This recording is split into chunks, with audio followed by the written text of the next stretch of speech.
My actual game plan, unironically, is I am going to record it, obviously, some of the testing footage, etc. Then I'm having somebody who does cosplay 3D printing. I'm having them 3D print a Tempestus Scion helmet that I'm going to fit to my head.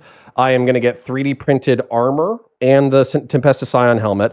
I'm going to do a gelatin orc torso, or I'm just going to get a pig carcass and spray paint it green. My wife doesn't like that idea, but it is what it is. And then we're going to have a range day with the bolter. I'm going to turn that into a 20-minute video, release that, and then I'm going to try to use that to get funding to do additional projects, like a bolt pistol or a handheld electric chainsword. Right? Actually, so if you look at the las rifle for the Death Korps of Krieg, it looks suspiciously like the M1A or M14 or M1A Sport, the smaller one, the Mini 14. It looks suspiciously like that. This is crazy. This is great. So I'm 6'4", I'm 6'4" and 200 pounds, and I have broad shoulders and large feet. And with that, he also has the uniform. So we're all here, right? And as entertaining and as interesting as that was, and I'm very excited. We'll talk about it later. I'm very eager, actually, to see what you come up with on that regard. We do have a show to do today, and we have gathered the people here. And today, my friends, my dear viewers, we are going to be talking about the border crisis. Recently, there was a spat, if you will, between the governor of Texas and the Biden administration. It went to court. There was several backs and forth there, but the Supreme Court basically released an injunction that allowed Biden to go in and remove the razor wire that they'd been putting up at the border. Greg Abbott said no. He refused that. A bunch of other governors signed in and sent troops to the border as well, and it escalated. And we're going to talk about that. We're going to talk about the legality of what Greg Abbott is doing. We're also going to be talking about the border itself. Is there actually a crisis at the border? How has Biden been handling it? Has it been well, poor? What are we talking about here? A whole host of things to discuss. This can spiral in many different ways, but I want to give each and every one of my guests here a chance to tell you, my dear viewers, who they are and what they think. And we are going to start with the man himself, Pisco. Go ahead. Oh, thanks. Oh, you want me to start with introducing myself? Yeah, start. Introduce. Tell us about what the situation is and what your thoughts are, and then also who you are. Sure. I'm Pisco. I'm a lawyer. I speak on legal stuff sometimes and politics.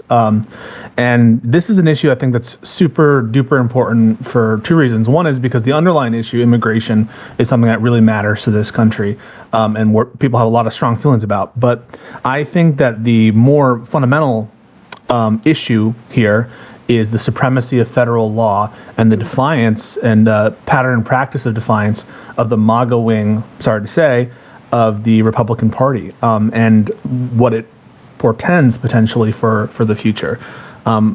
What has occurred is essentially there's a unclear conflict right now between Department of Homeland Security and federal immigration policy with respect to certain fencing and barriers near Shelby Park in Texas, and the position of the state of Texas, which is that this fencing should be maintained and that it should not be disturbed by the United States government. My view on this whole issue is, regardless of your views on the underlying propriety of having the fencing there, the razor wire, you could have good arguments, bad arguments on that.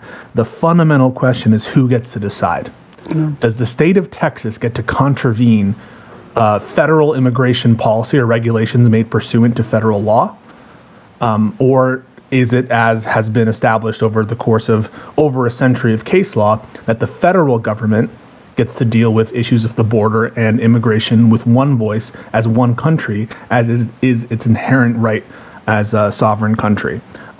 We all understand that there can be passionate views about the underlying immigration policies, but I think ultimately, if you don't agree that the federal government should be in charge of immigration or border enforcement, then I think you're inviting chaos and and problems in the future, not just with immigration, but with other potential preemption or federal disputes with state law. And so I welcome the discussion, and I think it's important, but I would prefer us to focus on the federal state conflict as opposed to the underlying immigration issues, at least for the start of it. Certainly. Speaking of underlying conflicts and chaos, Lactoid, what are your thoughts? Let's go. Hi, I'm Lactoid. I'm also a lawyer. You can find me on Lactoid TV everywhere.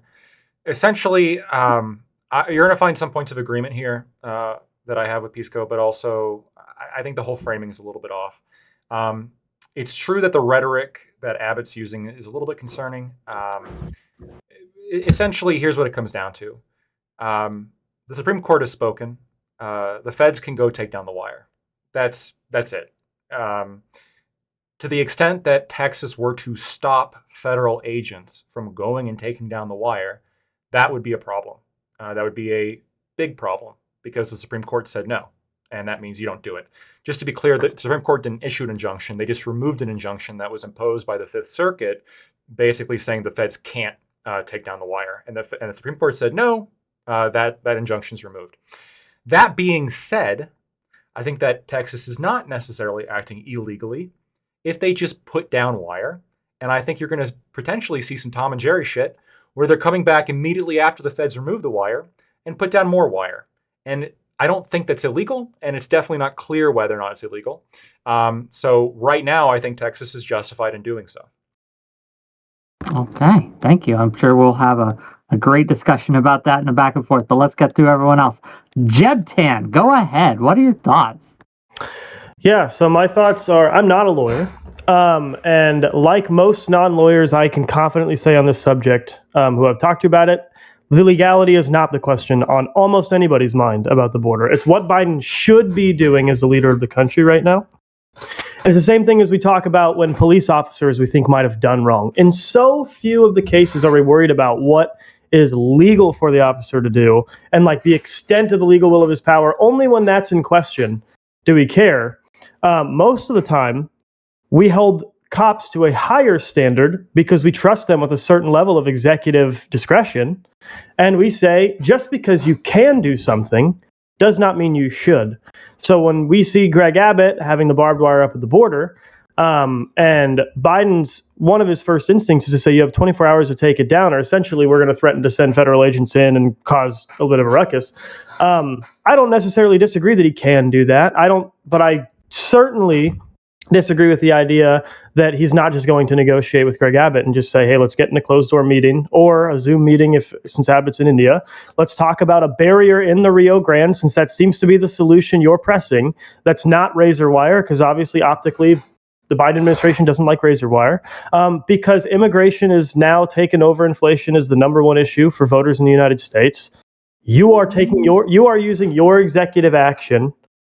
You're using your executive power here. I don't want to conflict with you. I don't want to butt heads and just do this Tom and Jerry shit where I take it and you put it and I take it and you put it. Let's just meet together as the leader of the free world. I'm going to meet with one of my own United States executive leaders and see what we can do with our shared executive power to talk about a barrier in the Rio Grande. I think everybody, if Biden did that and we just saw that there was going to be some sort of solid barrier in the Rio that wasn't razor wire, I think Biden's poll numbers would go up. Greg Abbott would have a lot less leg to stand on if some of the people who think he's only doing this for show, if that's true, he'd have a lot less leg to stand on, and the people would get what they want, which is executive action at the border. Okay. Jebtan, always a pleasure to have you on. Thank you for being here. Next up, someone who is replacing one of my guests who had a family emergency, unfortunately. So I appreciate him coming in last minute to fill those shoes. Cypher, what are your thoughts here? Go ahead. Yes, I think this really boils down to we're not a confederacy. We're still a federal government. So if the states want to enter into some kind of compact in order to force the federal government to do something, then the federal government not only has the right, but it has the authority and the necessity to put them in their place and do what is necessary in order to bring order back into what we are seeing. Now, we can talk about whether or not there should be barriers or what have you, but the buoy system that Abbott put in, what was it, 7-8 months ago, that the Supreme Court, or not the Supreme Court, but courts found to be heinous. The reason that it was found to be heinous is because they were floating buoys that had razor wire and people were getting stuck in them. And not only that, it was being used to prevent federal agents from going in and saving those people because of the danger that those buoys represented.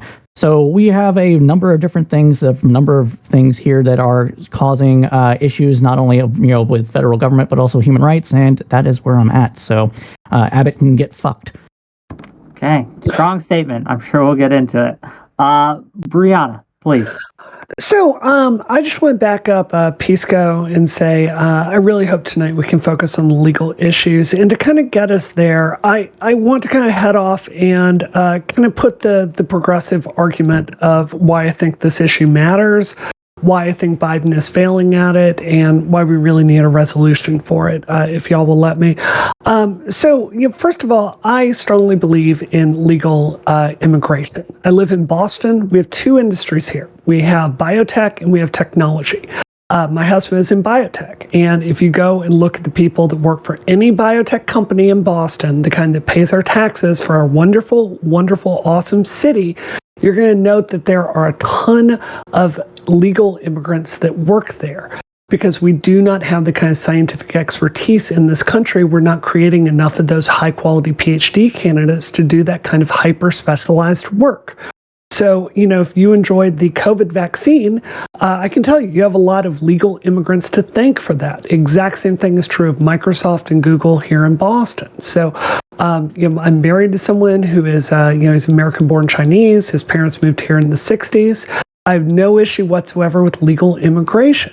I do have a really big problem with illegal immigration, and what's going on at the border is something we really need to focus on. Jeb, can you remind me, you showed me before the show, how many people is it they're coming across the border every single month? It's like 30,000 down in Texas. It's some insane number, right? I don't know in Texas specifically. I just know the daily numbers are starting to average in like the 6,000 to 7,000s again. It's insane. It's absolutely insane. The number of people our border patrol is having to process. It's not tenable, and it's touching every single state in America. Here in Massachusetts, I think liberals don't know this because I didn't really get into it in detail because I read the Times and the Globe and Washington Post, and they just have not covered the story very much. They haven't. Go do a Google search. So you start looking really in depth into this. Do you understand we have migrants going and living right now at Terminal E at Logan, even as I'm saying this, because we don't have enough housing for the, I believe, 3,500 people that have come to Massachusetts, and just no place to put them. We have a housing crisis here in Massachusetts for the people that live here. And now, we've got a crisis where we've got to build, somewhere for people to get started that don't live here. Because of federal law, states are held with the bill on all of this, right? Because the federal government is legally prohibited from spending money on this. So, when we have an illegal immigrant crisis, it means your school doesn't get funded. It means your community doesn't get a park. It means your hospital goes into deficit. All of this has a financial impact on your community. And that's before you even get into stuff like sex trafficking and drug smuggling and, frankly, terrorism. So, this is a really big issue. I agree with my conservative friends on this. And the more I looked into this, it's clear Biden has not done enough, probably because he was scared of running into looking like he was doing the same stuff that Trump was doing when he was president, right? Which is, it's a political convenience, but it's not an excuse. So I think we do need to take this really serious as Democrats and not reach this conclusion just because the Republicans are bringing it up. It doesn't matter. It does matter. That said, I really want to return to what Pisco was talking about at the beginning, because the important issue here is the federal issue with jurisprudence. The Republicans have been playing a really dangerous game for a long time with all of this Civil War talk. And I'm just tremendously disturbed by the glee by which you see Republicans flaunting the authority of both SCOTUS and Biden. It's not the way that adults should run this country. Okay. Well, thank you for that, and I'm sure we'll get into it as we go. And last, but certainly not least, the man with the plan to make bolters in real life. Counterpoints, go ahead. And chainsaw swords. So, yeah, my name's Connor. I run a Warhammer 40K channel, but I also like to shitpost in politics. That's why I'm here tonight. I identify as center right.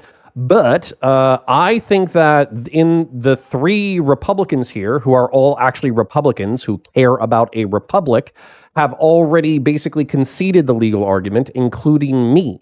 So when you're talking about like federal supremacy and you're talking about like the Supreme Court has already ruled and all that kind of stuff, if you want to spend the next 2 hours talking about that, we can. But that's not the point of this entire conversation. The point is that the feds are responsible for immigration, but they are failing in their duty to enforce existing immigration law. That's what Republicans are pointing out through the barriers, through the protests, through the busing, through all the crap that you're talking about. Then I would frankly love a Texan shit post. I think Pisco posted like a law today saying that like 25 miles away from the border is like federal jurisdiction, so 25 miles in. I would love for the Texans to set up a fucking razor wire 25.1 miles into the state of Texas and say, fuck you, you can't do shit about this, you fucking assholes. Now do something about the goddamn border. I would think that would be fucking hilarious. I hope Governor Abbott listens to WIC TV. That would be great.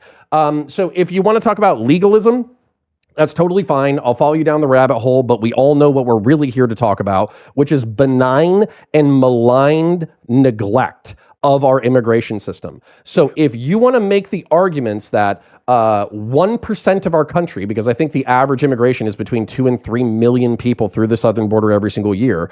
If you want to make the argument that we need these people for demographics, we need these people for economics, we need these people because they do the shit jobs, we need these people for construction, et cetera, you need to enshrine that into law, not make it so we have an underbelly slave class that we just exploit for shit posts and American economic benefit. You need to say that we need these people, and this needs to be signed off by legislators and the American public. And then where it becomes malign neglect is the fact that from a Republican standpoint, it's not being enforced on purpose. It's not being enforced so we can have a slave class. It's not being enforced so we can have drugs. It's not being enforced so we can have sex trafficking. So as a result, it's like, fuck you, enforce the law. Finally, before we let this go, I thought Democrats love fiery but mostly peaceful protests. I thought that this was your whole thing. So as a result, this is a fiery but mostly peaceful protest, okay? Yeah, a few people died, but a few people died during BLM. It is what it is. So, you know, if Republicans are doing shitposts like busing migrants to blue cities and blue states, y'all should be like, wow, what an interesting and peaceful way in order to communicate your frustrations with the immigration process. But instead we get fucking bitching about it. So I'm looking forward to getting into that more than I am to legalism, but let's go. Okay. Let's go. Here we are. I'm ready. I'm ready to fight the whole panel. Let's do it. Yeah. If you have trouble getting in, raise your hand and I'll try to get you in. But otherwise, floor is open. Go ahead. Also, I'm happy to move on from the legal stuff. If you guys are willing to concede and say, listen, what Texas is doing to the extent I think Lactoid has a bone to pick. That's what his face is telling me. Well, I have one bone to pick. Okay. I'm a libertarian, Connor. I'm not a Republican. Pick your bone. Okay, I want to make that clear. That was absolutely clear. That's the main bone I want to pick here. But like, if you guys are willing to say here that to the extent, and maybe Lactoid will say, well, they didn't break the law, or they're not currently breaking the law, or something like that, and we can have a discussion about that. Not currently, you know, I maybe can quibble with you, and maybe there's some ambiguity there. But if you're willing to say that the federal government reigns supreme on issues of immigration and the border, and that Texas cannot do anything inconsistent with that, I'm happy to move on to talk about immigration more broad and about who's responsible and what should be done.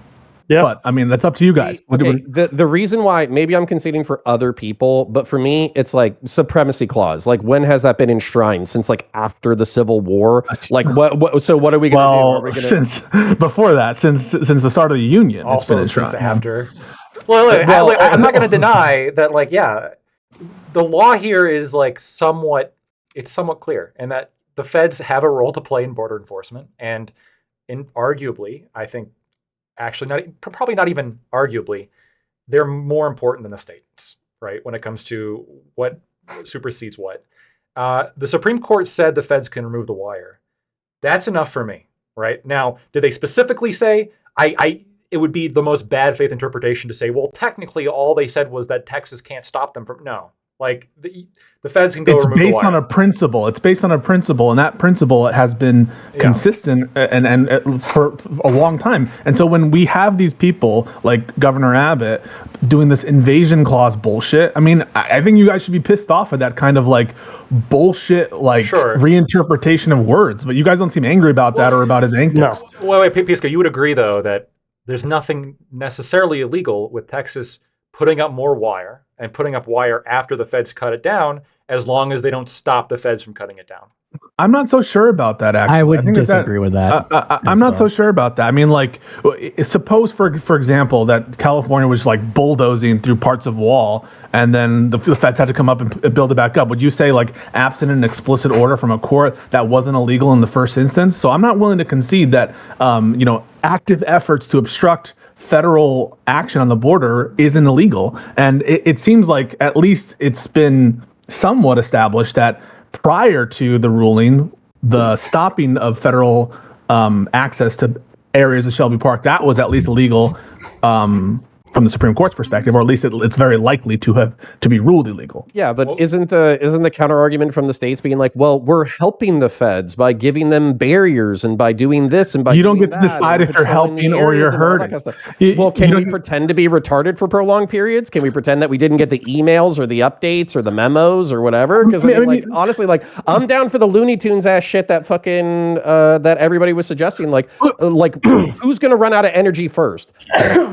or the federal government? Okay, put aside for a second the fact that it's on the who decides question. We all seem to be agreeing the federal government decides, and just imagine that like the state officials get to be like, I'm helping. Let's take the argument from the feds at face value. That is, when these people have crossed the river, they're in America. They're already in America when they've crossed like halfway through at that point, right? The river, right? So when they're on those banks, there's no authority for the Department of Homeland Security to just like throw these people back or to put them in a U-Haul and take them across the border. There are procedures that they are required to follow, either expedited removal procedures or full-on removal procedures. They don't just get to summarily throw them across the border. And so, sure, but Texas, we already know because of California, Texas doesn't have to abide by any of those. They can completely reject interaction with almost all of those. What do you? Hang on a second. It's not about what. It's not about commandeering. It's not about and we're not even talking about that right now. State actors like the sanctuary cities. It's preventing and keeping state sovereignty and having control over their officials. What we're talking about here is the state of the DHS wants to go and apprehend these people, or at least funnel them into places where they can get processed for removal and expedited removal, or to assess asylum claims. That's the law, right? Yeah. They have to do that by law. One of the reasons why Biden is pushing for additional authority is to summarily push them, which he doesn't have the authority to do right now. And so at that point, like, it makes total sense all the sense in the world that in order to effectuate the removal proceedings, they have to have access to these people. They have to have access to certain areas. Which they do if they can remove the wires. $1 billion physical barrier between us and the state of Mexico. No,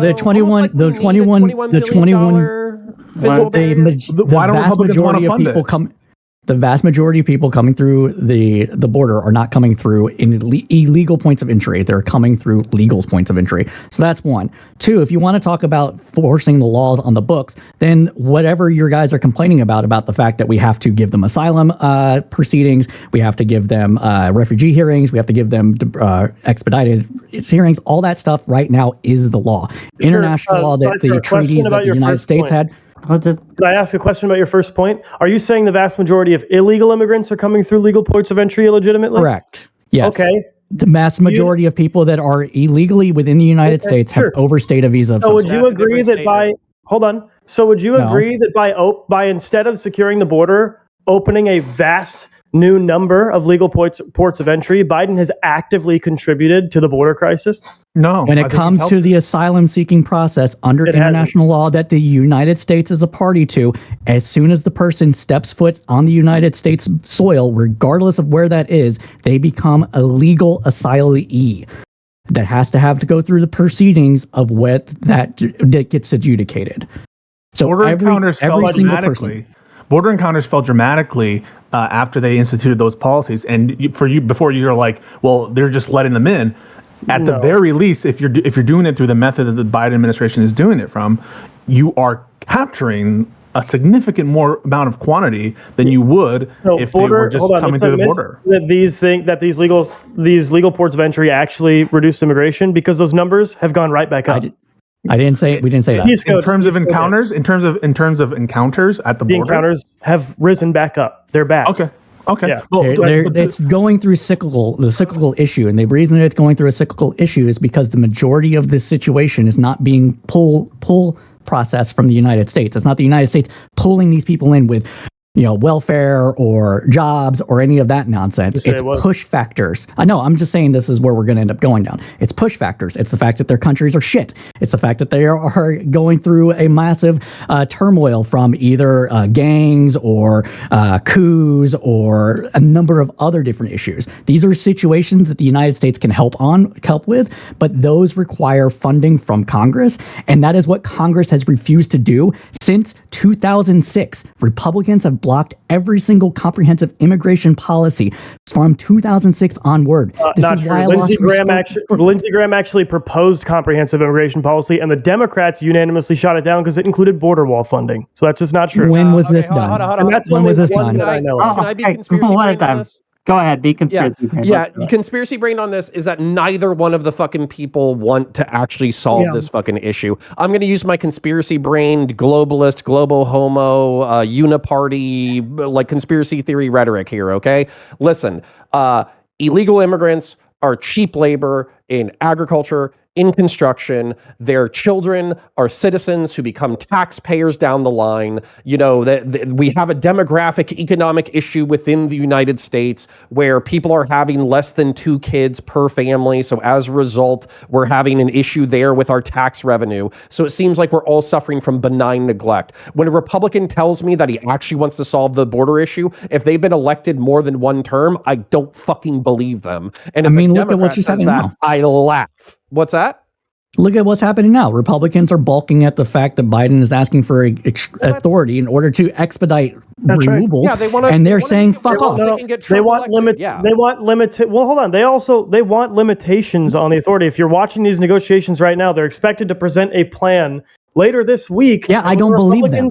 What the Republicans wanted was limitations on the number of times the president could use that power by year. And they're getting that because this is a legitimate form of protest that has added leverage to the Republican side and gotten voters what they want, which is immigration policy. To your question, I disagree that Lindsey Graham pushed a version of this bill during the Trump era, but as recently as February 14th, 2023, he introduced a bill that would create asylum programs in Central and South America, modify U.S. law to allow families to be held together safely longer, appoint 500 new immigration judges and requisite support staff, and treat unaccompanied minors from Central America the same as minors from Canada and Mexico, allowing them to return them all to their country of origin. And it got slammed unanimously. And that bill got slammed because they put the border wall first. So that came first before anything else. Show me who you are, and I will show me who your friends are, and I'll show you who you are. So show me what you've done in the past. Can I jump in? I barely talked. Yeah. Let's give it to Wu for a minute.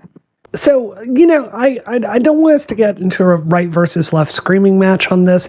Can we just really get real on this? Connor is dead on. Both parties have really, really good incentives to look the other way on this. My Republican friends, I love you guys, but your language on this stuff is so deranged sometimes. It makes it really hard to get buy-in because you do talk about this stuff in the most racist, dehumanizing ways imaginable.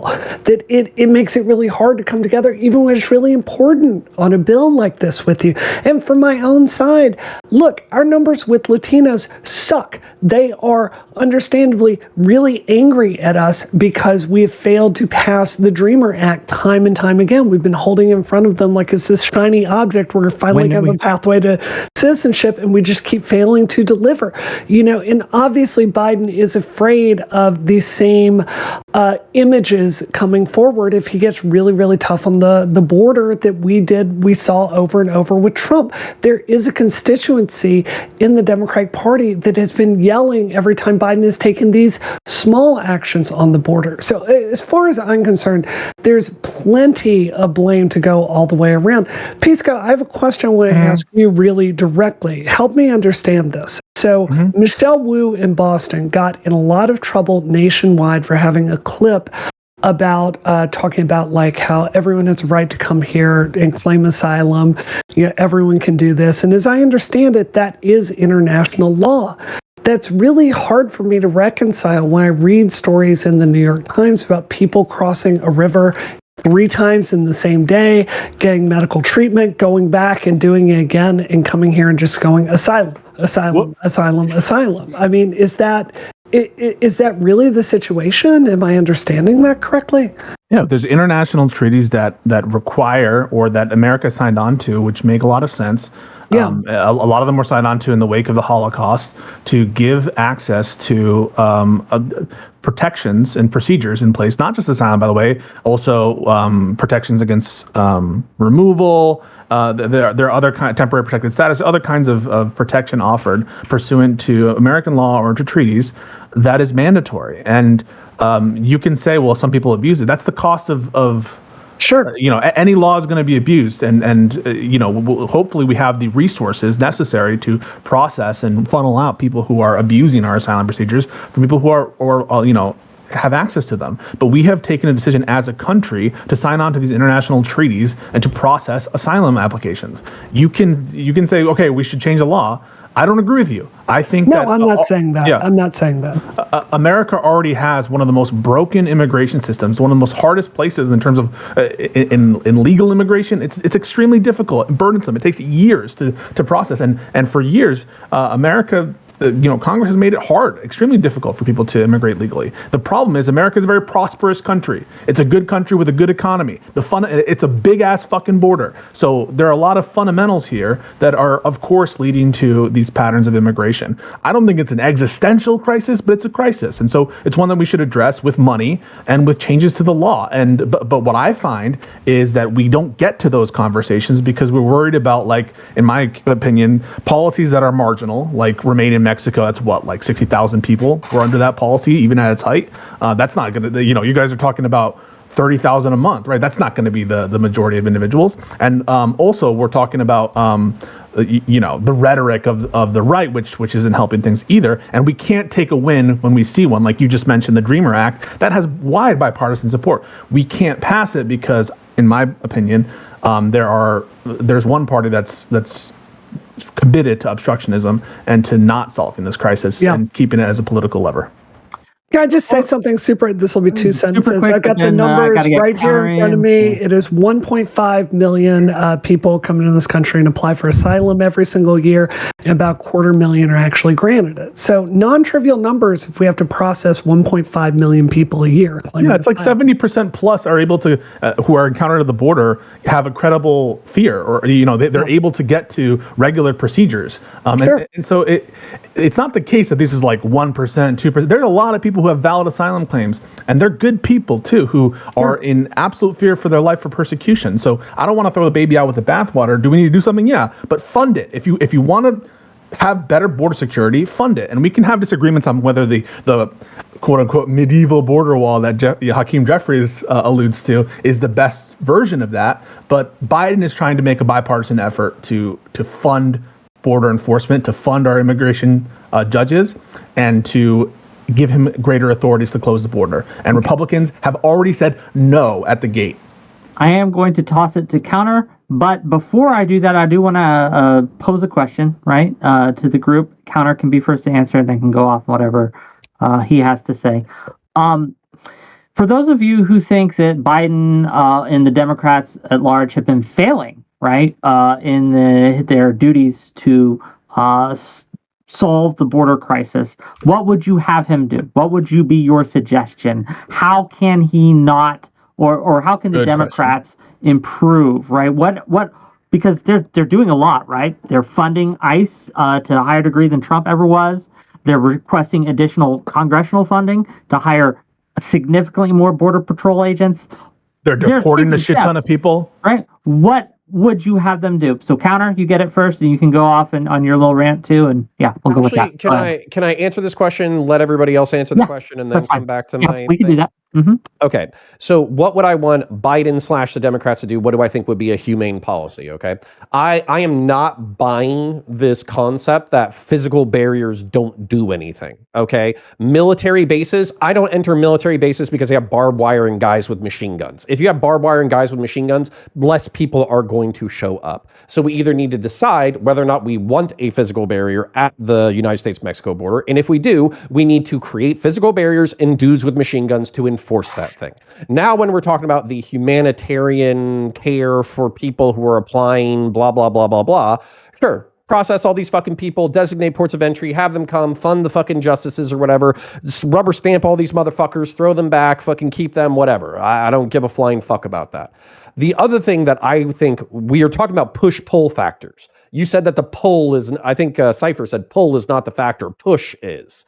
I don't know why we let the Central American countries remain narco cartel collapsed fucking drug states that where, people are as likely to get murdered as they are to arrive at fucking school on time. I think that we should fucking absolutely be involved in their security, absolutely be training their law enforcement, absolutely be training their military, absolutely be funding them fighting their corruption. Well, what the fuck has been going on, Cypher? Because last I checked in the 1980s, we were fucking helping the narco cartels do their fucking jobs. So in the past 30 fucking years, so we did both. So clearly we need in the 80s it was all about bad. Cocaine's bad north of the border. It's also bad south of the border. So we need right. So, but there's some issues with that, right? So the reason why I say it's both is because prior to like 91, we'll say, I don't know when the exact cutoff is, but it sounds good as any. We were super concerned about communism. So what do we do for the communists? We funded everybody that would fuck them up. And then what did that mean? That meant funding the FARC, that meant funding any single group and using drugs to do so. Right? This happened. To finish, after 91. Hold on. Let me finish my answer because you ripped apart a part of my answer and I want to let other people answer the same question. Okay. We largely won against communism, despite what Hassan Piker and his fucking army of imps fucking think. So now it's time to shift targets. Now we need to move on to narco cartels. I'll stop there. Connor, you're preaching to the converted. I mean, but look at how much difficulty we're having, like funding Israel or funding Israel, one of our long-standing allies. Whether or not you agree with that or not, but just like as a practical realpolitik. Look at like all the forces. Look at how difficult it is to push Republicans in the America First movement to fund Israel or to fund. Well, they are kicking Palestinian Ukraine right now. Oh, I understand that, but like what I'm trying to say is this is not an electorate in the Republican Party. Sorry to say, and that is open to more foreign aid. They are outraged that American dollars are going to. I have a meme solution, but I don't want to derail the conversation this early on. Okay, what you're talking about is opposition from the Republican MAGA party. No, it's both. It's opposition to both. So no, it's opposition to party. both. Deal with the 45%. Well, I want to I do want to let Lactoid and I want to let Jebtan get in here too, because again, the question was for the Republicans on the side. And the Canadian /conservative /libertarian, whatever the fuck you are, Lactoid. So we're going to get past the ball to Lactoid, then we're going to pass the ball to Jebtan. Go ahead. Yeah, my very Republican answer in order to end the immigration crisis is to legalize all drugs. That's how you stop it dead in its tracks, because then you completely disempower the cartels. Once the cartels are out of power, Mexico stops being a shithole, and then people want to actually stay there and live there. That's how you solve the immigration crisis. Love it. A couple responses. To some of the things that were said. Okay, so, real quick, Pondering Politics for $20 is forcing me to do this. Pisco, Cypher, or Bay, Connor, Lactoid, or Pix, Hi Bree, Hi Jeb. Okay, there we go. Sorry. Okay. The asylum process is absolutely abused. It's true the treaties and the laws are mostly post-Holocaust agreements that are directed to protect people who are persecuted based on protected characteristics such as race, religion, et cetera, et cetera. It was never intended to protect people who are fleeing gang violence, even, or seeking economic prosperity, which is most, if not all, of the illegal immigrants from Mexico. It's quite literally just a loophole, and the fact that they're claiming asylum whenever illegal immigrants get onto U.S. soil is exactly why Texas is arguing to put up the fencing in the first place, because they want to prevent people from getting onto U.S. soil in bad faith, claiming asylum, and then staying here. And of course, Biden removed the stay in Mexico policy, so they stay in America.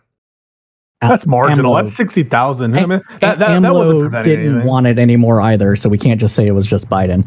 Yeah, Mexico didn't want it either. Why didn't Mexico want it anymore? Probably Ask them. because Trump lost and Trump made them Is it- some promise. Is it because 60,000 people showing up on your fucking doorstep without food or provisions or Okay, then employment it's or not a education is a solution. pain in the fucking ass? Then it's not a Yeah, no, solution. Almost like we need a physical barrier to prevent people and deter people from coming. But that's to the fucking not- thing. Okay. Almost like we need to prevent or Not gonna deter work. I wanna people say- from doing this fucking process. Yeah, weird. One more thing I just want to emphasize here. The U.S. got no injunction against Texas to stop them from putting up more wire. And there's no law that I'm aware of that indicates that Texas is prohibited from putting up razor wire on their own property, right? It would be a ridiculous rule to set. Yeah, and Yeah, can I do sorry, my- Jeb, go. Yeah. But I have a rant in my balls. Yeah. So you're asking what I want Biden to do. Obviously, I want legislation that does the things Lindsey Graham has been trying to do since Trump was president, where we get 500 more immigration judges, we get a barrier at the border, we get asylum programs that with facilities that we put down in other countries so that we help maintain so that people can stay outside the borders of the United States but still be put through the asylum process. But I think the idea that a really efficient, legal immigration pathway does not deter illegal immigrants, because this is and I love you libertarians, Lactoid, this is a Cato theory that Biden tested and it failed. The groups of people that illegally cross the border and the groups of people that legally cross the border have far less overlap than we originally thought. Likely, many of the people, a majority, probably even a vast majority who are illegally crossing the border are doing so because they want to gain certain benefits of being across the border and not be hampered with certain responsibilities of legally crossing that border. So what I want to do to improve border security has to do with border security. It doesn't have to do with better immigration program. It doesn't have to do with deportations, because that is dealing with the consequences of bad border security.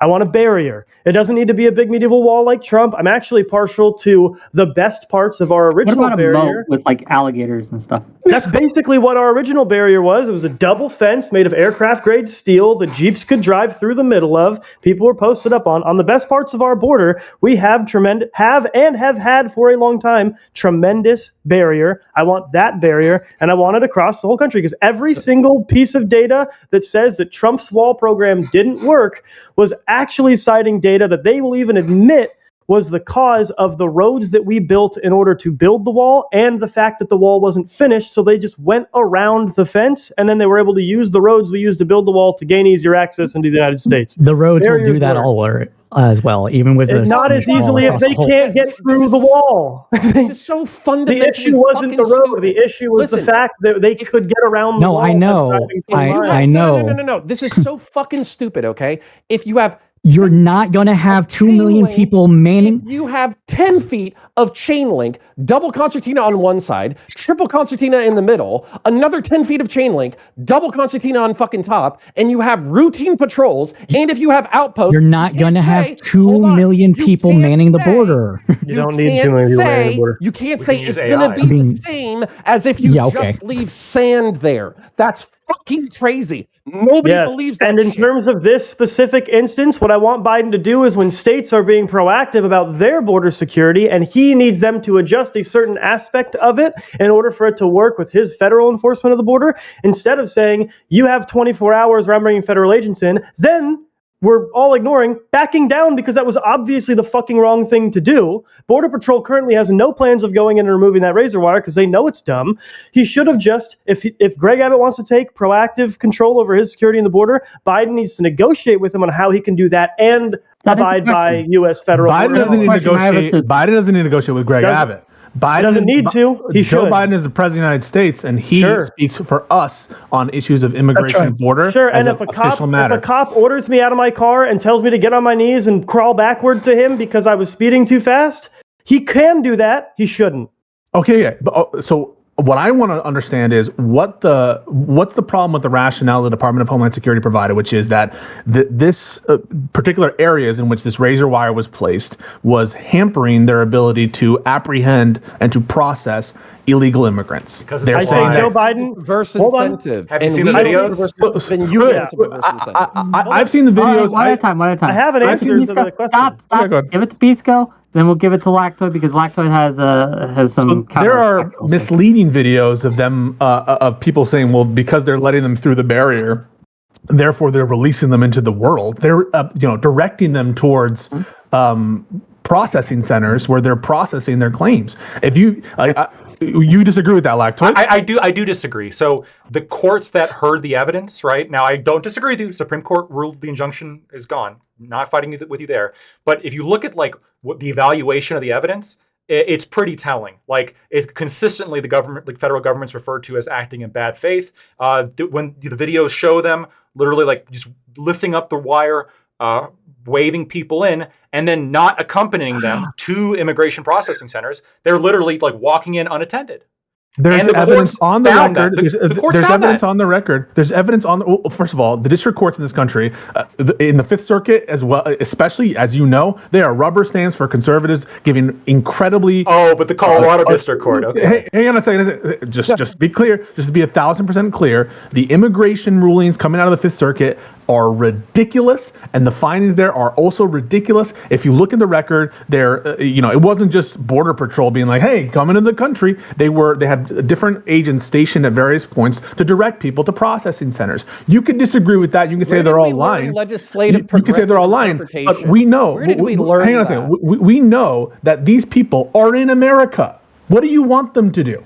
So not only so you can disagree with the district court. That's fine. You can even disagree with the fifth district, right? Yeah, sure. They've been reversed a shit ton on especially immigration stuff. Sure, I know the Colorado district was right, and they're fine on their evaluation of the facts. But for some reason, Texas district it's terrible on immigration. Well, I'm just telling you a fact. That the Fifth Circuit has been reversed a shit ton, specific on immigration stuff. Sure. I'm just saying that like the evaluation of the facts appears to be accurate to reality, accurate to the facts that were presented in front of them, accurate to the facts that I've seen, and also accurate to just common fucking sense. Like if you keep wire that prevents people from coming in, like the argument is, well, we have to lift up the wire and wave them in so we can accurately patrol the area. There's a fundamental misunderstanding here. There's a fundamental misunderstanding. On the other side of the wire, are they in America or not? I don't know in every single case. They're in. You should know. You should wait. You should know. Hang on a second. We decide the international border. You want to give Mexico more land? Sure, give them 10 extra fucking feet if it means we don't have to process 10 million goddamn people a fucking year. Sure. Then why could hold on? So your argument falls apart. Pisco. Hold on. I want to Cuban dry-foot policy by another name. Okay, the Border Patrol does not have the authority to change the international. But I guess not. Let's give it to Pisco. Let Pisco finish his let me respond to Here's this my question. affirmative point. I'm not even going to bother going the back and forth. Here's the point. The Border Patrol does not have the authority to change the international borders of the United States. They also don't have the authority to just throw these people back across the border. There are specific expedited removal procedures and removal procedures that they have to follow. So when these people are in America, when you're saying they just open the gates and let them, or they open the wire and let them in, they're already here. They're in America. They're in our jurisdiction. Let me respond to this. I have to respond to this shit. Yeah, but he asked me what my response was to it originally. That's how the whole conversation started. Fucking stupid. Was he said, he asked me, he says, what do you think about the fact that they're already in America? What do you think about the fact that it was stopping Homeland Security from getting in? What I'm saying is I expect a leader of the free world to be able to get into a room and say, what I need you to do is move the barbed wire forward 10 feet so it's actually on the international border. And I, as the executive with power to grant you access to the federal border, I'm going to assist you in doing that instead of saying I'm going to call federal agents to come in and then also not call federal agents water. Okay, let me clarify. Hold on. Let me clarify a couple of things. treaties and the waterways. I said something. I said something that I want to clarify real quick. So I don't know if in every single case, if there's land on the other side of the wire that's part of Mexico.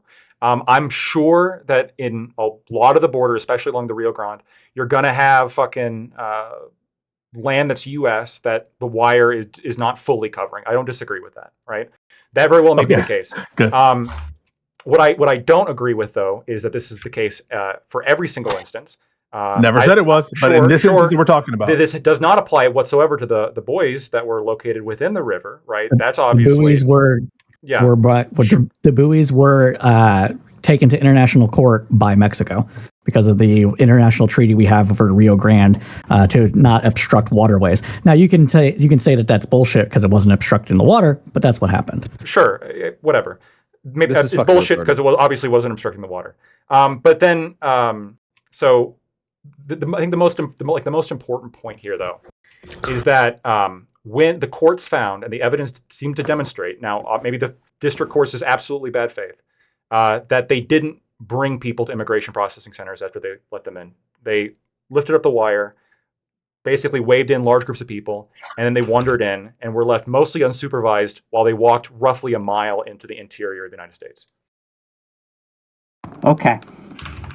We'll give it to Will, and we'll give it the counterpoint.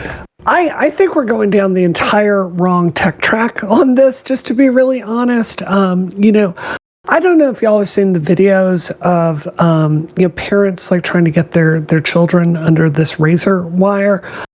It will break your heart. I mean, I want for you to imagine a mother like putting her literal infant down on the ground and then jumping on top of the child and then like having her back shredded as she like crawls under the razor wire to try to get her baby to the other side. It is heartbreaking. And I think that like this is 2024. We have better technology here. There are a lot of people, they're very serious about working on remote drone technology to actually patrol large areas of land. I think I'm sure we've seen all the stories about drone attacks lately.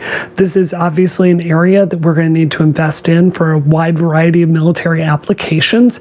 Instead of like building a concrete wall from sea to shining sea, what does make sense to me are two things. The first thing is like we developed this technology, we developed the infrastructure to have drones going up over the sky with infrared sensors and looking for migrant crossings. And secondly, we get over this cultural aversion to like funding the border security the way that it needs to be funded. We professionalize them. We get these incidents that are really hard to read about. We get those under control. We professionalize them and we let them go out and do it. Like it just seems like if you're talking about like razor wire, it's an idea that is never going to fundamentally solve the problem. It's going to take processing facilities for people, and it's going to take like some sort of virtual system to get law enforcement to respond to it. As well, but razor wire is also going to help because it tears up people's backs when they try to crawl through the border and commit like illegal border crossings. From crawling through the razor wire. I'm going to toss counter, and then I'm going to toss it to counter. I have like a fucking rant stored in me from fucking 10 minutes ago. All right, so putting kids through fucking razor wire, okay? Emotional incidents are no way to rule a fucking country. If we were ruling just off of emotion and people getting killed, then we would never go to war ever. We would never police ever. We would never arrest anybody ever. This is not the way to fucking govern a society. What we do is we set up incentives and we set up consequences, and we expect most people to respond to those incentives and consequences. So physical barriers don't give a shit. You can tell me that fucking Mexicans are like cats. They can crawl through any crawl space. They can dig under any wall. They can pole vault any concertina wire. I don't believe you, and I don't think you believe yourself. I think you're fucking crazy if you're saying that shit to my face, unironically. Also, when I was a child, I was raised with this concept called a nation. I know it's like old-fashioned, but what I was told was that there was this geographic entity, an area in which the government had control, and that we as a democratic population or Republican population passed laws in which there was rule of law within this area, and that there were other countries that existed that also had rule of law and also had their own little rules and idiosyncrasies. But America was the fucking best because God damn it, we just are, okay? That's what I was told. And within that conception was the line of like geographic boundaries, okay? And what I've been told is like locate Loki's fucking wager in reference to the border, which is you can't put a physical barrier in the water because it's physically difficult, but that's where the international border is. So therefore, if somebody gets onto the 50% of the Rio Grande, then they're in the United States. Therefore, they mandatorily have paperwork. Then we also have effectively the Cuban wet foot, dry foot fucking policy. Okay, it's a gay law, and you know it. So it's not Biden's fault. And first of all, I resent you using that word that way. Gay, G-H-E-Y. Use it as a synonym for lame or retarded, which I know you also probably don't like. So anyways, the fucking point being that we have Loki's wager with the buoys, we have Loki's wager with the water, we have Loki's wager with the sand, we have Loki's wager with the beach. So now Texas has to build they have to build the concertina wire 25 miles inland from the actual physical fucking border in order to deal with this problem. Do you know how obscene and retarded that sounds compared to the actual logic of defending the physical barrier of a nation state? First of all, for someone who's really against emotional appeals, I mean, like, I don't know what to make of that 80% of what you just said. Are you suggesting that America wasn't a nation before the 1870s when the first immigration laws were on the books? Obviously it was. I don't disagree with you. Do you know how we law, enforce that? With violence and guns. That's how we enforced it. Yeah, but is that just to be clear, America was a nation before the first immigration laws were passed. We didn't even have a fully functioning immigration system. It was run by the Treasury back in the good old days, and by state officials who were hired and used as part of the Treasury. Think that was a good system? No, I don't. I think that there are reasons to have an immigration system, but I'm trying to counter your emotional appeal that we're not a nation. Come on, we were a nation before we had a fully functioning immigration system. Immigration is an important issue. Is an important issue for 100%, but your appeals to existential destruction are absolutely unwarranted and catastrophizing. I don't have any appeals for existential destruction. As a matter of fact, my meme solution is annexing all the way down to Panama. Bring all the fucking Browns in. Make them all American citizens. See if I give a shit. I fucking why don't we love sell Mexicans. Mexico back I love to, Mexican food. Why don't we sell Texas back to Mexico? I'm curious. So if you're okay with giving everyone American citizenship and expanding the American empire and including these people, I'm assuming giving them voting rights and expand the number of states, then I don't know what your deal is. We also go to war with the cartels, and we also incorporate their economies into our economies, and we get access to their natural resources. We start trading. They can move up. We can move down. All that kind of shit. Yeah, I'm just saying, your image of old prairie home companions, nation with borders. You're in favor of an expansionist state that I don't know. Swallows up everything near it and becomes. Yes. I am literally in favor of the greater United States of the Americas. However, we talk about what I'm one asshole, and most people do not agree with me. So I have to deal with the United States of America as it presently exists, and I have to deal with the concept of a nation state and a sovereign border. So part of the concept of a nation state are demarcated international borders that the Department of Homeland Security doesn't get to control. These are made pursuant to the treaties of the United States that are long beyond our ability to negotiate at this point. Can the border be enforced? But it can be enforced. It can be enforced 100%. By physically taking in the. But we're talking about processing them through an administrative system every single fucking time. No, what we're talking about is the absolute mischaracterization of Biden administration policy, where you see those images of people opening the fence and they're letting people into America. They were in America, and Department of Homeland Security does not have the legal authority to just I don't know, screw with the law or screw with the international border. So you're telling me this is basically what you're telling me. This is my takeaway, which is why I'm so frustrated by it.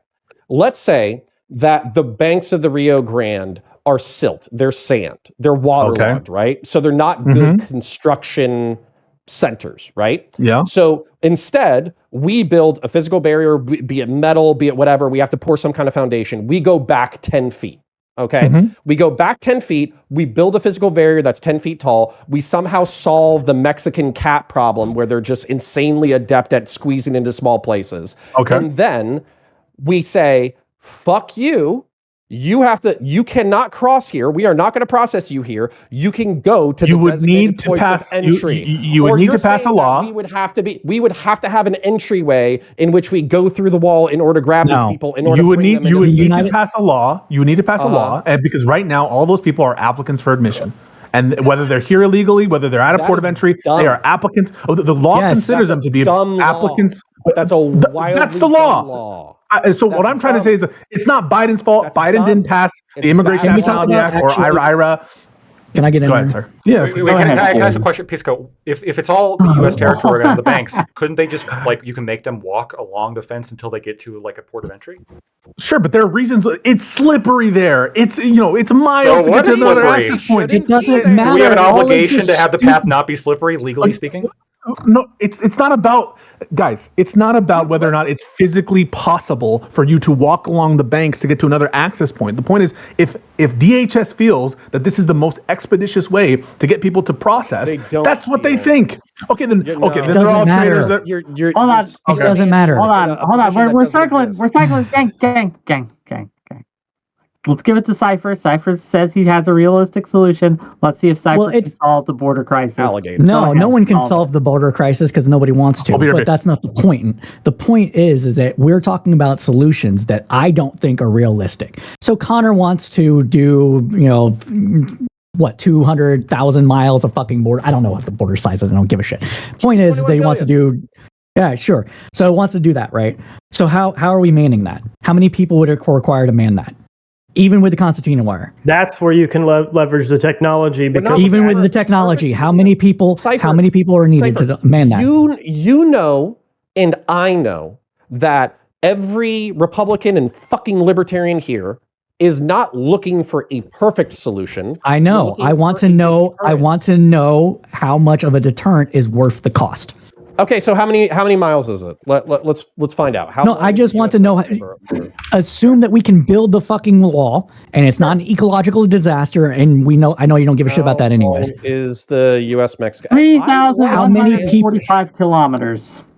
3,000 what kilometers? 1,954 miles. It's a hell of Okay, a border. 1,500. God damn, that's fucking big as fuck. Yes, we have a huge border, and half of that border is bisected by mountains and rivers and all sorts of other stuff that are under international law. So you're not going to Well, get the great. full. So we only have. Listen. so we have 800 miles to build. You're not. It's not 800. It's like 12 or something. It's something ridiculous. Point is that okay, we build those borders where they can be built, right? That's what the United States has been doing since '96. Yep. How many people are you going to hire to man the border in order to make it deterrent enough to stop those push factors from actually pushing people to just take stuff with them, go through legal points of entry, come by plane, come by boat, have stuff with them to cut through the 3,600. concertina wire? 3,600 people. That's it? You think that's the only amount of people we need? That's Where do you all get I that need number to. That's all I need to patrol the physical border. It's one person for every mile, and it's 3 shifts. So you're going to have a 3,600 manned military response to sure, the let's say it's 36,000. We just got more than that into the IRS. People at Busey's in the United States. And how Why much is are you that- acting like how much does that 3,600 is a cost? big deal. How much I- does currently processing them the way that we do cost? 3,600. Well, We keep a 500,000 person army. Yeah, do you think Are you it costs shitting me? You more? want it? Do you think it costs more to pay those wages or to literally house and How many feed is all of the CBP people right who cross now? How many were they gonna hire for CBP? How much were they gonna Guys. increase them by? That doesn't is matter. currently the largest law enforcement organization, I believe, in the world. DHS has an incredible amount of employees. Listen, if you want to expand the number of Half of them agents, Hold on. Border Patrol itself is not though. Border Patrol itself is 21,370. So say that those Oh, so 3,600 I'm people. talking about a Yeah, you're talking about 5% maybe increase? like 15%. But yeah, A 15% increase. 15% increase. but you have to pay for And it. So you- We'll never financially I'm recover from that. I have to pay for border I'm security hopeful. for one Yeah. thing a state So- is supposed to do. I know that Joe Biden can count on your support for giving additional procedures and powers for the president to close the border and actually push people back out without giving them asylum procedures, because that's what he's asking for. By the way, he's asking for that. Hold on. No. I have to illustrate how dumb. How dumb. I caught myself. I caught the arsenal. How dumb what is? I have to point out how dumb the fucking ACLU fucking thinks Americans are, where they're talking about like processing border shit, and they're like, soldiers don't belong on borders. That was like a fucking tweet that they put out. It doesn't It's like, matter. Borders are the one place that soldiers belong. No, I'm saying I'm saying the ACLU saying that stuff doesn't matter. We're talking amongst us, and I'm asking you for a You're saying realistic that we can't afford 3,600. No, I'm saying Biden. I don't- I'm saying Biden. Let me is one. finish my point. Think of Let me the finish my money, Connor. I of it. think It's too that expensive. I think the amount of deterrence versus the amount of the cost isn't going to actually get us to the point where you want it. I think that Okay, it is hold a on. losing gambit because of how crappy Central and South America are and how prosperous the United States It is. will almost certainly I'm gonna reduce the take- cost enough to be worth it. We're going to spend $451 billion to care for migrants that enter the U.S. illegally this Okay. year. 400. I'm The gonna reason take it- we're paying. Hold on. The reason that we are paying that much money right now is because of U.S. law that can easily be changed to make it where the states don't have to shoulder that burden. That's That is what the we're actual saying. solution. You run it on the national deficit. That's your No, we solution. don't need to write on the national deficit. We just need to give them the ability to get We jobs, can't and then afford- they can do that. What do you mean And give they them won't the have to be ability to- supported. the Wait, 36 Hey, Right hey, now, hold on. let me I got a finish. great, I I actually got a don't great disagree job with that. idea. I got a great job idea that we can give them. Yeah, Why this is don't, right? 38, We solve both of these 400. things. They by could be the giving them agents. job to patrol the border. I'm listening. That's what I was thinking that too. But I Oh didn't my wanna- God. Second It's generation solved. Hispanics. The patrolling reason, the border. the, Yes. They- the they reason did all why that New with York, droves. They speak Spanish. we need to talk about all this. The reason speak why New Spanish. York, the reason why New York, Chicago, and other liberal states are having the issues that they're having with the amount of immigrants that are being busted in there, and good on Republicans. You made a masterful fucking move. Good on you. The reason that they're having all these issues is because one, they have a pretty generous welfare state. Two, they are not legally allowed to let them work. The process to get a work permit for an asylum seeker or a person that is admitted to the United States otherwise is anywhere between 6 months and 14 months. Yup. You're right. Anyone who So if practices it's in only immigration a knows month, how long it takes for us So to get. your solution is to give Yep. them another pull factor. my That's an solution That's my an interesting solution tactic, is to Cotton. Let's see speed how it up the plays out. process in Yeah, general. wonderful. I don't care if they get jobs. I don't care if they You know get what? I'm going to come to denied. your side. I don't care about any of that I'm going to stuff. come to your guys' side.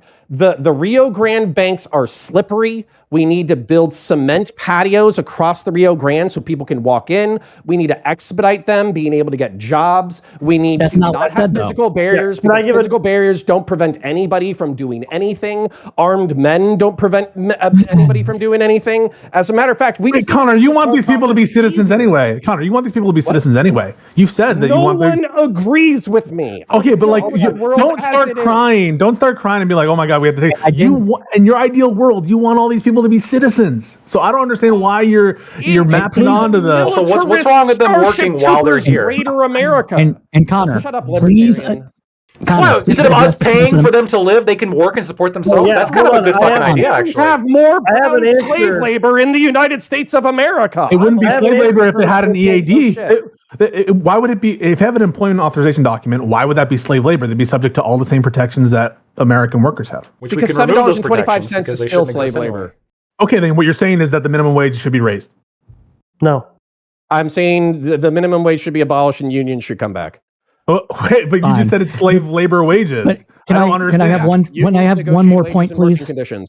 One Can I more just point, make quick, one- and then we got to open it up to some of the other actors here. I know Connor, everyone's I'm- passionate. about I'm it. enjoying this. Yeah, I'm everyone's happy to passionate let about him this. I love go. it, but, yeah. Happy to let him go. The Go only ahead, thing Cyrus. I'm Sorry, going to go ask you, Connor, is to please address the points that I'm actually making and don't shadowbox the person that isn't here. I did not say to give them jobs. I said that is one possible solution. The others is to just expedite them to get them out of the country. Right now, we don't have the judges. We don't have the administrative staff. We haven't funded the quote unquote border any which way because of bullshit games run by Republicans and Democrats to a degree. Sure. Yeah. Thank you. Okay. So, yeah, if you said expedite the administration in order to process asylee applications faster, did I repeat that back properly? Yes. Okay. And a barrier. I think I personally believe that the barrier. Just real quick, Cypher, if that was on the table, right? You get all those things you just said, but also counterpoints gets his wall. I personally take that deal? believe that the barrier. I'll go ahead and answer. I personally believe that the barrier is going to be counterproductive, and I also believe that it won't work, as well as the right wing does think it will work. But I'm willing to take that deal if it happens at the same time and nobody can fuck with it. So it has to have like an 80% fucking threshold of senators to vote it out. There can't be any games with this. And that is the part of the problem with this whole situation, is that the reason nobody trusts anybody to not just come in over the top if they get the next, wave or whatever, to come in and say, okay, we're going to remove all the stuff that we don't like. So from Republican side, that's all the legal immigration stuff, that's all the processing stuff, etc., and just leave the wall. And the same thing from the Democrat side. Although it's been 96, it was passed in 96, we're still building barriers, so I don't see Democrats actually stopping that. But hey, that's a different discussion. Well, yeah, no, the Democrats have caved and thought maybe it will work. That's why Biden has built about half as much new wall as Trump did. He's required under law to build a lot of those barriers that was passed in 96. Okay, I got it. Let's toss it to Jebtan. Let's toss it to Wu, and then we'll see where we end up then. Go ahead. Don't worry, I still got. So there are solutions to these push and pull factor problems. Like, the issue is with the immigration system isn't that we don't want a pull factor for immigrants. The immigration system, in a lot of ways, in a lot of periods of time, depending on the one you're talking about, was designed to create pull factors for legal immigrants that want to do things the legal way and don't want to overtax the United States immigration system, and push factors for those who try even one fucking time to illegally cross the border. That's some of the things that we're hearing out of these negotiations are changing about the Democrat proposal.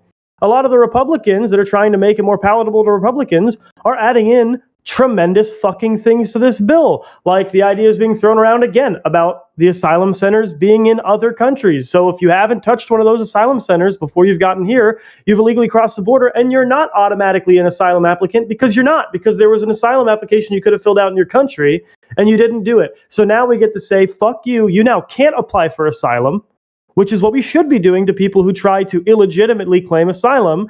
And that's why we need legislation that says if you cross the border, you're not automatically an asylum applicant. Democrats would never put that in a fucking bill. There are a lot of problems. There's a lot of problems with what you're saying. One thing though, Biden tried that with Venezuelans. It was blocked by the courts because of international law and United States law. So this is going to be an issue that you're going to have with that kind of law. I'm saying if you pass United States law that allows for this, even if you pass the United States law, it's going to come up against international law, which the United States is party to through treaties under various circumstances. What international code? That's going to be the issue. What part of this are you saying violates international law? And I want you Pisco is going to have to answer the exact legal thing that I'm talking about. I've only read about this. I'm not a legal scholar. Sure. What part? I'm guessing he's talking about asylum. I don't know what he's referencing. Is he referencing the agreement with Venezuela? Pisco actually answer. I don't know. Title 42 expulsion. I know that he's referencing. Oh, but that was voluntarily done by the administration because I'm not talking about Title 42. Okay. No, I am talking about Biden tried to have the Venezuelan thing specifically, where there was going to be 30 or 40,000 a year applications accepted at the U.S. consulate for Venezuelans specifically. That was an injunction was done by the courts, and then I think I'm not familiar. It could be a lot of reasons. Are you talking about expelling the Venezuelan migrants to Colombia without a chance to seek asylum? That was in January of 2022. I'm talking specifically about the asylum claim process that Biden was trying to get. Who cares? These are small potatoes. This was Title 42. These are small potatoes, and this is my fundamental problem with what Jeb 10 is proposing, right? So, like, for years, the Congress and the federal government has tried to increase costs on people who overstay things or who do bad things in the process of of immigration. The 3 and 10 year bars on admissibility for overstaying legal status here, those were enacted under Bill Clinton, and those were supposed to be really, really like punishing things, right? If you overstay for over a year, you're barred from the country for 10 years if you leave. It doesn't work, right? This processing it doesn't work when they're already in the country. We need to do it before they're in the country. We need to say that just by entering the country illegally, you get these pushbacks. We already have that as a law. The carrot is too good. You want to process 60,000 here, 30,000 there. That's fine, but it reduces the cost of dealing with these people later on because we say, hey, you're not allowed to seek asylum. You're gone. There's no cost to the United States anymore. For me, those are small potatoes, and what's more is it's not. You said 1/4 of people who apply for asylum get in. That's 3/4 of them we could just be turning away at the door. The thing is, you don't know they're not going to enter the country. You don't know ex ante which claims are meritorious and which are not. And the truth is, what you're proposing is that there be some kind of third country protocol. Usually, in current law, we have a requirement that for safe countries, if you have an agreement pursuant to a bilateral, multilateral like treaty, and we only have one with Canada, that can become a requirement. But these places on the way to the United States, from Guatemala, from El Salvador, these places. Hey, let me finish, please. Let me finish. Are not safe countries. They're not good places to get asylum. They're not safe. Mexico is largely safe. Oh, okay. Well, both of you hold on. Also doesn't matter if it's $7 safe. from Tesco Johnson. Texas belongs to Mexico. We need open borders. As an American, it is the only empathetic choice. But I do want to throw something into the ring after counter goes. So I know you want to go that, then Woo, and then I got something to throw in the ring. Go ahead. What's the fucking homicide rate in Baltimore? I don't know. Are you going to compare Baltimore? Are you going to compare Baltimore overall to Mexico overall? America. I have no earthly idea, but we know those places. It's like 20 or 10, depending on the fucking country. You're going to double the homicide rate, but we have American cities that are like quintuple the danger of Central America, and you're like, bring them fucking here. Yeah, whatever. Who gives are you comparing like for like? Are you comparing? So you're a safe country? Okay, I think America's a safe country. I don't know about you, though. Relatively speaking, it is. Yeah. Okay, so if what you're saying is America is a safe country, right, and Canada is a safe country, clearly, right, what you're saying is a rational person would see no difference in security as between America and Guatemala and the narco state of Mexico. That's what you're saying right now. On live Twitch TV. Okay, so then shut up about stop about this. Why does the homicide rate matter? We all know that Central America. I'm using that as a heuristic to analyze whether or not a place is. You can't on the one hand be like, oh my God, we need American military. Let me finish this, please. Please let me finish. You can't on one hand be like, we need military intervention in all these places because the drug cartels are running amok. It's fucking great. Like they're cutting people's heads off. And on the other hand, be like, well, it's safe because you compare to Baltimore. So like, who cares? As between Baltimore and the narco states. Hold on. Who could be partial to one? This line of argument doesn't matter, and that's what Lactoid's trying to say. Yeah, like can you elaborate? Like, what's the point of the bringing up the homicide rate at all? What's the point of me bringing up the homicide rate? Either of you, right? Asylum doesn't. Is not I can tell homicide you. rate. I can tell you. So I can tell you. So there's a principle that Connor's referring to, which is if you're able to apply for asylum on the way to a place that's not persecuting you, then shouldn't we impose that as a substantive requirement for asylum? Do you understand what I'm saying, or not? I understand what you're saying, but like you understand that just because there's a high homicide rate in an area doesn't mean that you're being persecuted based on a protected class. That is true, that you couldn't necessarily be persecuted, but in American law currently what we have now is that there's a carve out for third country type situations if it's a safe country, safe agreement with that, and the only one we have is with Canada. So under current law, to change those laws. That's why I said this line of argument. I don't think that we should be forcing people to get like asylum in Guatemala or in what I'm talking about is Mexico's reasonable. Comparative safety. That's what I'm talking about. So we have just deemed all of Central and South America, and by the way, there's other motivations for military intervention in Central America or security, not even military intervention, just security and anti-corruption intervention in Central America besides the homicide rate. My point here is that while it is fun to pretend that all of Central America is just fucking death squads and fucking murder and mayhem and all that kind of shit, large swaths of it are safe. But we're acting like through the magic of fucking transitive properties that you can leave fucking, I don't know, Belize, which probably does, or Panama, which does have a low homicide rate. But because like you're in Central America, you can't possibly be safe until you get to the United States border. And you can't possibly live anywhere else besides the United States, which is just bullshit. It's just, it's propagandistic bullshit. I wanna pass the ball to Wu for a minute. Just real quick. Actually, $5 from Artemis Fowl. El Salvador has less homicides than the U.S. does now. Why isn't El Salvador considered a safe country? To Pisco, but I think we just went through that. El Salvador. I had an asylum case out of El Salvador. There are a lot of gang-related stuff there, and unlike. Not anymore. So just to be clear, I know that Lactoid said gang violence shouldn't be included as a ground for persecution because there's no nexus to state action, and typically, historically, you require state action. But I think here there is a clear link and nexus to state action in that most of these states are unable to control what's going on there, or they are complicit in that they are ingratiated with and integrated with the cartels in a way that Connor's pointed out. And so I don't think it's as clear as saying, well, cartel, therefore not asylum. And I think there even under the Trump administration, there were some claims of gang-related asylum, even though they were much less under a memo that Sessions Let passed. me respond to that real quick. I'll let you go. Yeah. Yeah, just to be clear, I didn't say state action. If I did, I'm sorry. I said based on a protected characteristic, and those protected characteristics are laid out by the treaties that we have, for claiming asylum, which is things like race, et cetera, et cetera. No. So your membership in a particular social group, that is to say, of individuals who have made enemies with the state controlled and enmeshed cartel system, that would seem to me to be like this is the biggest stretch. How is that? Because they're fleeing. Hold on. The reason it's a stretch is because they're fleeing. Then we got to go to Wu. Yes, like for most of it's economic, by the way. But they are fleeing. Like you could argue, they're fleeing gang violence, right? Because there's cartel wars, there's violence happening in the streets. I understand why you'd want to get away from that. But again, like the intent of all these asylum laws and treaties, and like even the wording, it like cannot be reasonably extrapolated to mean just fleeing gang violence. So it's not a Holocaust.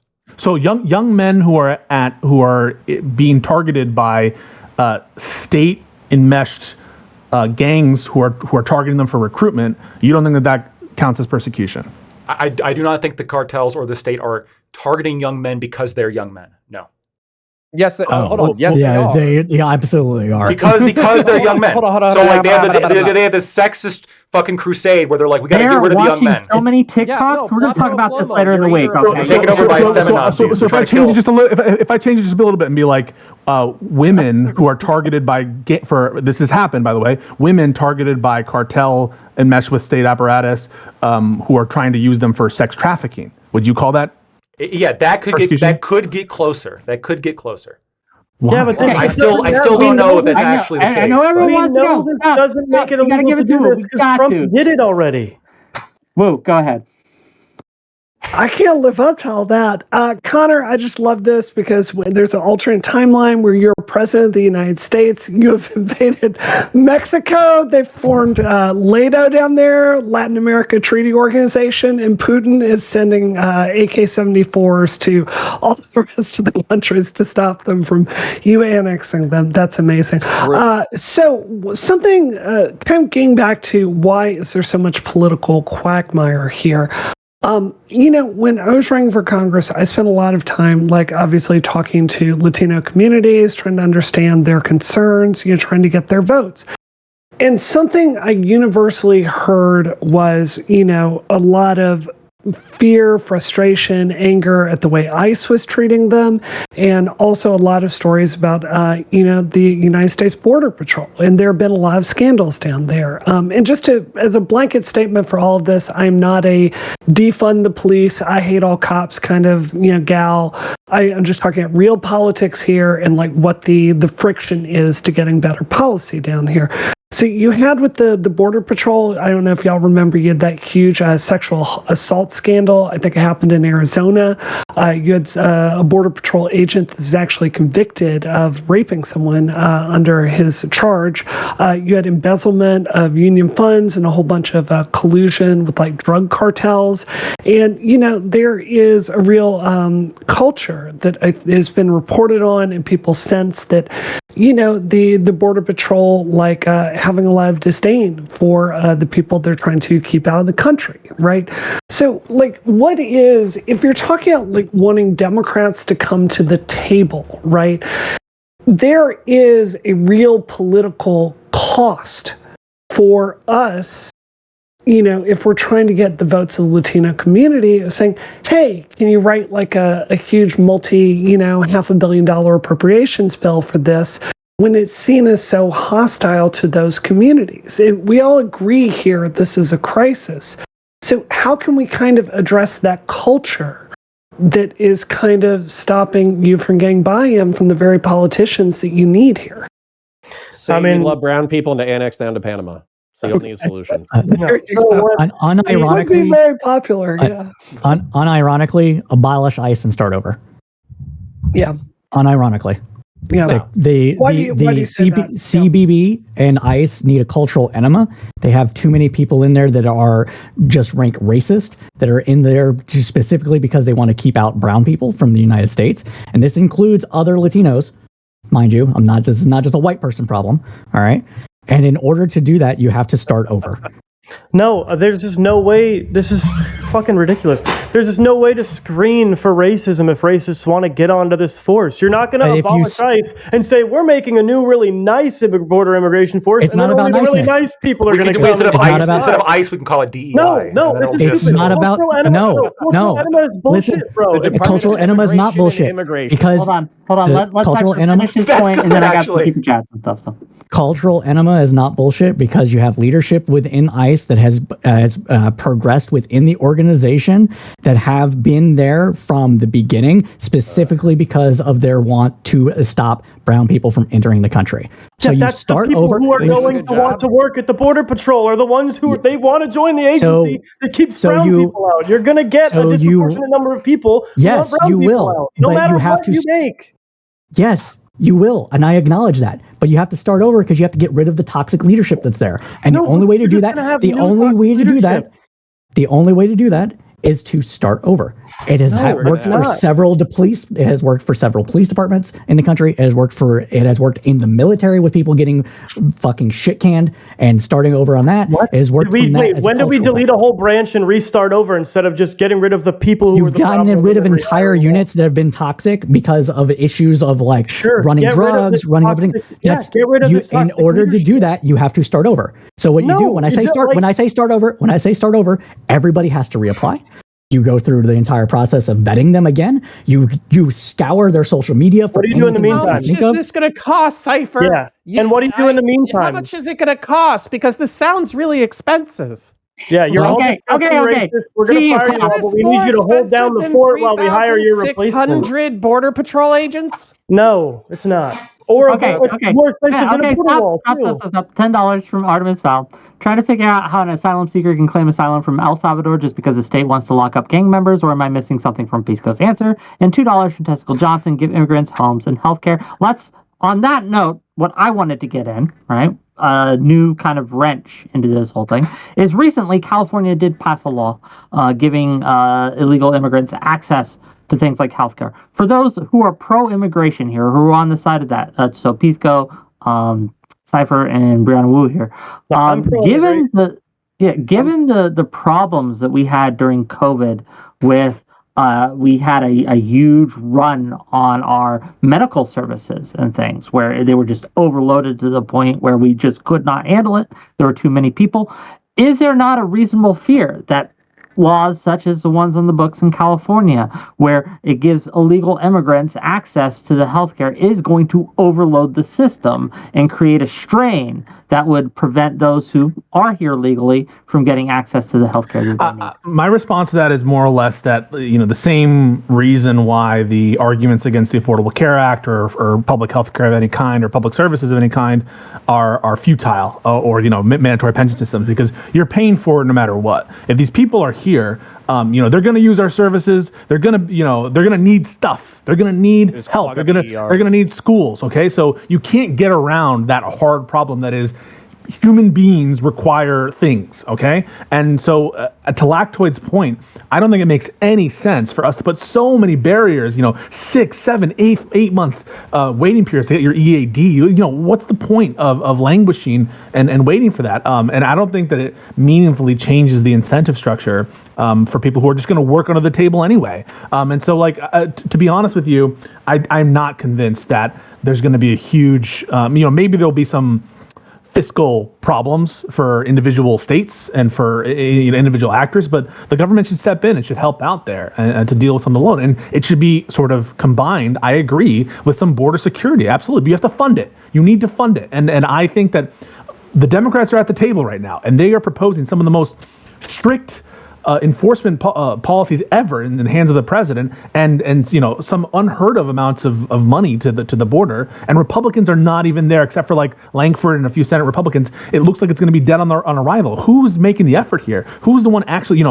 Some months ago, Republicans wanted to. I just want to finish this off. 3 days before the election. Yeah. But look at the cynicism that you just heard. Look at the cynicism you just heard. So one of the ways in which our democracy functions is being responsive to people and like what they think. And you're saying, well, because it's less than a year out to the election, therefore we shouldn't be passing any policies. That's the kind of cynicism. Pass it. That's the kind of cynicism. It's obviously motivated. Because was the Democrats not coming to the table when they rejected Lindsey Graham's 6th attempt to get 500 immigration judges hired, or what? Or hang on a second. When they do it? Hang on a second. So right now we are responding to a offer by Republicans where they wanted to tie Ukraine and foreign aid to these particular procedures. That's why the administration moved a little bit and said, all right, we'll do what you're asking. And now they're reneging and they're saying, we're not even going to consider it because Trump says he wants an election day win. He doesn't want one for Biden. So in my opinion, the Democrats are the ones who have come to the table with a plan that is, by all accounts, bipartisan.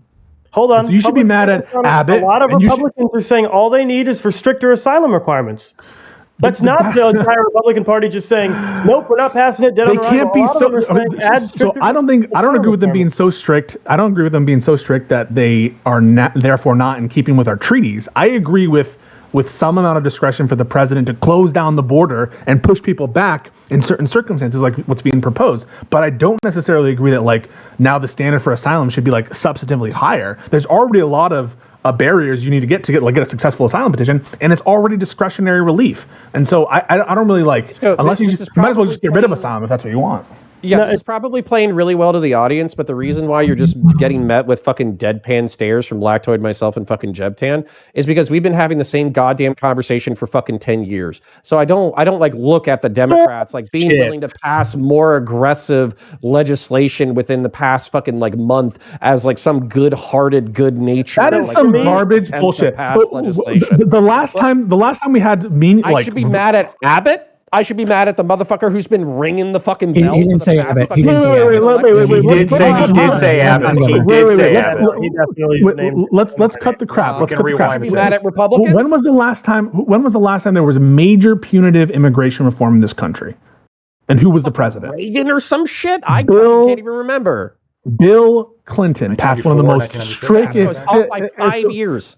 No, but it was a Democratic president who passed those additional barriers and restrictions. He's a neo-Nazi. He's a neo-Nazi by today's standards. Okay. Dude, Bill Clinton is very different than the Democrats from today. Like, if you look at his policies, he's not anywhere close. Listen, Obama was called. Hang on a second. No, this is important. Obama was called the deporter-in-chief. Obama deported how many numbers of individuals? Deporting is dealing with the consequences of his lack of border security. It's not border security in itself. Obama wanted comprehensive immigration reform. Where was the appetite to work with Obama? You guys are going to seriously sit here and argue? Where was the appetite to work with Trump? 2000s. We need to be honest about.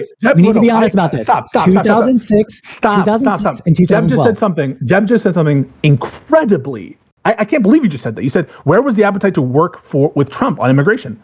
Do you forget the grand bargain that was proposed? Border wall for DACA and for Dreamers? And Trump said no. Okay, He's the one who and we had the biggest for border wall. Democrats said no. We can accuse you of all the same shit. Listen, we had the biggest government shutdown in history in response to what happened there. And so Democrats have always been willing to deal. They're willing to deal on this. It's the Republicans who are ideologically captured. To deal the same exact way Republicans are. No. This is BS. This is BS. Okay. So 96 is when, or 94 or 96, one of those 2 years is when Bill Clinton and everybody came together to kumbaya, let's fucking put up border walls. Okay. That was because of a surge of immigration between 1987 and whatever that was. So there's about 1 million people a year coming in through the border. That fell off a cliff through a number of different reasons, mostly pull reasons. Mostly so they put issues up a outside wall of the United States. Less immigration? Interesting. No, because the immigration didn't start to fall really until 98, 90, 99, and that was because Mexico was actually getting better and partly because of NAFTA stuff. It's complicated. This is fucking complicated, okay? Fast forward to 2006, Republicans, Democrats come together for a comprehensive immigration reform bill because there wasn't because of issues with border wall wanting to be done first and only before anything else was done. That got torpedoed by Republicans. 2012 or 2013, same thing. Rubio, this is why I no longer respect Rubio. Rubio was a part of the Gang of 8 or Gang of 12 in the Senate that was working on immigration reform. Then when he went to his constituents, they're like, we don't want anything. We want a border and only a border wall. Fuck everything else because that's not what we want. So he came back and it's like, we have to get the border first. Everything can come after that. And then that was torpedoed down. Same thing happened under Trump twice. Both times. Trump said no to DACA, like we just said, and because of the border only first, and then you get the rest of your stuff, that was why it was shut down. Yeah, so this is not Democrats. No, this is not Democrats. Trump is not coming to the table when he says, I will not do it for DACA, but Democrats are when they say we will not do it for a border wall. It wasn't because of the border wall. You're not listening. It was because of the border wall. No, you're not listening. They were said that the border wall and its funding have to start first, and in 5 or 6 years, the rest of the stuff can come online. And two of the bills? Yes. It was the same bill, and guaranteeing the border wall also guaranteed everything else. After it was funded and constructed. It was an after thing. This is why. No, it's not cool. Democrats, that's still saying the border wall is the reason we're not doing it.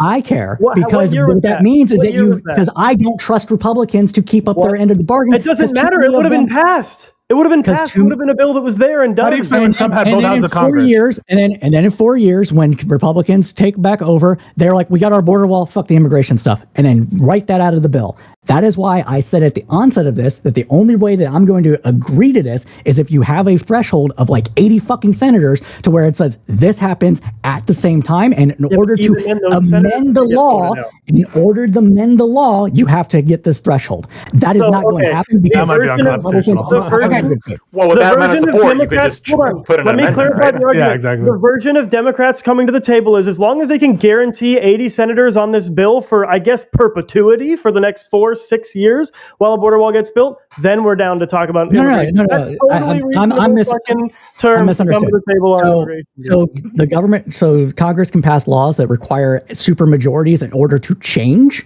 And if you pass that kind of law where you're saying you're getting the border wall, you're getting this simultaneously, effort's going to happen. It's going to happen at the same time. Also, wait, the 2023 bill doesn't even include the border wall, by the way. So I don't even know why we're saying that's the only reason they're not coming to the table. But I got it is definitely one that makes what 2023 bill? But it's fine. Here we go. $10 from Artemis Fowl. Pfeiffer wants to enema the CBP. I thought it was bad to fire an entire agency and rebuild it in our preferred image.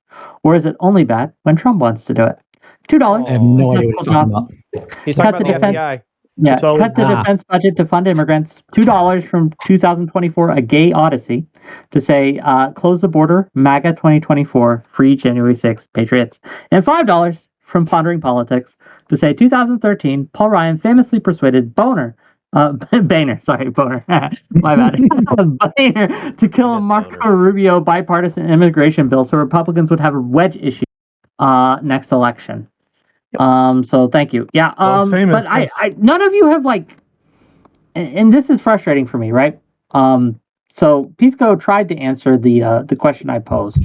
I wanted to answer it. I didn't get a chance. Let's give Wu a chance, right? But let me express my frustration first, so you don't repeat the same mistake, and then we'll give it to Wu. My frustration here is yes, they're here and they're going to use it, but would not the upstream solution, or maybe the upstream solution be to that was to limit the damage that causes in the future by keeping them out in the first place? Would that not simply be an argument to just keep them out in the first place? But let's give it to Wu, and let's go to counter. Well, I think it's really instructive, actually, Wick, that, you asked a really pointed question, which is, the reality of this is our healthcare system in America is barely functioning. It's just a fact that people that are not here legally have to use our healthcare services. And of course, we should give it to them because we're not monsters. And then we got into a long diatribe about who's more to blame, Republicans or Democrats on this. I mean, it's so emblematic of why we're here. So I think you're dead on. What makes sense to me is if you're here in this country, of course we treat you decently. Of course we give you health care. But there's a cost to this, and I want to be really clear. So even right now in Boston, outside it is 28 degrees. So if you're outside in Boston right now, you could die.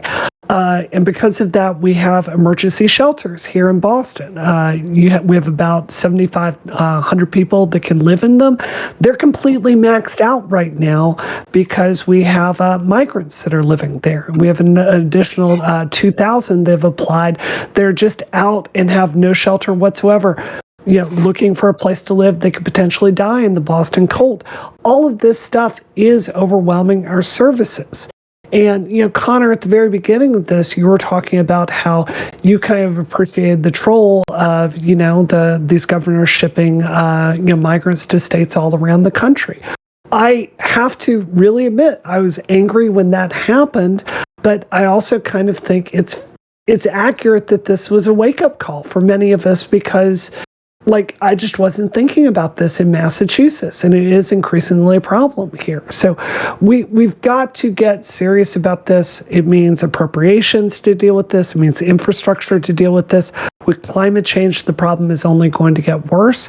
And I think I'm really tired about screaming at each other on this about who's more at fault, because it is a national security issue.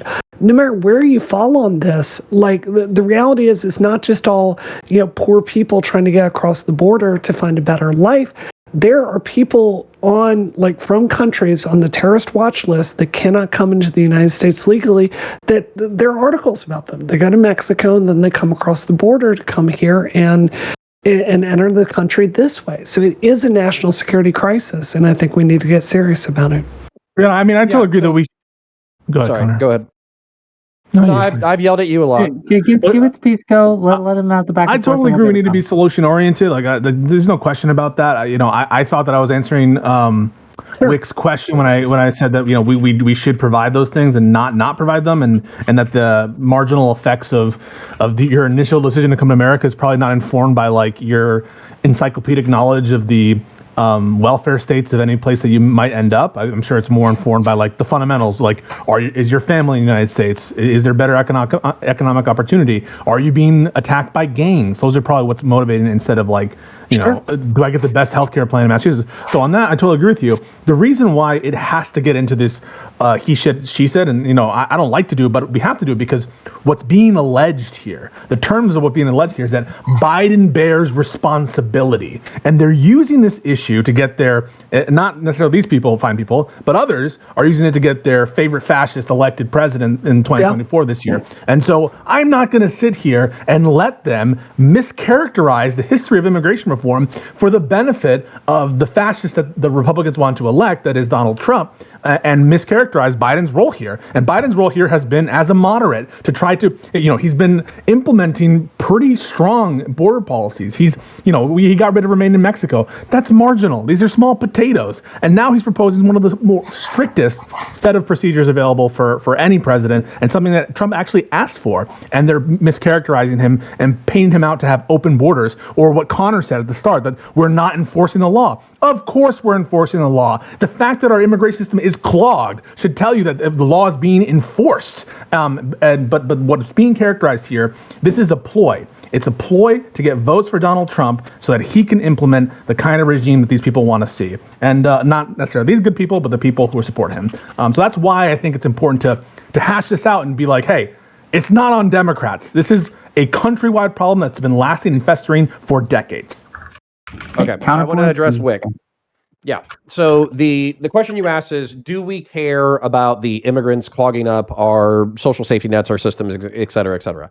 Part of the reason why I want border security is because I think that, I might use this word incorrectly, but I think there's an actuarial analysis of funds and insurance policies and healthcare and all of that kind of stuff. And you can do that calculation if you have a predictable population. Meaning, and I think that services should service the populations that they're surrounding. So I don't want an illegal immigrant underclass that simultaneously can't get access to the goods and services that make a decent human life, but also choose to go to emergency rooms out of desperation and then cause inflated costs to the systems that are not actually representative of the services that they're consuming. So I want people who are within the physical United States to have access to healthcare. But what I don't want to happen is a pull factor where we just say, yeah, we can have a porous border. Yeah, we can let everybody fucking in, but also we're going to guarantee you the necessities of life. Fuck that. Look at that framing. No one's saying we want a porous border. No one's saying we should let everyone in. That's your fantasy that you've created based on a few videos and libs of TikTok and Jack Posobiec, all that shit. Is a fucking retard. Okay, DC Drano, Jack Posobiec, Cat Turd. DC Drano is more retarded than End of Wokeness. So you have this impression that the Biden administration does not want to enforce immigration law, and I'm assuming that you're in favor of the impeachment articles against Mayorkas. It's not true. Pisco don't want a porous border. That's my impression.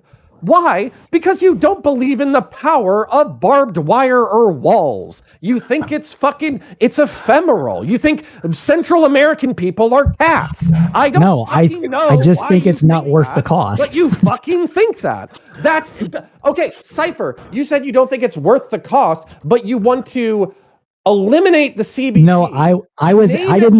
No. Shut your mouth, sir. Name it. Not done yet. What does he want to name it? You want to eliminate the CBP. You want to rename it DEI, the Department of Immigration and Immigration. You want to staff it exclusively with Black and Hispanic women, and you want them to have a progressive agenda. And you somehow think that is less expensive than a fucking border wall and 3,600 fucking Border Patrol agents. But I didn't say that. What I said was what Brianna.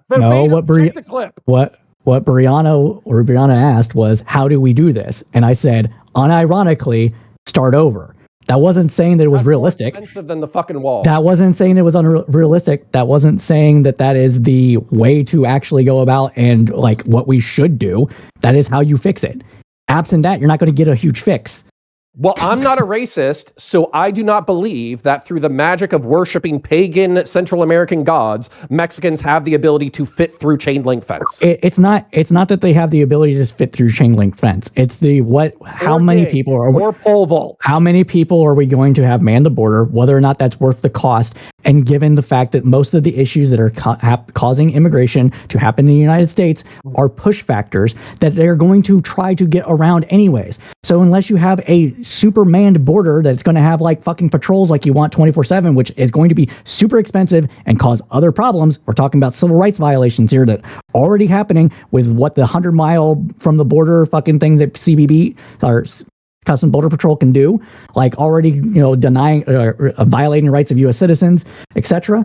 Are we wanting to do that just to stop a few more people from coming in? Or are we going to try other fixes? Dude, it's not a few more people. It's 1% of the United States population every fucking year. I don't think you're going to stop 1% from trying to come in. I don't think you're going to get those numbers. I think there's too many push factors to the U.S. I think they're going to come with barbed wire cutting abilities, and by the time they can deploy a soldier to fucking interdict these people, they'll already have fucking cars at the border from the other coyotes and raise that cost up, and they're just going to go to the winds, but going on the roads that were built there and everything else. They're just going to cut through it. For the fucking alligator shit or the annexing down no, I'm not making those arguments. I'm saying it's not worth the cost. Alligators with drone bombs on it. Got it. Okay, fuck. Jeb, go ahead. Yeah, listen, I agree. Our Border Patrol is so evil, and I want the biggest, grandest wall protecting all of these innocent asylum seekers from our U.S. Customs and Border Patrol. From the neo-Nazi rapist Border Patrol. Yeah, because we're just waiting to civil rights aggress them the moment they get here. The things that I listed are things that are from CBP. Here's the things that I listed. Okay, wait. Let's get a point blank. Are you in favor of Biden's proposal or not? Are you? So from what you've heard, obviously it's not been released yet, but from what you're hearing, do you support Biden's agenda on this issue, on this specific legislation being proposed, or not? Connor, Jeb, and Lactoid. No, If and it I wasn't a supported Democrat the in an election amendment. year, absolutely. Oh, No, I how don't cynical! care. How fucking No, cynical! hold on. I don't give a fuck. I want Biden to get reelected because this immigration bill is so tremendous. If this immigration bill is as powerful as it should be, it's gonna make a better difference than I think Biden will ruin in the next 4 years. Connor, but no, I think wait, get Connor on board. Wait. Why does Connor get to I'm not say? on board yet. Oh, you're not. I'm not on board Okay. yet. I want the Secure and Protect Act of 2023, which nobody's given a good reason why Democrats just refuse to even engage I'm with. not really familiar with the terms, to be honest with you. I just don't have it offhand.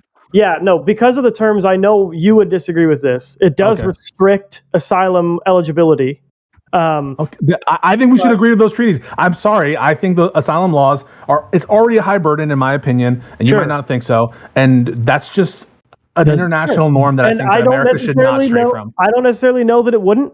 And I'm open to the asylum restrictions being amended. The specifics matter to me. I'm not familiar with this, so I'm sorry that I can't comment. And they matter to me too. So I would want there's currently in Biden's proposal really no asylum reformation whatsoever, not even a remain in Mexico type situation. And for me, that's a hard line. There needs to be some level of out of country asylum application centers involved. It's small potatoes, Jeb. It's small potatoes, and also Mexico at any time can pull the plug. And Mexico has already indicated they don't want to have to do with it. And it only pertains to non-Mexican nationals because obviously you can't send if Mexicans are immigrating and applying for asylum, then you cannot send them back to Mexico. Sure. And so there are a lot of reasons why this is not the panacea that you think it is. I reject this. You've said this 3 times. I fundamentally reject it. 60,000 is small potatoes. If you want to talk about the annual, sure. But 60,000 people admitted or changed a policy in a single day. I live in a city of fucking 250,000 and the fucking metro is like 2.3 million. But the downtown area, the actual incorporated city is 250,000. So you're talking about what a fucking 25% fucking increase in population of a major American metro. What is they're diminishing what is returns. the number of people? What is the number of people that are actually approved for their asylum claim after they have been adjudicated to say that it is valid at least at the first point that they are encountered? Did you say 100% or 25%? That's specifically for expedited removal stuff. So there's a procedure known as expedited removal where an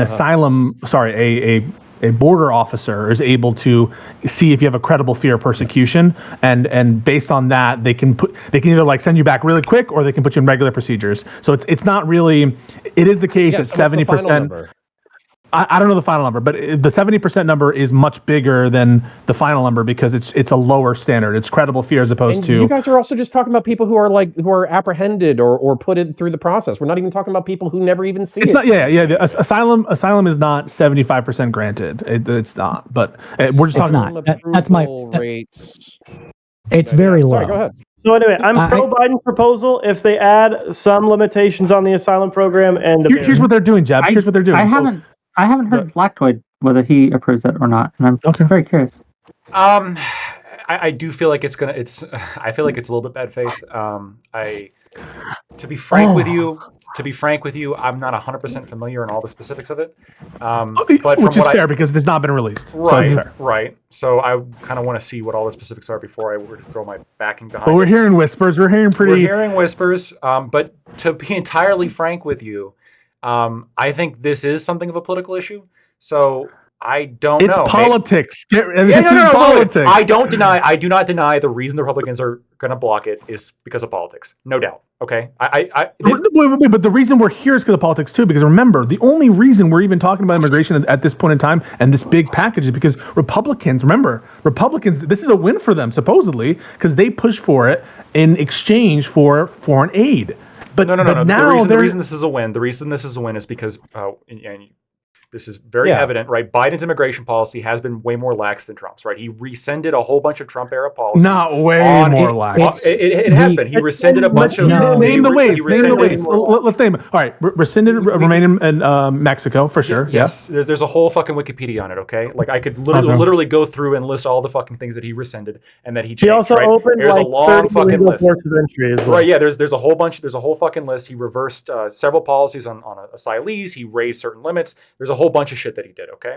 Now, I what I think is happening here is that the American people are pissed off at this to some extent, and this recent immigration bill is like an attempt to fix that for political image going into the election, because this is the thing the Republicans are rolling well on, and the Republicans don't want that to happen because they want to run on immigration. Of course. Hold on. Yeah, but are you? Okay, hold on. Let me say something here, right? Like we're kind of wrapping it up here, but I wanted to say something. So, why is this wrong? And I hate this argument. A politician responds to the will of the people and changes his positions in order to respond to the electorate. That's how it works. That's how it should work. No, wait, right? I'm not saying that's not how it works. What I'm saying is that, like, so this is not something that Biden didn't contribute to. You can say this is him trying to fix it, responding to the will of the people, but the Republicans want to win on this issue. That's, of course, what's happening, right? No, That's they don't what Mitch want to McConnell win. No, they want to run on the They want to be able immigration to use this. Yeah, they want to be able to run on it. Yes. Yeah, that's what he's saying. That's what I'm You guys are saying. saying They want to win on immigration. immigration, of course. Gotcha. I know. We should not reward that cynicism. We shouldn't be like, oh, because it undermines. It depends the point how that important immigration is to you, I suppose. Okay, so listen to me. If your argument is this is an imminent crisis, it's crazy. This invasion is. We invoke the Article 1 powers of invasion. But we can wait until January 2025. I never backed up the invasion claims. Okay, I wouldn't back up the invasion claims. You're talking to me here. America's had had huge moments of immigration. This is a particularly big immigration wave. 100% sure we're going to survive it. And the Republicans are absolutely irresponsible in this moment and playing up the rhetoric. And then one thing is, okay, you're having this as an issue, highlighting it, that's okay. But you're playing up the rhetoric and then saying, oh, but we can't address it until after Trump's in office. And that can't be. I'm just explaining to you what's going on. Yeah, I'm just explaining what's going on, right? So, like, I understand. But why won't you just be like, I support if there's a good bill. I'll wait to see it. But I'm open to it. No matter who's I personally am open to it. Yeah, I personally am open to it. However, I disavow Abbott. That's what I want. I disavow specific things that Abbott has said. Okay, not all of his policies. Okay. okay. Not all of his policies. Can I say one more thing? We got away from it, but I just wanted to say this. Back to answering your question when you said, like, should we provide all these things to illegal immigrants? I do wonder why it's the case of, well, if we don't provide medical care or housing to illegal immigrants on one side of the border, all of a sudden, like, that's monstrous or whatever. Like, if that's the case, why don't we have an obligation to provide free healthcare and housing to people around Everyone in the world all the time? Or people on the other side of the border? Like, it doesn't make any sense. I haven't heard that. Why not on this panel. I guess it would be Brianna Wu did say that if we don't provide health care for illegal immigrants, that's monstrous. No, because sorry. Because they're already here. It would be really disgusting to, like, let's say somebody was hit by a car, right? And they go to a Massachusetts emergency room and you find out or not even find out for sure, like, they're not able to provide papers proving they're a United States citizen. You just let them die. Of course, that's monstrous, right? I mean, there's just... Yeah, they treat first. Yeah, you just... There's stuff you have to do as in a decent society, but, I mean, how can you disagree with that? It's not a good system. The limiting principle. The limiting principle is in our current structure of the international system, these arbitrary lines called borders still matter. And as much as we want to say that, like, we're all humanists and that everyone's life matters and everyone's is equal, absolutely, we entrust states with the authority to govern over specific geographic areas, and that implies a greater responsibility over those geographic areas and the people who live in them. I agree. You can argue there's a legal responsibility, but I reject, like, the moral loading of we have an obligation to provide services for people here, but not there. We don't have any obligation to provide services. I disagree with that. California's bill that provides free health care for illegal immigrants is crazy. We should never. I agree with Connor that we should be doing more to help our friends below the border. I don't necessarily think that this has to be an absolute line of no care to people beyond our borders and absolute maximal care to people within it. I think there should be more balance. Here's what we're gonna do, because I know we're winding down. We're gonna let Wu respond to that, and then I got 2 super chats that we're gonna discuss, and then we're gonna go to closing statements. And that's what we're gonna do, because gang, I don't have all night, but I love it here. It's been a wonderful discussion. Let's go to Wu, and then I got super chats, and then we'll see how it goes. So, look, one of the reasons it's really important to me to address this crisis is I do agree with you. I think American people should come first. I mean, I think, I think there are a lot of progressive arguments to get immigration under control. A really good example is if we have an influx of cheap labor, that dilutes the power of unions, right? It makes it so people that are living here, they're fighting for lower wages in some cases. The pressure is downwards for them to get higher wages. Rather, housing becomes more constrained.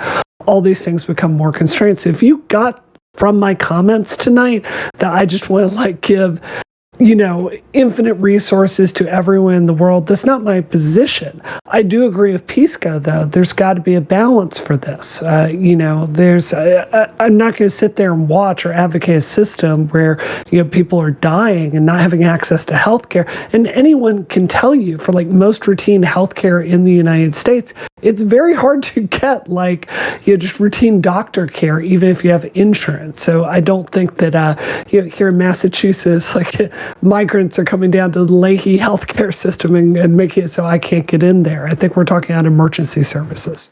Okay. Wow, this has been great. Let's get through these super chats. We can discuss those for a little bit, then I know people have to go, so we're going to go to closing statements after that. Artemis Fowl for $10.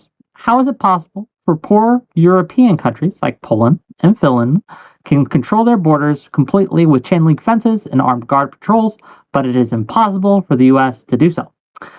A lot less people coming into Poland. Yeah, that's well, not right now. Belarus is sending a whole bunch of people into Poland. Are you kidding me? They had 8 million people come over in the past decade. Are you shitting my dick right now? Wait, hang on a second. We have a bigger border and more people trying to come over the longer period of time to America. Yeah, and I think the issue is... Since 2014, Europe has accepted upwards of 12 million people who absolutely would have stopped. I'm talking about Poland. Wait, are we talking about Poland? Poland, there is a specific migrant crisis between Poland and Belarus. And Poland took 0 of them.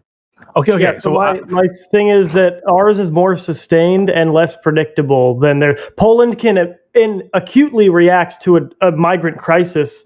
We don't really have just an acute migrant crisis. We have an acute migrant crisis among an ongoing sustained crisis. We have a perpetual migrant crisis. Yeah, it takes far more resources to deal with migrants. We never know what day they're coming. And guess what? We're still standing. We're to answer. He had an answer to, and I'm curious what that is. Yeah, it's just they're very different circumstances. The border between Mexico and the border between Mexico and America is also I understand it to be much more natural barriers in terms of rivers, irregular kind of mountainous areas, right? Is that correct? Someone tell me if I'm wrong about that. It's more complicated of a border than Eastern Europe, I think. Now, I'm not a geologist or whatever that is. And also, as well, as they've already mentioned before, that there's a sustained pattern here, and so it's very different circumstances, I think. We should regard them like Switzerland. Okay. I got to get through these, and then we got to go to closing. I know we could talk all night, but we don't have all night, so here we go. $5 from Dan, 1994, to say Biden can address it today. No additional law needed. See 8 USC 1225B2C. I don't know what that is, dude. No, it's not the case. It's not so the president does have an incredible amount of authority in immigration. They have a suspension power that allows them essentially to restrict all classes of the INA uses alien as the term, but that's the term I'm going to use.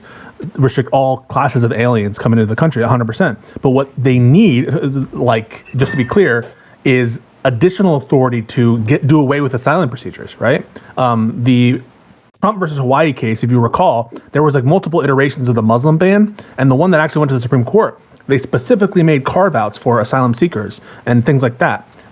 If you pass a law that specifically limits the ability or access for these procedures and just lets you to summarily like throw people back. That's the kind of authority that a lot of Republicans and Trump wanted, and that's what's being asked for right now. And it's an unclear question about whether or not the president has that authority. So this would really shore it up and give that additional kind of push to just like summarily throw people out. So there's a lot of stuff that this would cover, and as well additional funding, and that's been requested before by presidents, including Trump.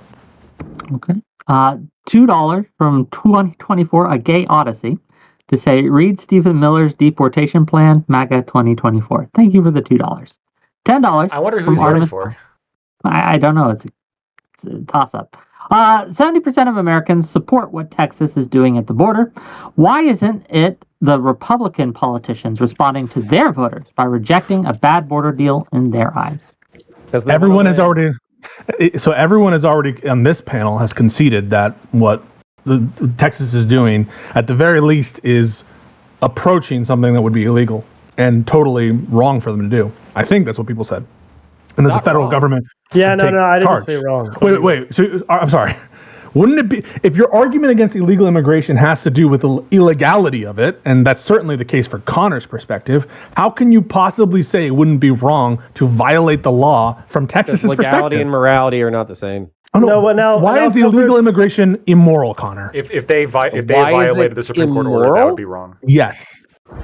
Okay, immoral is probably a little bit charged. However, I could say it's on the lower end of shitty. And the reason why is because, again, I was raised in this fucking stupid thing called national identity. I'm going to do it. So you asked, I'm going to answer. So I was raised with this concept of like nationalism, like I was born in a certain country, I'm responsible for a certain country, I'm a citizen of that country, its well-being, its community, all of that kind of stuff is my responsibility. It's laws. Yeah. Well, when its laws are stupid, it's my job to say that its laws are stupid. When its laws are stupid, it's okay to violate them? That's not what I said. Okay, then why can't the law as much as possible? Why can't we just say that it would be wrong for Governor Abbott if I'm making a moral legal distinction. Okay. If you understand that, you understand my point.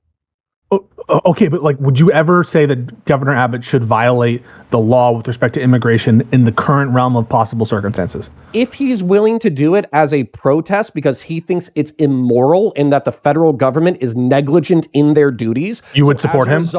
So as a result, if he's willing to install the barricades as a protest against the federal government, but then he's not a pussy about it, and he's willing to be put in bracelets and put in prison as a protest, then yeah, he has my moral support to do that. Okay. I'll give my reason in a closing statement for the sure. I will donate to his legal GoFundMe. I don't sign off. We'll go to the closing statement. Gang, it's been a great discussion. It's been a great discussion. We're going to give all these individuals, lovely individuals, great individuals, wonderful, the best individuals, right? We're going to give them a closing statement, let them close out, tell people where they can find them. Please go support all my guests today. They have been great to me, right? They've taken time out of their day to come and argue, right, and yell at each other on my show. And I appreciate every single one of them. So when they give you that link of where you can find them, please go follow them, right? Go click on their subscribe button, whatever it takes, okay? What we got coming up on my end, Tuesday, tomorrow, I'm going to be talking to Ruby Spacek about extremism. That's going to be a fun discussion. Thursday, we're going to have Brittany Simon on. We're going to have a Femoid on. We're going to be having Fairy Queen on. We're going to be having more. And we're going to be talking about the growing gap, the growing gender gap when it comes to liberalism and politics and things like that. A study was released recently showing that there's a huge upspike in most countries with women becoming more liberal and men much less so. And so more than any other time in the last 40, 50 years, there is a huge gender gap. We're going to talk about why. But let's go to the people that came here today. Lactoid, close us out. Give us a closing. Thank you. I appreciate it, Wick. Thank you all for arguing with me. I loved it. Look, I think that Texas is justified. At the end of the day, Texas is justified for putting up the wire from just a legal point of view. I do believe. But let me be very clear. I swore an oath to the Constitution. I know some people else here have. When the Supreme Court says something, you do it. I'm sorry. This is just how it has to be. And so the Supreme Court said the feds can do it, and so they can. I'm not going to back off. I'm not going to commit treason on because of fucking immigration. It's not going to happen. Sorry. To the extent that Abbott is to stop or arrest feds, this is a major issue, and I would not support Abbott. And to the extent that he's threatening such, is terrible. But generally speaking, I don't think the Biden administration is being good faith in administering immigration laws. If you like what I had to say, you could find me at Lactoid TV. Thanks. Go check him out, gang. He's great. Thank you for being here. Jepton, what you got? Yeah, so just to touch on everything a little bit, at the end of the day, as far as Texas and Governor Abbott, I fully endorse everything up to the actual, like Lactoid said, stopping and arresting of federal agents who were trying to remove barbed wire. Though, if he just gets in their way and stops them, or I thought Pisco was referring to if he were to immediately reconstruct the barbed wire. That's what I was saying I don't think would be wrong. I think that would just be some Tom and Jerry-ness with the law, as Lactoid said. That's the part I don't think would be wrong. If he was stopping and arresting federal agents, I would say that's wrong. As far as what I want to see in immigration policy, this idea that Republicans are the only ones not coming to the table for immigration is just bullshit. Lindsey Graham, February, Secure and Protect Act of 2023. He did it again. He did it in 2019 as well. Didn't include wall funding this time at all. They still didn't even consider it. Didn't try to amend it. Didn't try any. So any little nitpicky problems, I don't give a fuck about, because they didn't even try to pick it up and amend it. They just said nobody engaged with it whatsoever. What I want to see is the Biden proposal, from what I've heard about it, is great. It's a great proposal. It's not a complete proposal. And I know that once a proposal is passed, we won't get another one for a while. So I want a physical border, and I want asylum restrictions as far as where people can apply for asylum, if possible. Jeptan, thank you for coming. Really appreciate you. Cypher, go ahead. Yeah, so my position on this is that what we need to have happen is, if we want comprehensive immigration reform to include border security, it needs to happen at the same time, and there can't be fuck games played with it afterwards. No Tom and Jerry bullshit happening. Get the actual amendments in there, get the things that you want, and go from there. If that's not going to happen, then we're not going to get what we actually need, which is an actual fix to the problem that will actually address the both legal and moral ramifications of having a quote-unquote porous border. As far as what Abbott is doing, I fully don't endorse Abbott. And if there's a protest in Austin coming up, I will attend that one. I don't attend very many protests, but I will attend that one, because what Abbott is doing is flirting with civil war, and I will not have that. And I will do everything in my power that I can as little old me, 5'6", know nothing, 38-year-old male can do, and that is what I will address at that time. So don't flirt with civil war. You don't want that. That's not good for the country. It's going to tear everything apart and cascade throughout the entire world. So stop doing it. The thin 5'6" line between order and chaos. Cypher, thank you for being here. Really appreciate you. Yes. Brianna Will, please. Cypher, I really agree with those sentiments. And, Pisco, coming back to something you said earlier, I do think it's really telling that we spent so much time tonight talking about Biden and not talking about, this very clear Republican culture towards insurrection and outright civil war. I think you're exactly right. It's part of a strategy to kind of change the subject from their indefensible behavior as pretty nakedly a election year strategy. It is really, really troubling. It's anti-American. At the same time, the thing I want to close on is, if you're progressive and you want universal health care and you want a stronger safety net here in America, we often talk with a lot of reverence towards countries that do have those things and have universal health care, or countries that have really strong social programs like Denmark. Well, something about Denmark is they're extremely aggressive about immigration and maintaining their border. Sweden, for a variety of factors, actually had to revamp their entire system in 2015 because their financial system couldn't keep up with the influx of people coming.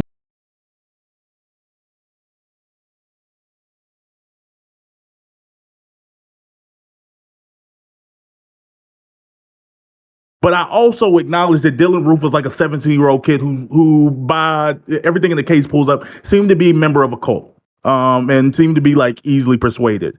Like, I am I ever going to feel sorry for or like Dylan Roof as an individual? No, but I would be dishonest if I know that at 68, Dylan Roof could like be a dramatically different person, and there's like he might be there could be a system like the system should probably appeal to something other than like my emotional disdain for him. There, that mother F is. Leave him there. That's where he belongs.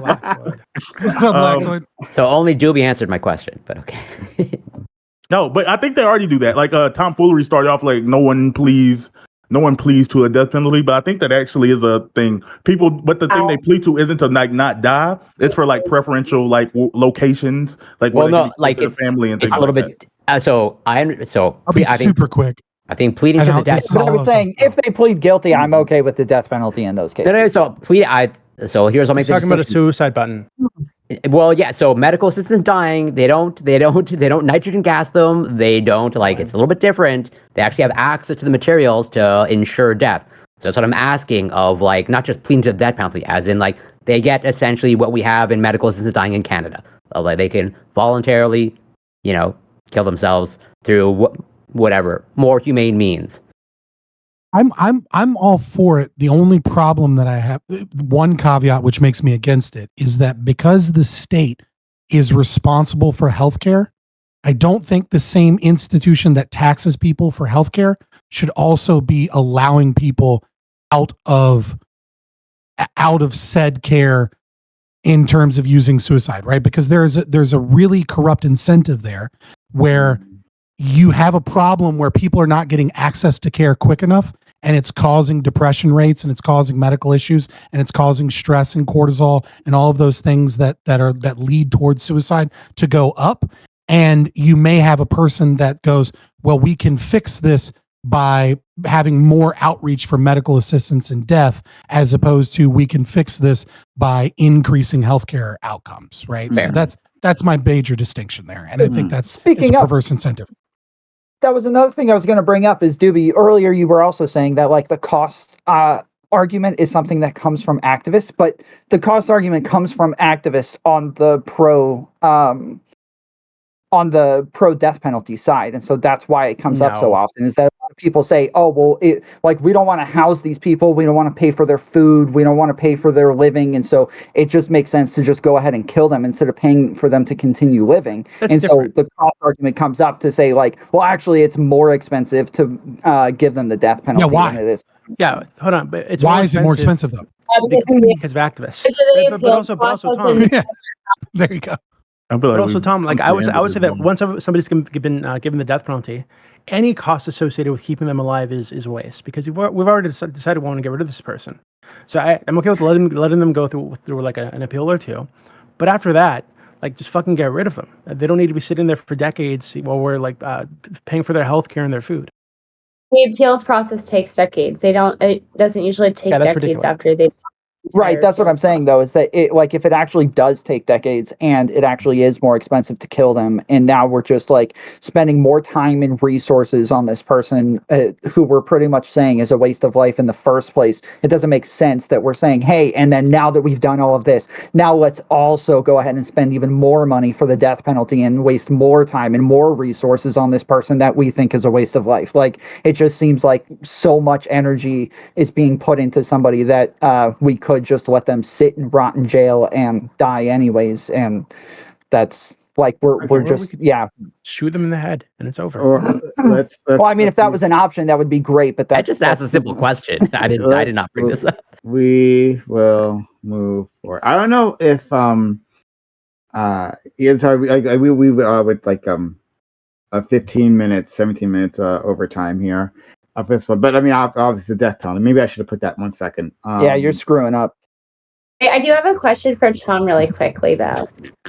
You said earlier, Tom, that somebody should someone should be, sorry if I'm fucking up, if you're trying to close, but you said earlier, Tom, that people shouldn't be allowed to get the death penalty unless they've had multiple convictions. So are you saying the number of convictions matters more than the egregiousness of the crime? And if somebody commits a whole egregious and disgusting crime. So for instance, there was a woman who had no prior charges, and then she pretended to be pregnant, befriended a pregnant woman, was friends with her for 9 months, up until the week she was about to get birth, cut the baby out of that woman's stomach, stole the baby, and ran away with her. Do you think that woman shouldn't be allowed Just a to one-time offense. Just a one-time offense. We call that persistent. One time. Yeah, She only did no, one time. no, I think the egregiousness of the crime, how many people you killed in that crime, like how malicious it was, all of those things matter as well. Yeah. So, I don't know if Scott. Oh, there Would he you is. say that was premeditated? So Scott can hear me. That's good. Because I wanted to say that, like, the discussion that you were having before, you and Corey, I thought was super interesting. We don't have time to do it right this second, but like, I don't know, like, why we wouldn't use a neural link to like reprogram a person's brain. Like, if we're talking about rehabilitation, which is more of a direct way of doing it, then I don't know why not. And furthermore, I don't know, because Corey jokingly said, you know, if you stole the apple, like, you should get your stomach pumped, right? Like, but like, why not? What if I want that apple back and I have a chance to get that apple back in whatever form? It's just very important to me that I get that apple back. Damage to the body is the issue here. But I'll just say this very quickly to Doobie, right? We should absolutely reprogram them and turn them all into Parchman fucking slaves. Okay, Like, I'm all for brain dead fucking slaves walking around that are ex-convicts that just do all manual labor because they don't have a right to their fucking life anymore. Yeah, I agree with Scott because he referenced Ryan. Okay. Yeah. We got to move past it. We're gonna end it here. We're gonna end it here. We got another topic. Okay. Well, I have a question for. Okay, fuck you, Tom. I didn't even get my question answered by the entire panel. Only Doobie and Scott and Bam were able to. It's a sad world for us all. But we can, hey guys, we can do it after the stream, you know, for extra time. But I really would like to interrogate that question because I have some thoughts on that. But interesting. All right. So topic 2. Oh, before we do that, hey all, if you've been enjoying the stream so far, thanks for being here. Thanks for coming through. Consider following the channel if you haven't done so yet.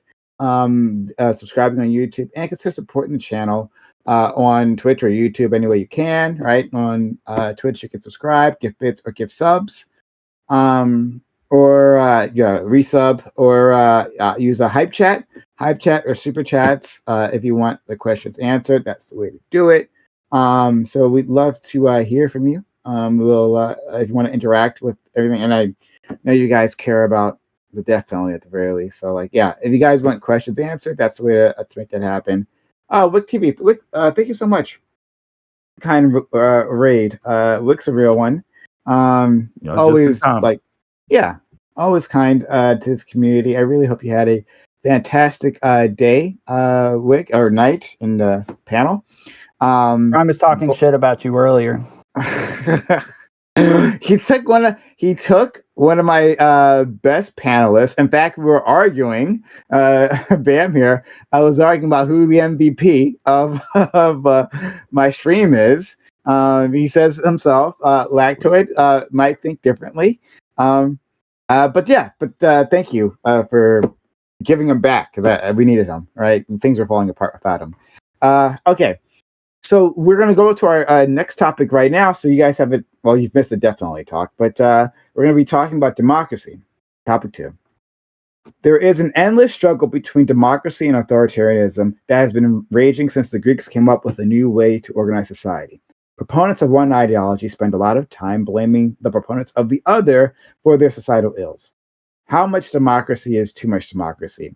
At what point does giving power to the people become disadvantageous? Should we make more aspects of our life democratic, such as work and school? Or do you think society has arrived at around the correct mix already? I was actually reading an article on unions, and this came up. It was from a Canadian MP. He was he had given this speech, and it was really interesting. But I wasn't sure if you guys were going to engage with it, and we've talked about unions a bunch. But like, I thought this like specific core of what that Canadian MP was trying to say would be a fun conversation because there is this balance, and like even within our own nation, from year to year, you could say that like we move along the spectrum. But yeah, I want to figure out like where you guys think we should be. And yeah, I'll leave it at that. So we'll start with our friend Bam, please. This may come as a surprise to some based on my other politics, but I don't know if I have such a diehard attachment to democracy as a concept. I think it's useful in a lot of areas of the society we live in, but I think that we can look at all types of elements of our society that I think are better handled by the state or better handled by would be better handled by like a more of a theocratic method of appealing to experts. Like for example, I don't think that, and we don't do this, but just an example would be I don't think we need to vote on is water clean enough for people to be drinking from. Like it's just something that we decided that, you know what, there's people who actually know what the standards are for calculating that, and we kind of just let them have it. And if they say that this is good or not good, we kind of appeal to that. Although we see where money and other problems get in the way of that in examples like Jackson, Mississippi, or Flint, Michigan, but that's its own thing. Yeah, I don't. That doesn't mean I'm like pure authoritarian. Like I said, I think especially in people's local government and local lives, there's a lot of areas that there isn't a right answer. So we appeal to some general concept of the people's will. I think presidencies are good for that. I think elected congressmen are also good for that. But yeah, you're just gonna have to pick and choose on where it isn't relevant. Thank you, Corey. Yeah, I'll keep it brief or attempt to. There is a balance to be struck in my mind, and I see that there are some positives to democracy, but I'm actually not its biggest fan. But I see it as a sort of a useful tool, and I do believe that there is an issue of like democratizing everything, and so there's a balance to be struck, I guess, between authoritarianism and democracy. And believe it or not, at least for me personally, I do believe in some intrinsic rights that don't have to be written down on paper, but I can write it down on paper if needed. Where like, yeah, I don't think voting on whether, people of a certain skin color should have rights or equal rights to other people of a certain skin color, I don't think that should be up for a vote. Or whether to, bring back slavery, I don't think that should be up for a vote either. And so like, I do think there are some fundamental things that we should all universally agree upon, but like if you want to vote on like what pizza to order, I'm okay with democratizing that. And I'll leave it there for now. Thank you, Scott. From Hans Hermann Hoppe's The Paradox of Imperialism, I quote, "Democracy has nothing to do with freedom. Democracy is a soft variant of communism, and rarely in the history of ideas has it been taken for anything else." Democracy is just another form of tyrannical government. When utilized as a means of, democracy is a gang rapist, a group of gang rapists and their victim voting on whether or not rape is ethical, right? Of course, 9 out of 10 people agree that gang rape is a great time. There's just that pesky victim that, that didn't enjoy it. Yeah, I don't think that democracy, when done voluntarily, is necessarily always bad. I do think that there are times where democratic systems can be a means of which people voluntarily organize in an effective way. I think ESOP models are a great example of this, where you are taking a kind of a mixture of top-down authoritarian structure in a private property perspective, a hierarchical structure, and then utilizing things like time in and positions and jobs in terms of A shares and B shares and voting, and then utilizing combining those two things to try and make sure that all voices are at least heard and understood in some degree. But it's usually a terrible way of determining things. People are retarded, and a lot of people are dumb, and their opinions, on environmental regulations, for example, are stupid, right? Like you can look at just looking at environmental, just isolating just that, right? You can see all of these Just Stop Oil activists. Well, what are they constantly doing? They're constantly doing stupid forms of activism so that they can prop up wind and solar, which are run by the same fucking corporations that run the oil industry anyways. None of them are for regenerative farming. None of them are for adaptive multi-paddock grazing in farming. None of them are actually for restoring the grasslands. None of them are for nuclear energy, geothermal energy, etc. Right? Like they're idiots. They shouldn't have an opinion. And the idea that we allow a large mass of people to try and have some level of power so that the majority can outwit the minority is idiotic. Monarchy is better than democracy, and monarchy is terrible. We should just have freedom. Okay. Once again, people, I have to say that my friend Scott always brings something unique to our stream, right? Who but my friend Scott could relate democracy to gang rape, right? And if he didn't have that, I don't know, like surely this conversation would have been of the real MVP. The real MVP was in front of us all the time. Thank you so much, Scott. Let's vote on it. Who's the MVP? You're welcome. Let's vote on it. Not the MVP, I'm the heel. Right, the heel can't be the MVP. But they're important. They're important. The face can't shine without a heel. Let's go to our friend Tom.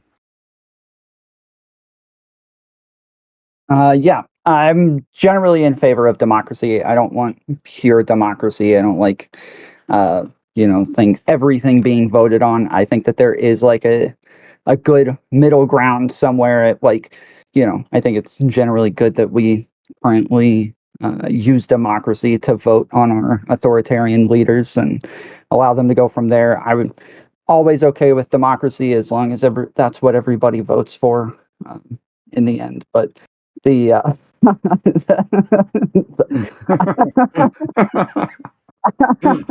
I do think tomorrow. I do think that's I think that there should always be like an equal middle, and I think like Scott uses communism as like what democracy is or where it comes from, and maybe that's true. I don't know, but that like the communism wants everything voted on all the time. Everything is going through some sort of democratic system, and I think that that's insane. But I do think that like having some middle ground where we vote on representatives and then allow them to make decisions for us, and they have term limits, and then we vote them out over time, and then we put a lot of different protections in there to where like they're not allowed to do this, they're not allowed to do that, and we put limits on all of these things. I think that like currently we have a pretty good system, and I think that we just need to continue improving on what we have right now. Thank you so much. Lauren, please. Okay, yeah, so I actually agree with a lot of what Scott and Tom said. Basically, you're just saying that you don't want a full democracy. Essentially, you want a republic, which is what the somehow United you States agree is. with Scott and Tom. That's crazy. Democratic Republic.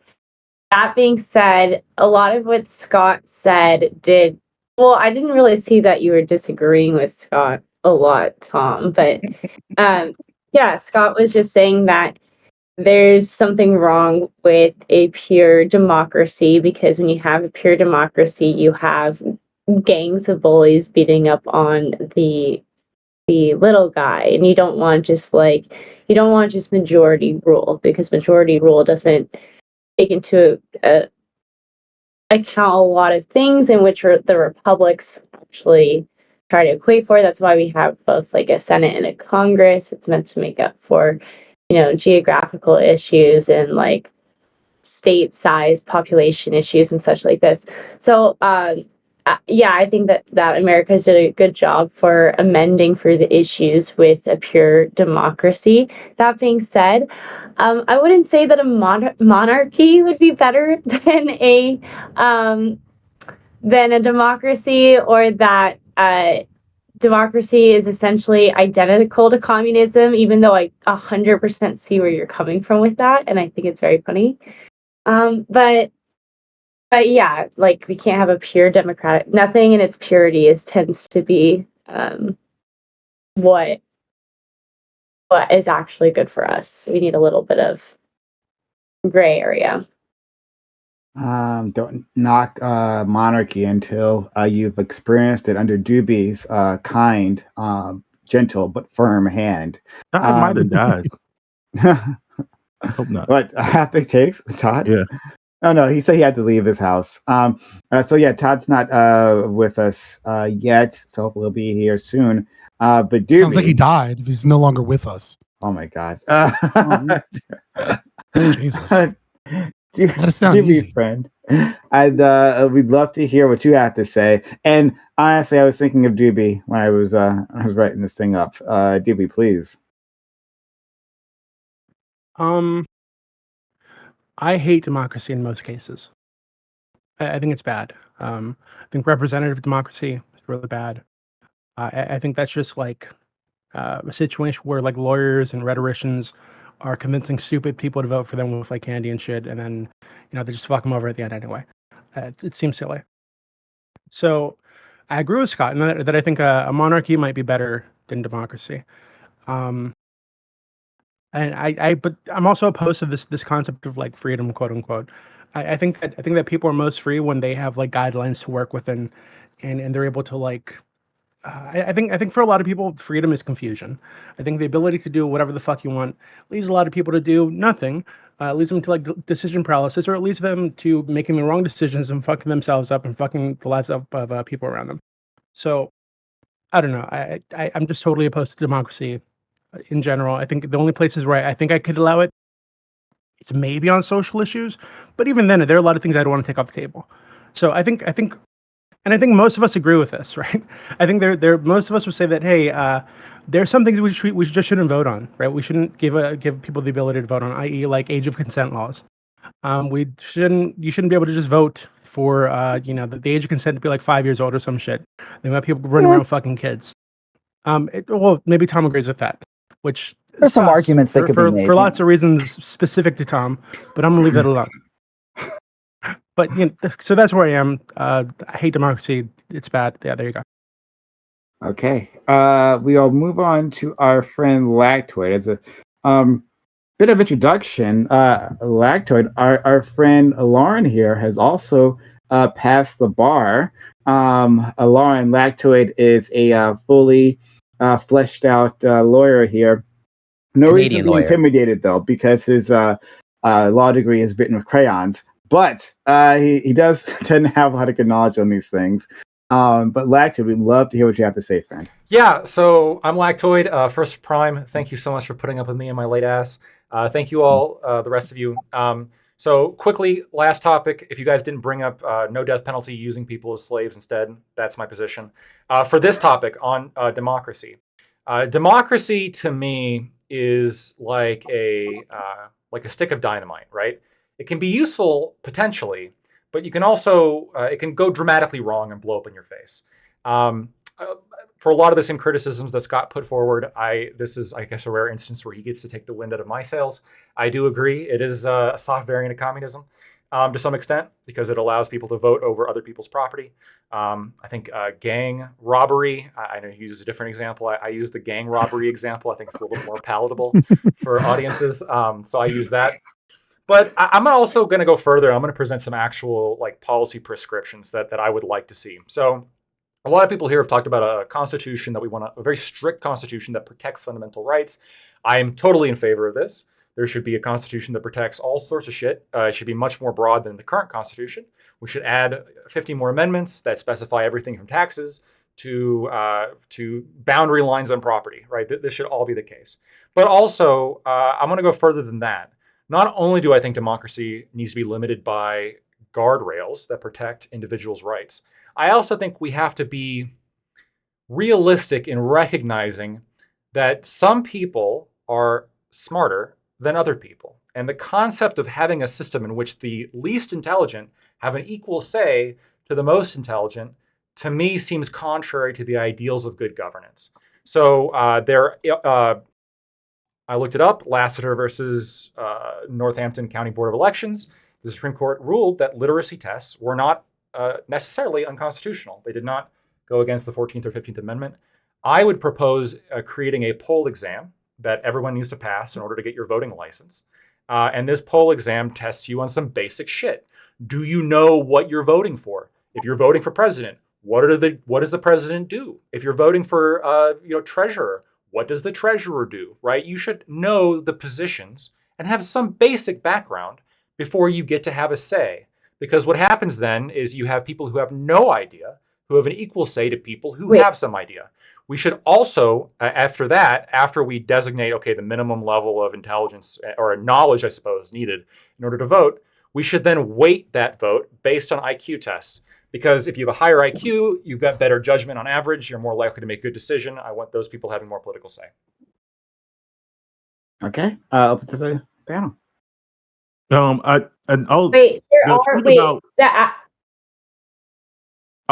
just say really quick to you. Let me just say it really quick because I only want to say it because I was going to say this to you. Like, if we had to pick between a perfect democracy and a perfect monarchy, like realistically, a perfect monarchy would be better because it would be more time efficient. Like if you had a perfect monarch, that would always make the correct decision. That doesn't make it ideal, but I understand that reality. That's it. Go ahead, Lauren. Fuck you, Scott. What the fuck is that background, Scott? You never seen this meme, sir? Somebody's gonna fuck him. Democracy, right? I believe it's a state by state issues according to state constitutions, but many state constitutions have deemed it unconstitutional. Correct? So there's law, the Civil Rights Act and some other legislation, the Voter Rights Act as well. Specifically, the Voter Rights Act mostly got rid of literacy tests across the whole country. But it's not unconstitutional, which means we could repeal it. Well, no, but it's not, it hasn't been decided to be unconstitutional by the Supreme Court because it hasn't reached that level. However, it could be deemed unconstitutional if enough in Lassiter specifically, it was heard, and they said that a literacy test is not unconstitutional, the 14th and 15th Amendment. That said, the Voter Rights Act, which came afterwards, did get rid of literacy tests. So that's why we don't see them anymore, right? We could repeal repeal the Voter Rights Act and bring them back, which is what I think we should do. I see this is one of my many problems with democracy, but I have a and I know it's probably not good to shoot the people that are closest to me in terms of what I believe, but the idea that because someone has a higher IQ, they're better at voting is in my I don't know that I necessarily buy that. Yes, you have if you have higher IQ than you, it's highly correlated with G factor, right? And so if we're saying that general intelligence means that you tend to make better decisions, you tend to have low time preference behavior compared to high time preference behavior. But I don't know that they're saying that IQ though, are they? Because a literacy test is Lactoid was saying Lactoid was saying. Were you saying IQ? Oh, well, no, there'd be two tests. There'd be the initial knowledge test to make sure you know what you're voting for, and then once you get the voting license, you get a little number. Like you get your IQ written on your license. Potentially, if you have a 200 IQ, your vote counts as 2, right? So, and if you have 150, then it counts as 1.5. If you have a 50, then it's counts as 0.5. My problem is that there isn't a correlation between intelligence and wisdom, and there isn't a correlation between intelligence and morality, right? And so while you may be favoring people's votes based off of you may be favoring people's votes based off of intelligence and their ability to critically think, you're not necessarily doing anything in terms of what should be done, what is right or wrong, what the state should or shouldn't be doing, assuming you believe that the state should be doing anything at all, and you're not like me, an anarchist, or also known as a real libertarian. I'd also imagine. Or just I want to respond to this too. Or wise decisions. Right, there's no correlation between wisdom and G factor. Just to add to that, though, but I'd also imagine there would be an issue with classism because people of higher intelligence tend to end up in a higher class level. That's not a And problem so for if you Lactoid. have- It's not a problem for lactoid. Yeah, I don't even have a problem with that. You want only the wealthy to really have a choice over our governmental Also not a problem for system? Well, it's not because You say- they're you say wealthy. primarily. It's because they're smarter. And I wanted to take issue with a couple things that Scott. They will be missing out on certain perspectives that they just won't. They won't be able From to stupid have people. into. Happy to miss them. I will be missing out on stupid perspectives. Yeah. I'm about to say, you don't know who you just talking to right But now. like perspectives of poverty, because a lot of the government is about how to manage poverty, and so if the people in charge of managing poverty have never really had an experience with it or had a short-lived experience with it, Yeah. because they got out of it. You mean they're good at getting out of poverty? I'm about to say, Lactoid is a professional bullet biter. So, Yeah. well, a couple of things. First of all, I don't believe it's the government's obligation to alleviate poverty. Second of all, we could have the Constitution address this if we wanted to. Third of all, this I could just eat this as like a I don't know, as just like a downside. Where I think that the benefit of having intelligent people have more of a say is just so much better. I want to take issue with something Scott said though. You said that IQ doesn't correlate with morality. You're dead wrong. Among the political ideologies that have the highest IQ, it's classical liberals and libertarians. Therefore, IQ directly correlates with good morality. First of all. Second of all, No, that's you're talking about political philosophy. We're talking about political philosophy. Like That's the I only moral recognize that political libertarianism. I'm sure I'm with you in So the there's a sense that there is a correlation. loose correlation there. Yeah, except I know plenty of libertarians, the majority of whom hold that mantle, that are dead fucking wrong and immoral. We call them libertines. Sure, I right? understand that, but there's How a many correlation, prags, right? Like, I'm not looking for a perfect system. show me Democracy is the inherently. show me the study that shows IQ and anarcho-capitalism. Sure, I'll bite that bullet. Because it's not your But brand of even still- libertarianism. No, come on. Right, but I would even say my brand of even still, libertarianism that would still be is an held to extreme by end the of high the IQs. That would still only be at the extreme end of the distribution, right? Like, so when you're talking about standard deviation from the distribution in terms of IQ, right?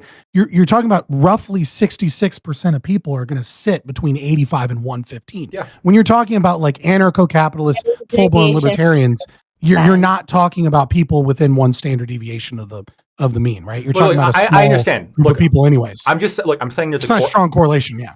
Well, it depends how we define strong here. I think there is a correlation. I think it does correlate with morality. With wisdom, I suppose I'm trying to address that with the initial test to make sure you know what you're voting for. But what I'm looking for when it comes to G here is like the ability to make judgment calls, the ability to read people. I mean, IQ's every possible thing that you can think of that's good in society, IQ is correlated with, right? Lifespan, career success, chance of criminality, like everything. And so being vegetarian. Potentially, it wouldn't surprise me, honestly.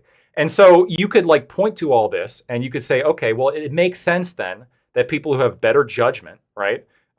Assuming, that everyone passes this initial exam, right? If we're going to have democracy, we got to have, it's at least an improvement to have more capable people have more of a say than less capable people, right? Like if you're on a boat and the boat's sinking, are you going to pick the least intelligent person to get us out of to fucking save the day? Or are you going to go to the smartest person and say, we got to get rid of this water. You're smart. Let's figure this out. But I understand the concept. Be voting in their own favor. Well, so but what if the problem here? The problem here is that IQ is not knowledge, right? IQ in G factor is the ability to learn, right? That's what intelligence quotient is. And it's highly correlated with G factor. And with G factor, we're talking about the ability to learn. And this often, right, and this often correlates with has a strong correlation with judgment, critical thinking skills, etc. But the problem is that knowledge is also localized. And so the issue is once you start saying this demographic of high IQ, well, once we isolate the demographic of high IQ, what we'll realize is that they're actually not going to be localized in certain areas. And so, to give an example, right? Farmers don't tend to have a high IQ, right? And one of the problems of democracy that I've explained earlier is this idea that the majority kind of beats up on the minority.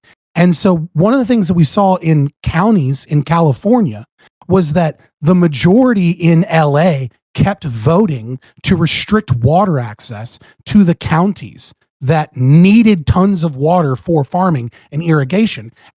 But because there was this mass of, you have these kind of like, you have high IQ corporate America, cities tend to have higher IQ, right? All these people, their own personal desires and were for their own water, but they're separated from the local knowledge that potentially lower IQ people have, which are farmers, that they don't realize just how fucking important it is that these farmers have more water than the cities. And what ended up happening is that farmers started losing their land due to taxes and irrigation laws, and they had to sell their land to Monsanto because of government regulations on their land that made it increasingly difficult unless they had really advanced irrigation systems that cost a fuck ton of money, and they didn't have the investment that large corporations had. And so these laws basically destroyed local farmers and made food more expensive. And that's right. So if anything, if we're going to do it by IQ, if we're going to do it by IQ, we should make sure the lowest IQ people are the only ones who get the vote, and the highest IQ people get less of a vote. Really protect the farmers, yeah. Or just make it all the water and capitalism. Lauren, would you go? Hold on. This also gets back into your example with the boat, Lactoid, with like, okay, if the boat is sinking, don't we want to go to the smartest person? Okay, but if the smartest person isn't thinking about the benefit of everybody else, then the smartest person might figure out what he needs to do in order to help himself and his family in the most effective way possible, and maybe to steal from all the passengers' luggage and prevent them from getting off the ship because he's smart enough. It's not just intelligence that you have to weigh in. And then what I was trying to say about Liv's personal experience of the poor, which you weren't caring about, I thought Scott did a really good job of giving a perfect example of that, of the farmer's perspective, something that the wealthy will never experience. So plus Trump was president. Okay. I'm going to fight back on all these points. First of all, the farming industry as aggregated is one of the most government-supported industries that exists, right? In terms of government subsidies and government support, right? So clearly farmers generally are not having a problem influencing the fuck out of the government and getting the government to bend to their will. And in fact, that's bullshit. Hold on. And arguably get them too much, like growing too much food and getting them to subsidize too much to the point where now we have a fucking obesity crisis.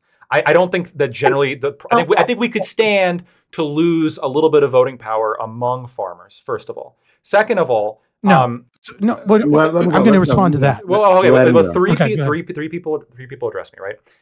Second of all, even if that's not the case, again, I want to have a strong constitution that protects the property rights of farmers and everyone else, right? There, I agree with you. There's some things that won't be up for democracy.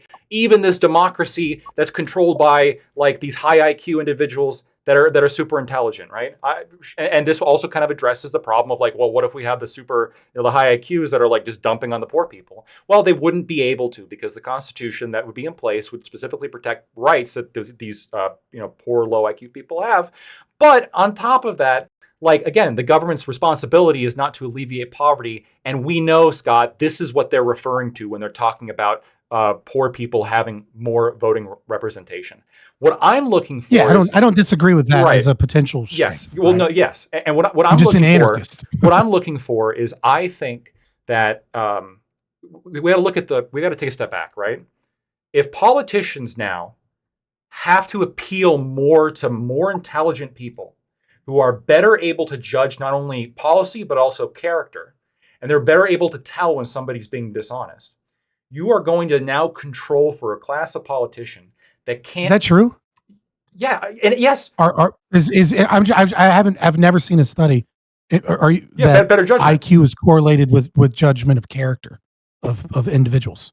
Okay, I can give you all my IQ studies. I have a lot of them. I've just never seen that one. I'm not even like trying to shit talk. Yeah. Send me that one. That's fine. Sure. Yeah, I got a lot of. I mean, and even if I'm wrong in that specific part, which I don't think I am, right? Generally speaking, I would want politicians to appeal to a class of people that have better judgment overall, right? Because then the policies are going to have to be more curated to actually appeal to more intelligent people who have better judgment ability. And you're not going to have so much of the current predicament, which is politicians spitting hot air because they know that if they use the right buzzwords, they can get a large groups of people to just vote for them.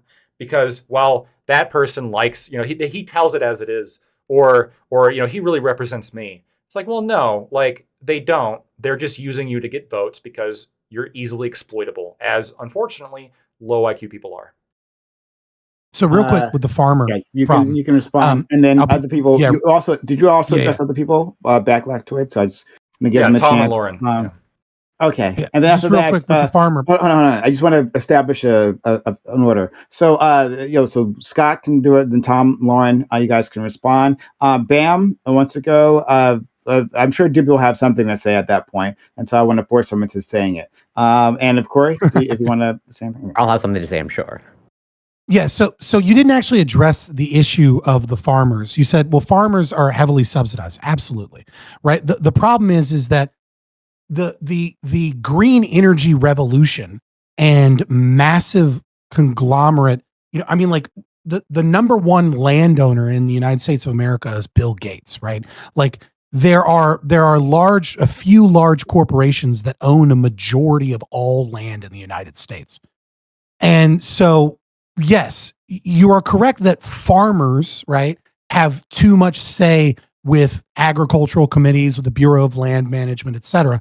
But what I was specifically referring to in my example was the mom and pop farmers, the farmers who who have to cede 10% of their farm to their children every year for 10 years so that they can afford the fucking estate tax that like cripples them and is designed to give their the estate tax is almost specifically designed to destroy mom and pop farmers to give it to large corporations. You're absolutely right that large corporate structures have too much say in the government, but that's not the same thing as mom and pop farmers that I was discussing in that, right? So like, it's just, you kind of just blew that aside to talk about large corporate entities that have too much power and sway. Wait, hold on. As opposed to individuals with localized problems. Yeah, I talked about a constitution to help protect, I suppose, the rights of mom and pop farmers. But I take a little bit of issue here with the characterization of these. There's no constitutional violation of restrictions on irrigation. I want to create. We can create this, right? This would be part. If I have the political will to overhaul the voting system to include IQ tests, I'm pretty sure I'm going to have the political will to implement some constitutional changes as to what we're going to do here. But I also take a little bit of issue. A little bit of leftism is going to creep out of me for a second. Please forgive me, Scott. The estate tax is a tax on rich people. Trying to reconstruct our entire government towards IQ tests, and you're saying now a little bit of leftism is going to be leftism? Shut the fuck up. You're talking about what? You think it's leftism to like move voting power into higher IQ populations? Dude, more conservative. The amount of fucking communists that think that central planning should be done by the most intelligent. I don't believe in central planning. This isn't. Hold on. This is like I'm literally trying to address democracy here. Democracy is communism in and of itself. Like okay, sure. I guess by having any variant of like democracy, there's some element of communism. Okay, fine. Like whatever. I said, it's like you're right. You're libertarian. Sure. The estate tax is a tax on rich people. I don't know what the number is now. The last number I saw is like you don't pay any estate tax unless the overall inheritance amount is $11.6 million. Now I understand that's why I said they have to give up like 10% of their farm every year so that they don't deal with that shit because you need a lot of land. Yeah, I'm actually, to be frank with you, I'm less sympathetic to like a mom and pop operation that like has over $11 million in assets, as opposed to like other pressing concerns, right? Like the That's fact more that leftism. So yeah, you could say it's leftism or whatever. Like I would choose other taxes to get rid of first. Like I think like income tax is more of a problem than the estate tax. But I don't think that the problem with requiring IQ tests in voting is that, well, the farmers might get their estate taxes increased. That seems like no, that's I'm not concerned about one this. example. Okay, I'm not concerned about just one don't have to example. do that. Yeah, I do. I do actually want to move on. So let's go to Tom, Lauren, Bam, and Corey.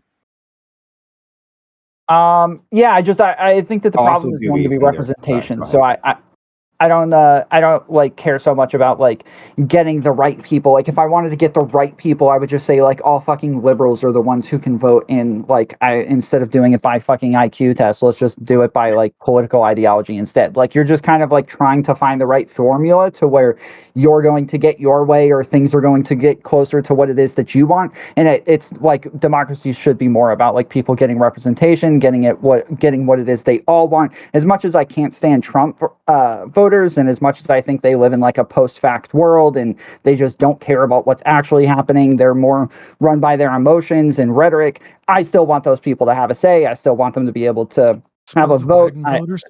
There's yes, they get a little bit of a say, as opposed 100% as opposed to Biden voters. But yes, I think that it's more just about representation than anything else. Okay, let's go. What if to they Lauren. suck, though, Tom? Can you answer that?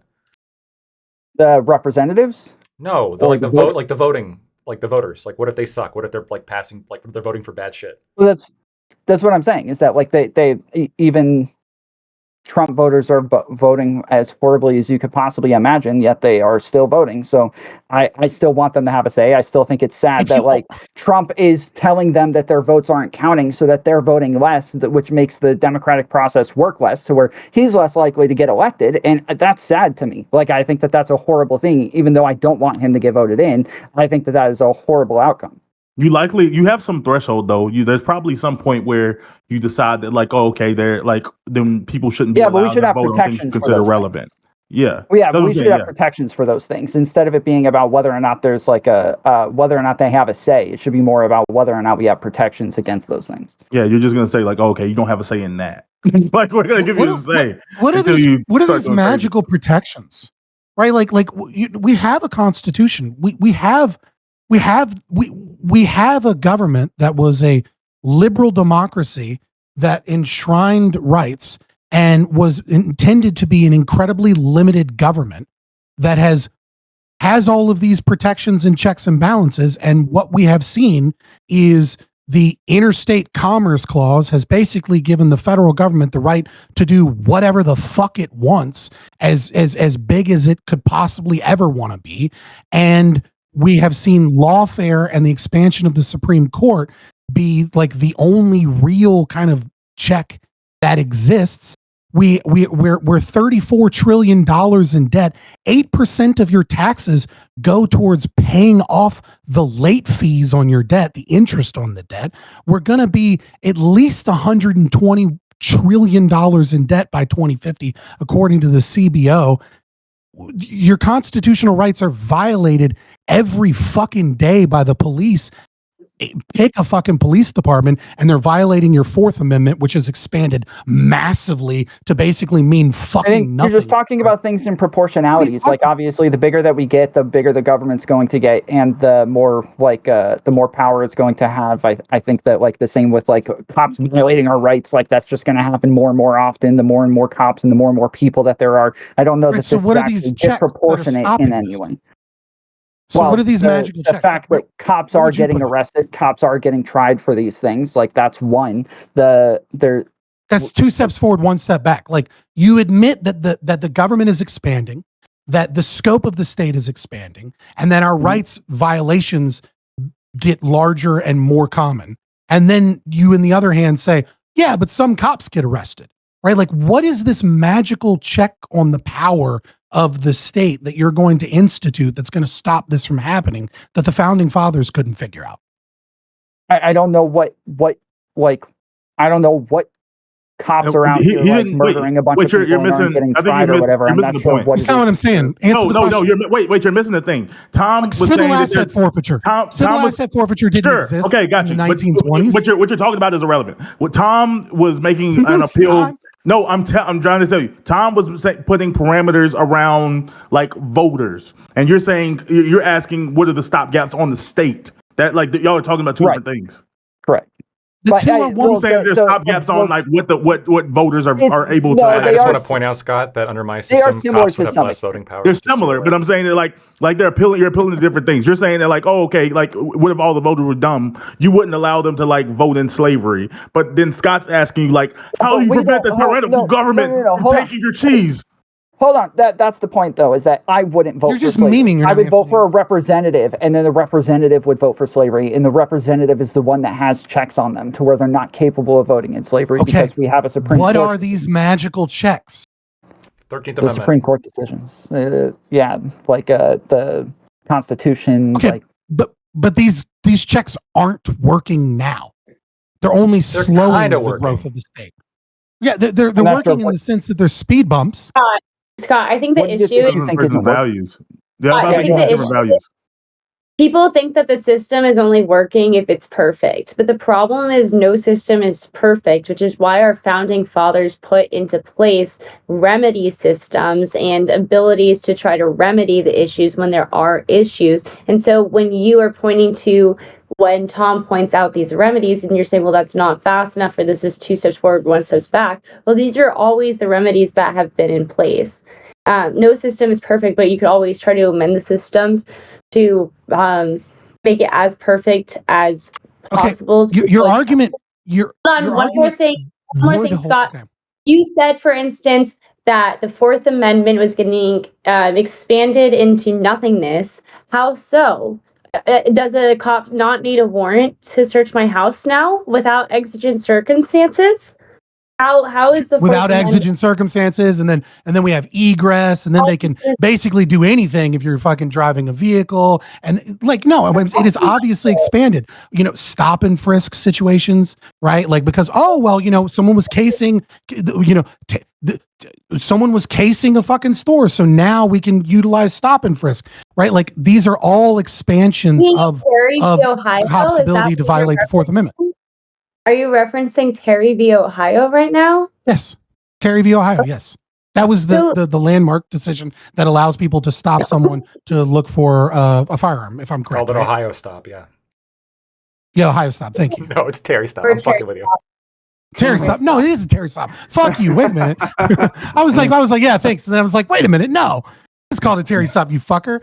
But when stop and frisk was utilized, it's obviously not fucking constitutional. But whatever, you can force it. Okay, Again, so you're saying one United States Supreme Court decision was wrong, and therefore all of the Fourth I didn't say Amendment- that. I gave multiple different ones. I said I think he's egress, just giving right? Like examples. But the right the of, point is I was that giving different it's supposed examples to- of the expansion. If you Yes, but think you're saying that they're not actually being protected, and that's incorrect. Like they are being protected; they're just being expanded. This is a living document. Then It I changes gave over time. We have I gave an example of fucking civil asset forfeiture, where individuals can stop you, steal your fucking money, then charge your money with a fucking crime, and then you have to prove your innocence in order to obtain your private property. And we've That's seen pretty examples wild. of police officers. We've seen examples of police officers stealing fucking people's brand new TVs and being like, "Well, we think you might have stolen this from Walmart. Come prove that you didn't."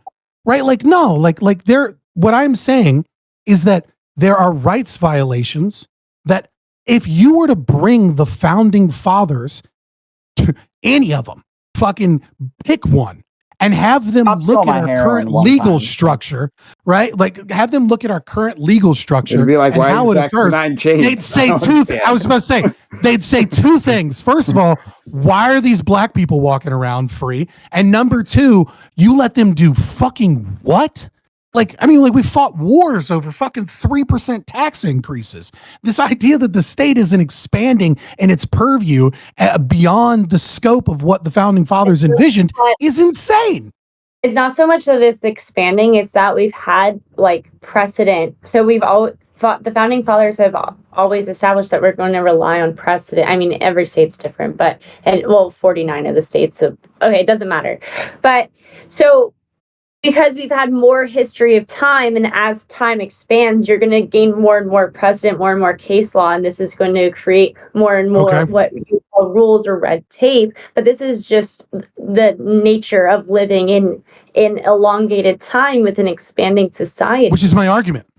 My argument is that it gets worse over time, and that the stopgaps aren't working. And you said, "Well, hey, this is just what happens, right?" And then you said, you said that this is what occurs." My problem you're with saying your it's getting argument worse. is my problem with your argument is my problem with your argument. I'll be very quick. My problem with your argument is that it continues in a specific trend. If these were individual interactions that then got back, right, that'd be one thing. But over time, you can see an expansion of the state, and it has not gone down in significant amount at any point in time during U.S. history. You can argue that there have been certain laws that have ratcheted up the amount of freedoms for the people and ratcheted down what the government is allowed to do. Just for example, like every amendment that's put into place, like I would say the 13th Amendment, right, 14th Amendment, 15th, these are all protecting the rights of freedoms in a way which the government was previously allowed to trample on.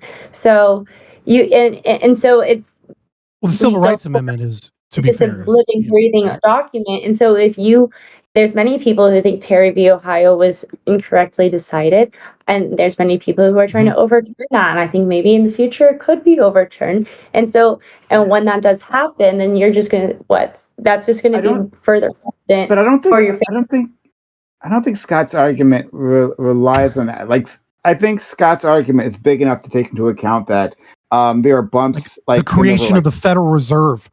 Yeah, like I think Social Security. I was going to say, yeah. So what I'm going to say that like expansion of freedom. So I think like his arguments like allows for that. But specifically, what started this was talking about the Fourth Amendment, and like the expansion of the powers of police. And then he brought in the federal government, and Federal Reserve also is part of that. Yeah, but like talking about the Interstate Commerce Clause. And I think just on that alone, like if we focus on that, that's clearly the case. And this government just exploded in power, right? And how do we get it back? I actually don't know. But it's very simple. My question is, you say that we will have these checks and balances. And I say history is showing us that the ones that we have right now are doing nothing but slowing down the growth of the state, not stopping it. And so what are these magical You're saying this and you're making it inherently bad. The state from being illiberal. Yeah, but you keep making it about the growth of the state instead of whether or not the checks and balances are actually there, and whether, like, if we're going through a democratic process, like that's what we're supposed to be talking about, right? Is whether or not like democracy is the way to go. I don't know that you're putting in like that there's some other better system, right? I'm surprised nobody said it yet, but obviously Winston Churchill says that democracy is the weakest form of government except for literally everything else. Like we can say, like, this isn't like great, but there's literally no other better option. And we're still doing these things through the democratic process. I'm a big government type of person, right? Like this is known. I'm fine with that. Being a socialist and all that, right? But like I'm not big government in every particular way, right? Like so expanding police powers isn't something that necessarily appeals to me. But in the end, right, when we're talking about a government, if we aren't going, like Scott said, the only cure for this particular problem he's talking about is really anarchism. But if we aren't going to go in that direction, then like what is argued is that, well, we have these checks and balances in place, but to Scott's point, they keep failing over time, right? They fail slowly, right? Like, like as the elevator is falling down, these are brakes, right? But their brakes aren't working very well, and we're still like but I think the point is that we don't think he's actually making that point. Like it doesn't seem like he's actually making that argument. Yes, I am. Yeah. You're saying you're not. That you can have a liberal government, right? A government based upon liberal principles, representative democracy, or a constitutional republic, etc. Right? And that there will be checks that will keep people from voting for things that violate people's rights. And what I am saying is that the expansion of the state is so problematic that it is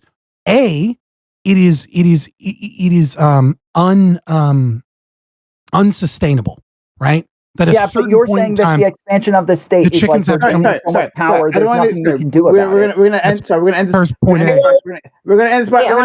spot here because we're like we're deep in Siren Song territory. We're gonna move to the debate is about democracy. I hear you, friend. I hear you, friend. And I don't blame you. I honestly don't. But let's move on to our friend Bam. Doobie, then Corey, and Lactoid. Oh, and Halfway Takes if you want to jump in. Yeah. Mm-hmm.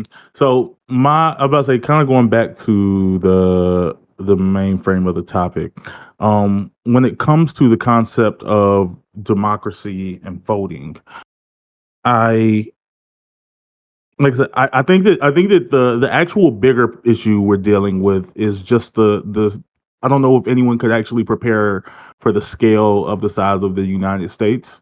A country of 330 million people spread out over 3,000 miles, like, from end to end. Um, the majority of other countries, there are like other larger companies. You have India and China, but and a few others. But like for the majority of countries, operate on like smaller scales than like the average state.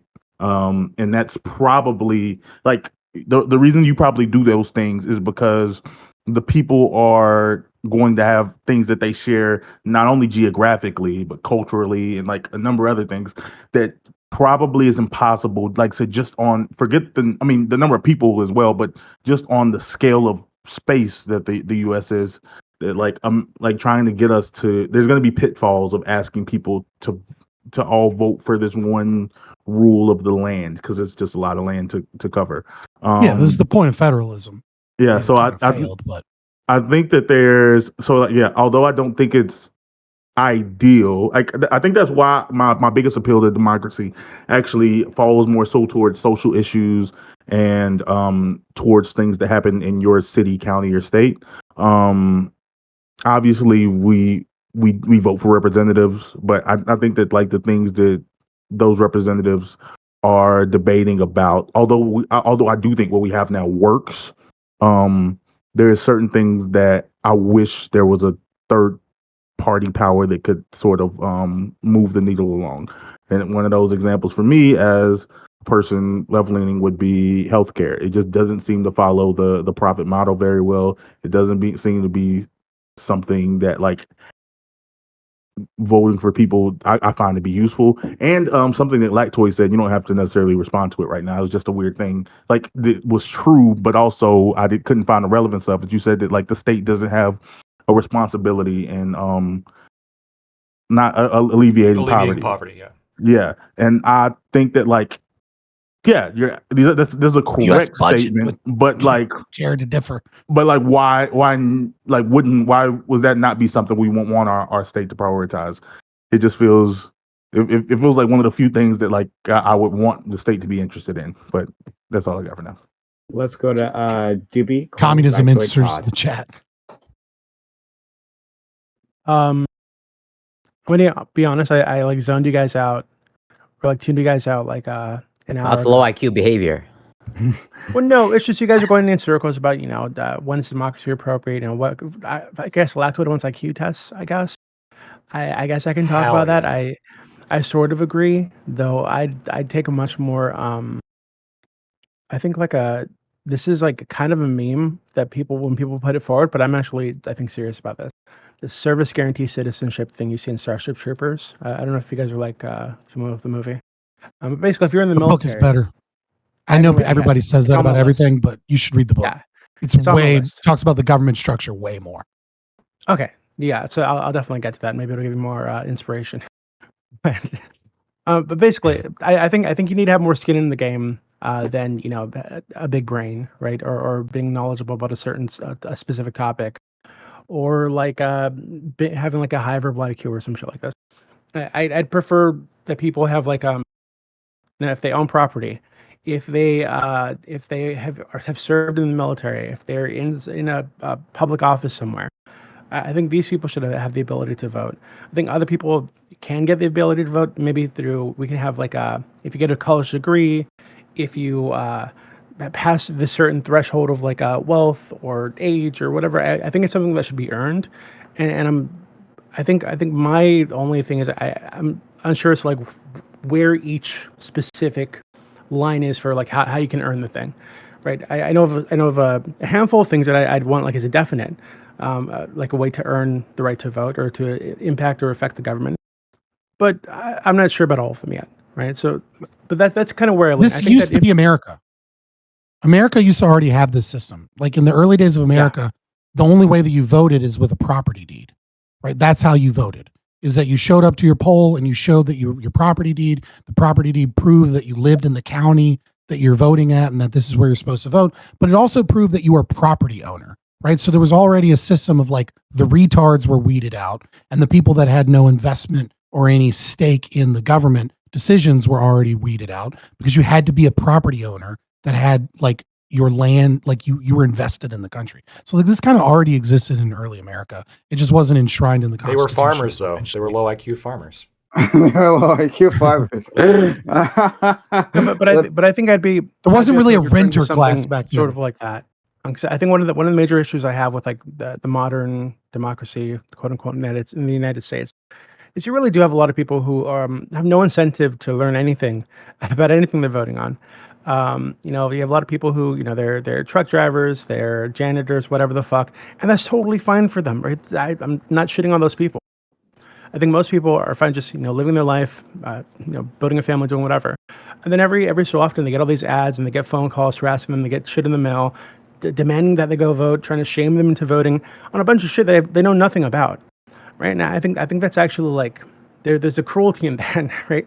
And I think the reason this happens is because the people that benefit from guilting you into voting, they do this to everybody because everybody has a right to vote. If we just restricted that and they were forced to actually deal with people who had skin in the game, had some incentive to know what's going on, you know, in the government or know what these policies are doing because they'll be impacted directly by these policies, I think the system would work much better. Let's go to Corey, but before that, I just want to say to Doobie, we've talked about like your preferred system of government before, quite a few times. It would be really great if you like wrote it down, like if you like the way Lactoid likes to do with all his. You don't need a manifesto before he shoots up a Walmart. I have manifesto. I'm not That's going to what shoot up happened. a Walmart. Yeah, I'll be on my phone one day, like driving, and I'll like accidentally run into a crowd of Muslims or something, and they'll find this manifesto on my computer and claim that I'm like a fucking white nationalist or something or brown nationalist. I'd read your manifesto. Doobie, please. I would actually. It would be useful if you had like a government, like a document here that everyone examines, especially as you run the politics Discord server, right? That like people could imagine, like or read and actually debate. I think it'll be really fun. So I'm going to try to convince you of that. Let's go to Fred Corey. Well, Lactoid, you're not going to shoot up a Walmart, but what about those Teletubby drawings? But there's red flags. But yeah, to flesh out your framework more clearly, or to make it explicitly clear. So, like your IQ-based system, and I find it interesting that you have all these studies on IQ, but the one about vegetarianism and IQ, that's left out on your database. That one wasn't so important to me for my purposes. Yeah, of course. But so you're I guess would technically be okay. It's permissible for you to, let's say, disproportionately, maybe disenfranchise religious conservatives. Yeah, look, disproportionately, sure. There is a group of people in America who we currently don't let vote because we don't trust their judgment. It's children. Okay, And if you want to make that, I was going to say felons is a great one there too. It's another example of people we don't trust. I'm not done, please. And also, so. You want a more fleshed out constitution. I can understand. And so, we can probably agree that whatever, 30 to 50% or whatever, I'll be generous, half of IQ appears to be, let's say, heritable. That's like the maximum. Sure, fine. What number would you want to say? 80% in adulthood. 80%. Okay. I think that's way too generous, but whatever. Even I grant that. But but you recognize that there's some portion that is not heritable, that is affected by external, factors out of your control, such as maybe just like nutrition, healthcare, even just like maternal supportiveness and upbringing. So would you enshrine in your constitution? I think I know the answer, but would you enshrine it of like, universal healthcare and access to nutrition to ensure that everyone has the ability to, has a good shot at getting the maximal IQ or, What happens when you fucking invite the communists? Wait. You think you know the answer, Corey? Yes. The answer is no to universal healthcare. Again, this kind of goes back to my argument that it's not the state's obligation to alleviate poverty. And in fact, I didn't mention anything about poverty. I just said you're talking about environmental reasons. I said I'm more or less advocating for an access to an IQ, as in there's some through the elimination of poverty. Not necessarily. Like you can still have access to healthcare and be impoverished. As far as there's definitely people living in poverty in Canada that have access to healthcare and they're still in poverty. I would argue, maybe this is like a weird way of thinking, but I would argue that if you have access, universal healthcare is like an anti-poverty program in the sense that it gives people who don't have, like, can't afford a particular service, like, because poverty only matters because you can't access goods and services. And so if you remove the price like restriction from goods and services, you are by definition like alleviating poverty to some extent. So like universal healthcare is a state effort to alleviate poverty. I can grant that you are providing resources to these people, but I don't want to get into the philosophical argument of what is poverty. Universal healthcare is a pro-poverty position. Period. Causes poverty. Just move past it. I'm not going to judge that. So I just wanted to make it sort of explicitly it's clear. anti-market. It must create. Yeah, sure. I'll acquiesce. Yes, you're absolutely right. Causes poverty. 100%. Look, I hope Scott's right, but I mean, even if he's not, I still would be not in favor of implementing it. Yeah, sure. I just wanted to make that sort of put that on the table. Of like it's permissible in terms of potentially targeting religious conservatives and you said it was weighted, right?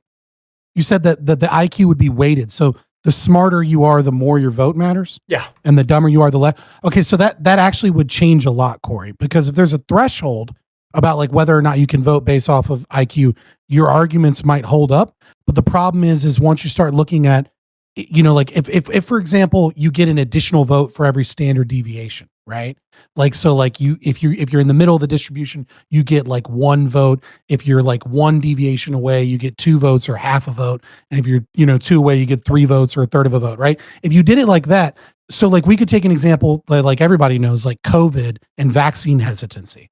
Right? Like what you saw with COVID and vaccine hesitancy is that the people that were hesitant to take the vaccine and were anti-lockdown, those were people that were at the very bottom of the distribution, people that didn't graduate from high school. Then high school graduates were more likely to be left-wing on it. Then listen, hold on. Where's it from? Then the people that were the most pro-lockdown and pro-vaccine were people with undergraduate degrees. Then master's degrees were similar to those that graduated high school, and the most vaccine, the PhDs, and the most anti-lockdown were the PhDs and people with doctorate's degrees, right? So if the idea is if you're counting things as like a pure correlation, you might just be capturing the sheer number of midwits and not actually the same thing that he's scaling, where the most intelligent would revert back to more right-wing libertarian views and would have triple the votes or something. Sure, I can grant you all that. All that I would say is that data is muddied because chiropractors have PhDs and naturopaths have PhDs, et cetera, et cetera. There's exceptions, but the general rule holds, right? And I would say, that I would even take that. Let's say that Lactoid's assertion is correct, and like once you go to a certain level of IQ, like you loop back around to like also includes politics. Sociologists. There's so few of them that like I'll take their weighted votes, and I think we'd still be able to vote them. So there's not that few of them. Well, it just depends on how he weighted it. Like if he weighted it based off of like percentile, right? Like so if you're like I said, if you did the standard deviation, yeah, you'd outweigh it, right? Because 3 standard deviations above the mean is like so was it like 99.7, and then half of that, so it would be like 0.15% of the population, right? So like I mean, like sure, but if you did it so that each block had the exact same voting power, right? Like you might, you know what I mean, or even weighted higher. It just depends on how he did it. Regardless, democracy's fucking stupid. The exact same voting power. Holy shit. Okay, that's very interesting. But well, I mean, maybe geniuses deserve 10 votes. I don't fucking know. Well, actually, can I thank you, Scott. They deserve, but nobody deserves votes. But I just want to clarify something quick with Lactoid. So are you still in favor of age-restricted voting? As in, there are children that have high IQs. Would you allow them now to vote? I think that age is going back to what Scott was talking about when it comes to wisdom, where there's a number of concerns that we have with voting. Yeah. We have concerns of wisdom. We have concerns of judgment. We have concerns of, whether or not they have the base knowledge set. And we have concerns about, their IQ, right? There's all sorts of judgments or concerns that we have. I think age is a good way of addressing like a wisdom concern that we have. IQ is a good thing for judgment. And then if you're a felon, you probably have poor judgment as well. Okay, so it's not necessarily that they have poor judgment. It's just that they might be in favor of voting in laws that make their crimes more easy to commit. Not so much, It's maybe it's possible, Maybe. but like I've seen the Maybe. data, and like felons do on average consistently like underperform in terms of IQ. So I guess we got to move forward. And we're just about to run out of time. And just as usual, especially we have a new person, so I hope she understands is that like past 11:30 p.m. Eastern, we're in bonus time. If we stick around, right, then at that point, if you got to leave, no problem, just head out. So Do you do open panels anymore? Huh? Do you do open panels anymore? There hasn't been a demand for them, really, honestly, in the same way. But anyway, I want to say two things to Lactoid before he goes. One, I think you could.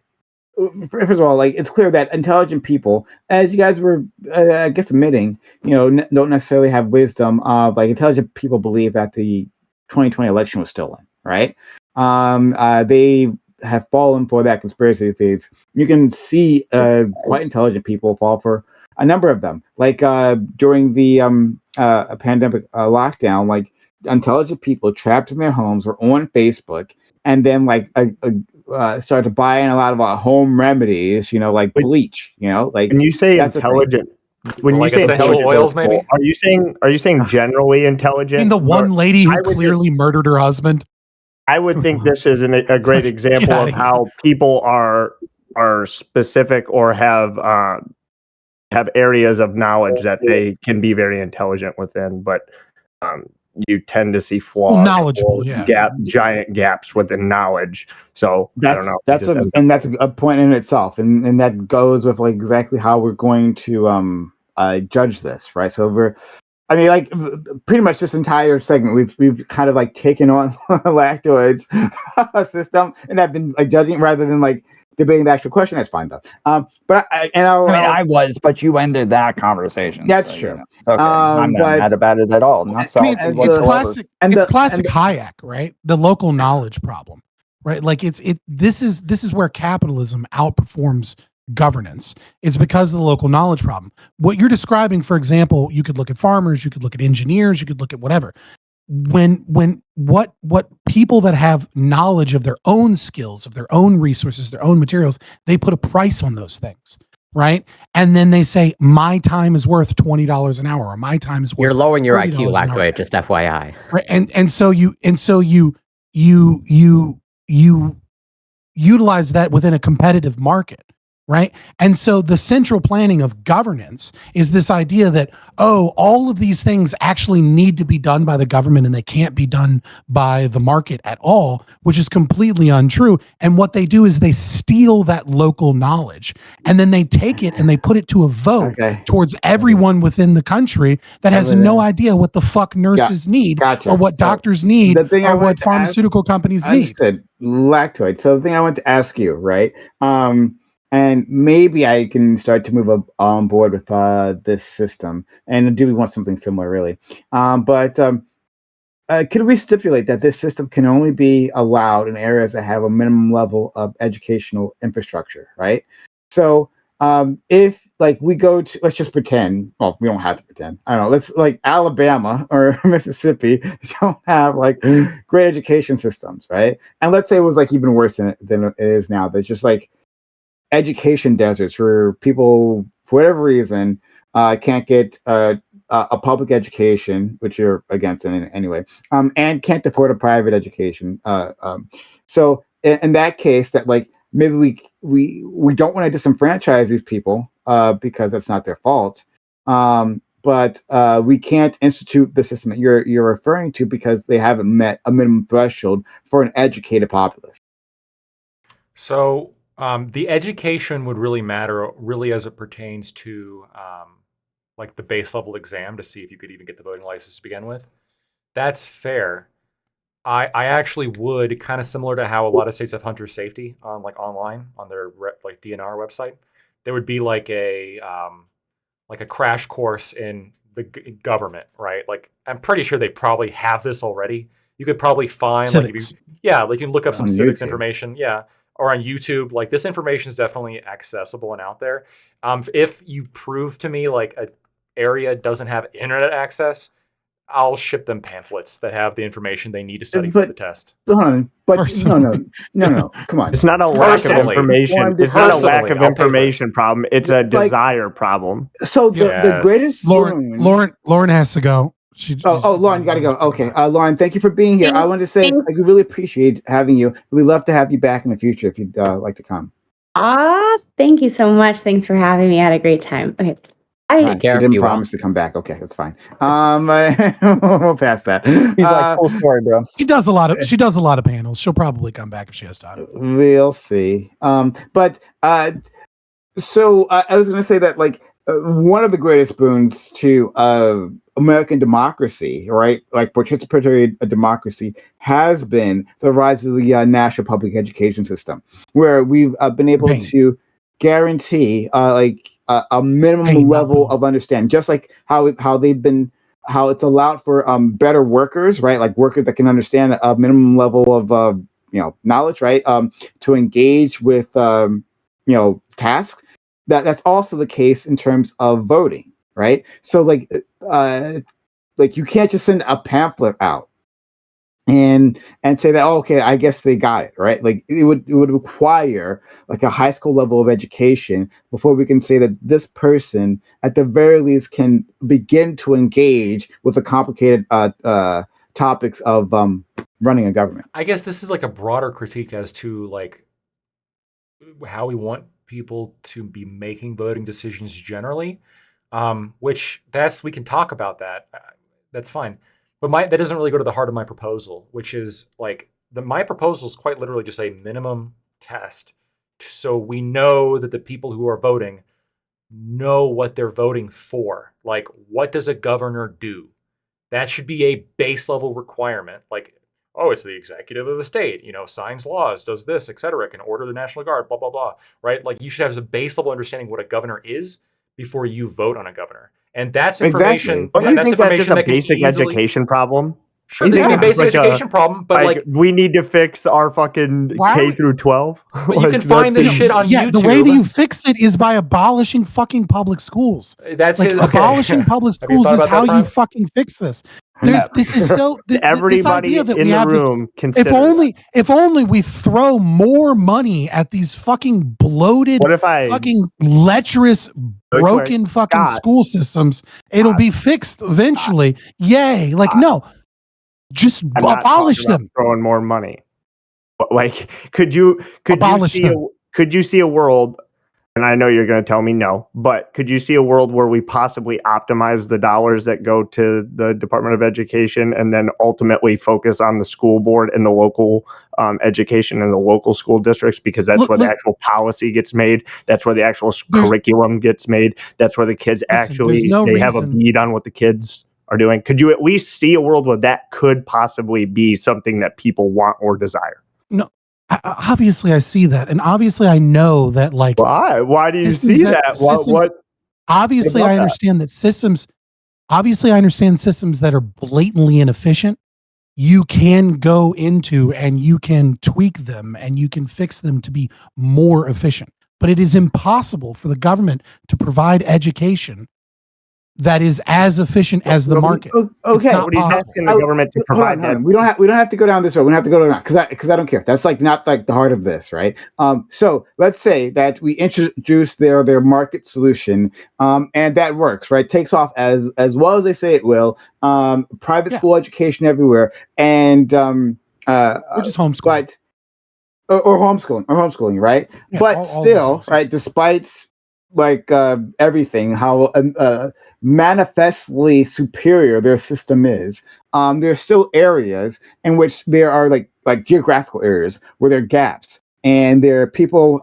There's not enough of the population that has met a threshold that we can say this is an educated enough population, and And so I'm simply putting forth to Lactoid that, like, if you're saying that you do need to have a minimum level of knowledge, right? Like you're saying, okay, you just have to know what a governor is, but that's not actually even it, right? Like you have to, like, to make an informed decision, what are the governor's policies, right? Like how does that interact with society, my community? Like that's not just knowing what the office is not enough.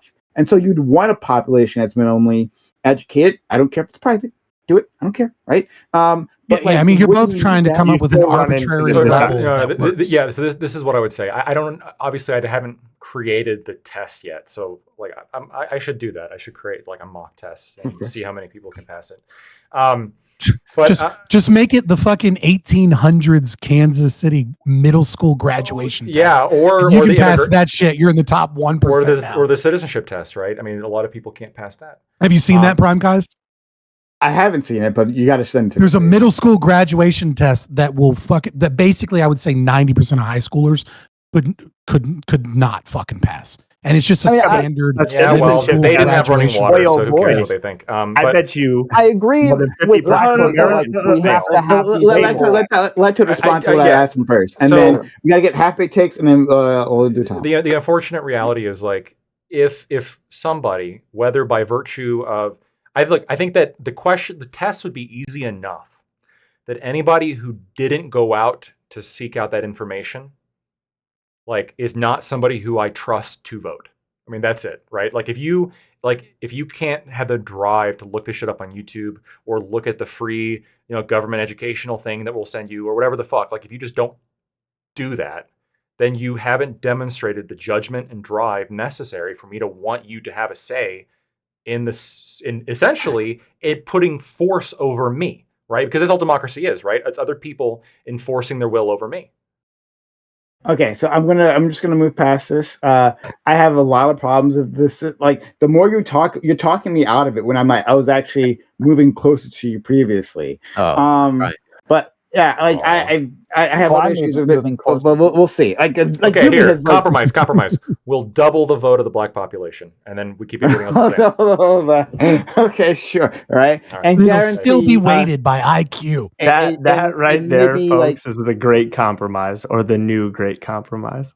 And guarantee like a minimum number of white women within black. Saying like a 3/5 compromise. That'll be in the Constitution that we talked about, right?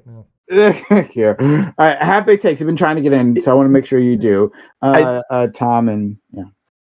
So my only or the big problem that I see, and it hurts my point ultimately, which is basically I want every American to have a vote, but I just think currently the average American voter is frankly a dipshit, specifically when it comes to like federal government policies. I like more local, or I like more democracy at the local level, so it ends up being something that you can improve upon when you have local leaders or people within their community that can explain these policies to them and why they benefit them. The problem I think that you always run into when you have these conversations is the desire problem. The fact that people just simply don't have a desire to learn these things. They don't have a desire to go. Or the time. And I mean, really quick, Corey, like he's saying that the time doesn't even matter. Like this isn't a matter of time. You could find the time to work that information in if you cared. But the problem is that you have to. How many Americans? How many Americans would, like, if you ask them, like, "Hey, would you like to do 100 hours of research on Israel Palestine?" They'd Nobody be like, said "Fucking no." Really quick, I don't even think it goes that far. I think I'm agreeing with you. I just don't want the point to get lost that you would have to do something like 100 hours worth of Israeli Palestine research. I'm talking about just like Lactoid said, it's the base level shit, the very simplistic shit that you should probably learn in your K through 12 education. But if somehow you slip through the cracks, it shouldn't be that hard for you to like learn that information through osmosis. Basically, you have to be a fucking invalid for you basically not to vote. I'm assuming within Lactoid's system, but you have to make people care, and I don't necessarily know if we know how to do that yet. So. 60% of Americans read below a middle school level. That doesn't shock me at all. But we underestimate just how retarded most people are. Like we really do. We live in our own echo chambers where we talk with other people about how politics. Lactoid treats jurors. I mean, yeah. Well, no, how we are taught to treat jurors in law school. Okay. Jurors are tough, I man. I agree with imagine everybody sucks in the jury pool. But Yeah, I agree with Lactoid to a certain extent that like a lot of this is about education. I think that like in order for us to have a democracy, we have to have an educated group of citizens who are voting, because if they don't know how to read or write or don't understand basic geography, like then they're just not dependable voters. And the more he moves away from IQ and more moves into like whether or not they understand the issues or whether or not they've kept up with current events, like that I think is more important. And I think that would make sense on like some sort of basic voting test. That would be cool. Because like currently we still have states where it's not required for them to teach evolution in the United States. And like there's tons of people there who are probably going to be lacking in a lot of areas. And so I think the major thing is, and that's a problem with democracy, but we're not talking about that apparently. So we're like, we can, I think it's probably better that like we get better education in these areas and like try to push for people to actually understand basic issues instead of saying like, hey, let's make tests to where like it's going to benefit probably one side more than the other, or people who are more educated and live in better places with better schooling systems than others. But I definitely agree that like we have to have educated people voting, and what's like more important is that probably we improve our education system. So here's my question, right? Is there's everyone here seems to recognize. And before you do that, just quickly before you do it, guys, since we're already in bonus time, just want to throw it out there. If you've been appreciating this conversation, consider supporting the channel. Sub to the channel, give bits or give subs. Use your Prime Gaming to your free sub here. Shout out to Razor Sharp Gaming who gifted 5 subs previously. Really do appreciate him being a real homie. Also, PayPal donations, you know, if you're on YouTube, right, and you're like, I don't want to give the YouTube, we got a PayPal link in the description. I don't know, you can maybe use that. I don't know, consider it. Yeah, so I'll let Scott go ahead, and I do want to hear more from Doobie because this system was closer to Lactoids. So this is I don't understand. To me, it just seems like massive cognitive dissonance I'm hearing from everybody, because everyone here recognizes that there is a problem with an uneducated voter, right? That there is an issue with someone that doesn't understand how governance works, or doesn't understand policies, or doesn't have a good enough understanding of important things in the world, or our government, our economy, etc. Right? And that there needs to be some level of education so that they can have a say. And like, once you understand that, I don't understand how you then go, well, democracy's good so long as they reach a certain threshold. Because it's like you were talking about earlier with the farmers. Hold on. You've already admitted, right, that there is a problem with people that don't understand something, that have a say-so in how those things are regulated and controlled. And so all you need do is understand that you have created this arbitrary line of level of education. Lactoid is like, oh, well, I haven't made the test yet, but I'll make this test. And then once you meet this threshold, then it's no longer a problem. It's like, well, no, it is a problem. That's why Lactoid recognized that, well, also we'd have to add a weighted IQ problem. But then there's the problem of local knowledge, where people that are, you know, a sociology professor with a 140 IQ doesn't understand what the fuck a farmer needs in rural fucking Iowa. And so the more you, if you take your thoughts where you recognize that there's a problem of an uneducated voter making decisions on other people's lives of which they lack knowledge and intelligence to be able to ascertain, then the more you should just be against democracy. It should be up to the people that are in those industries, and it should be up to voluntary associations and things that are actually experts and institutions that are experts at regulating these things. Would you consider this a democracy, whatever the fuck you're talking about? So I agree that I would also privatize things, right? I'm not against that. But unlike a pure anarchist, Should privatize everything. Right. Unlike a pure anarchist, I think there are some domains that I think that there are terribly negative results if you try to, aka for these specific things that I would suppose we need to prevent that from getting out of control with the Constitution, and then also this kind of democracy system. Do I think this would be a democracy? Yeah, it would be, right? But it would be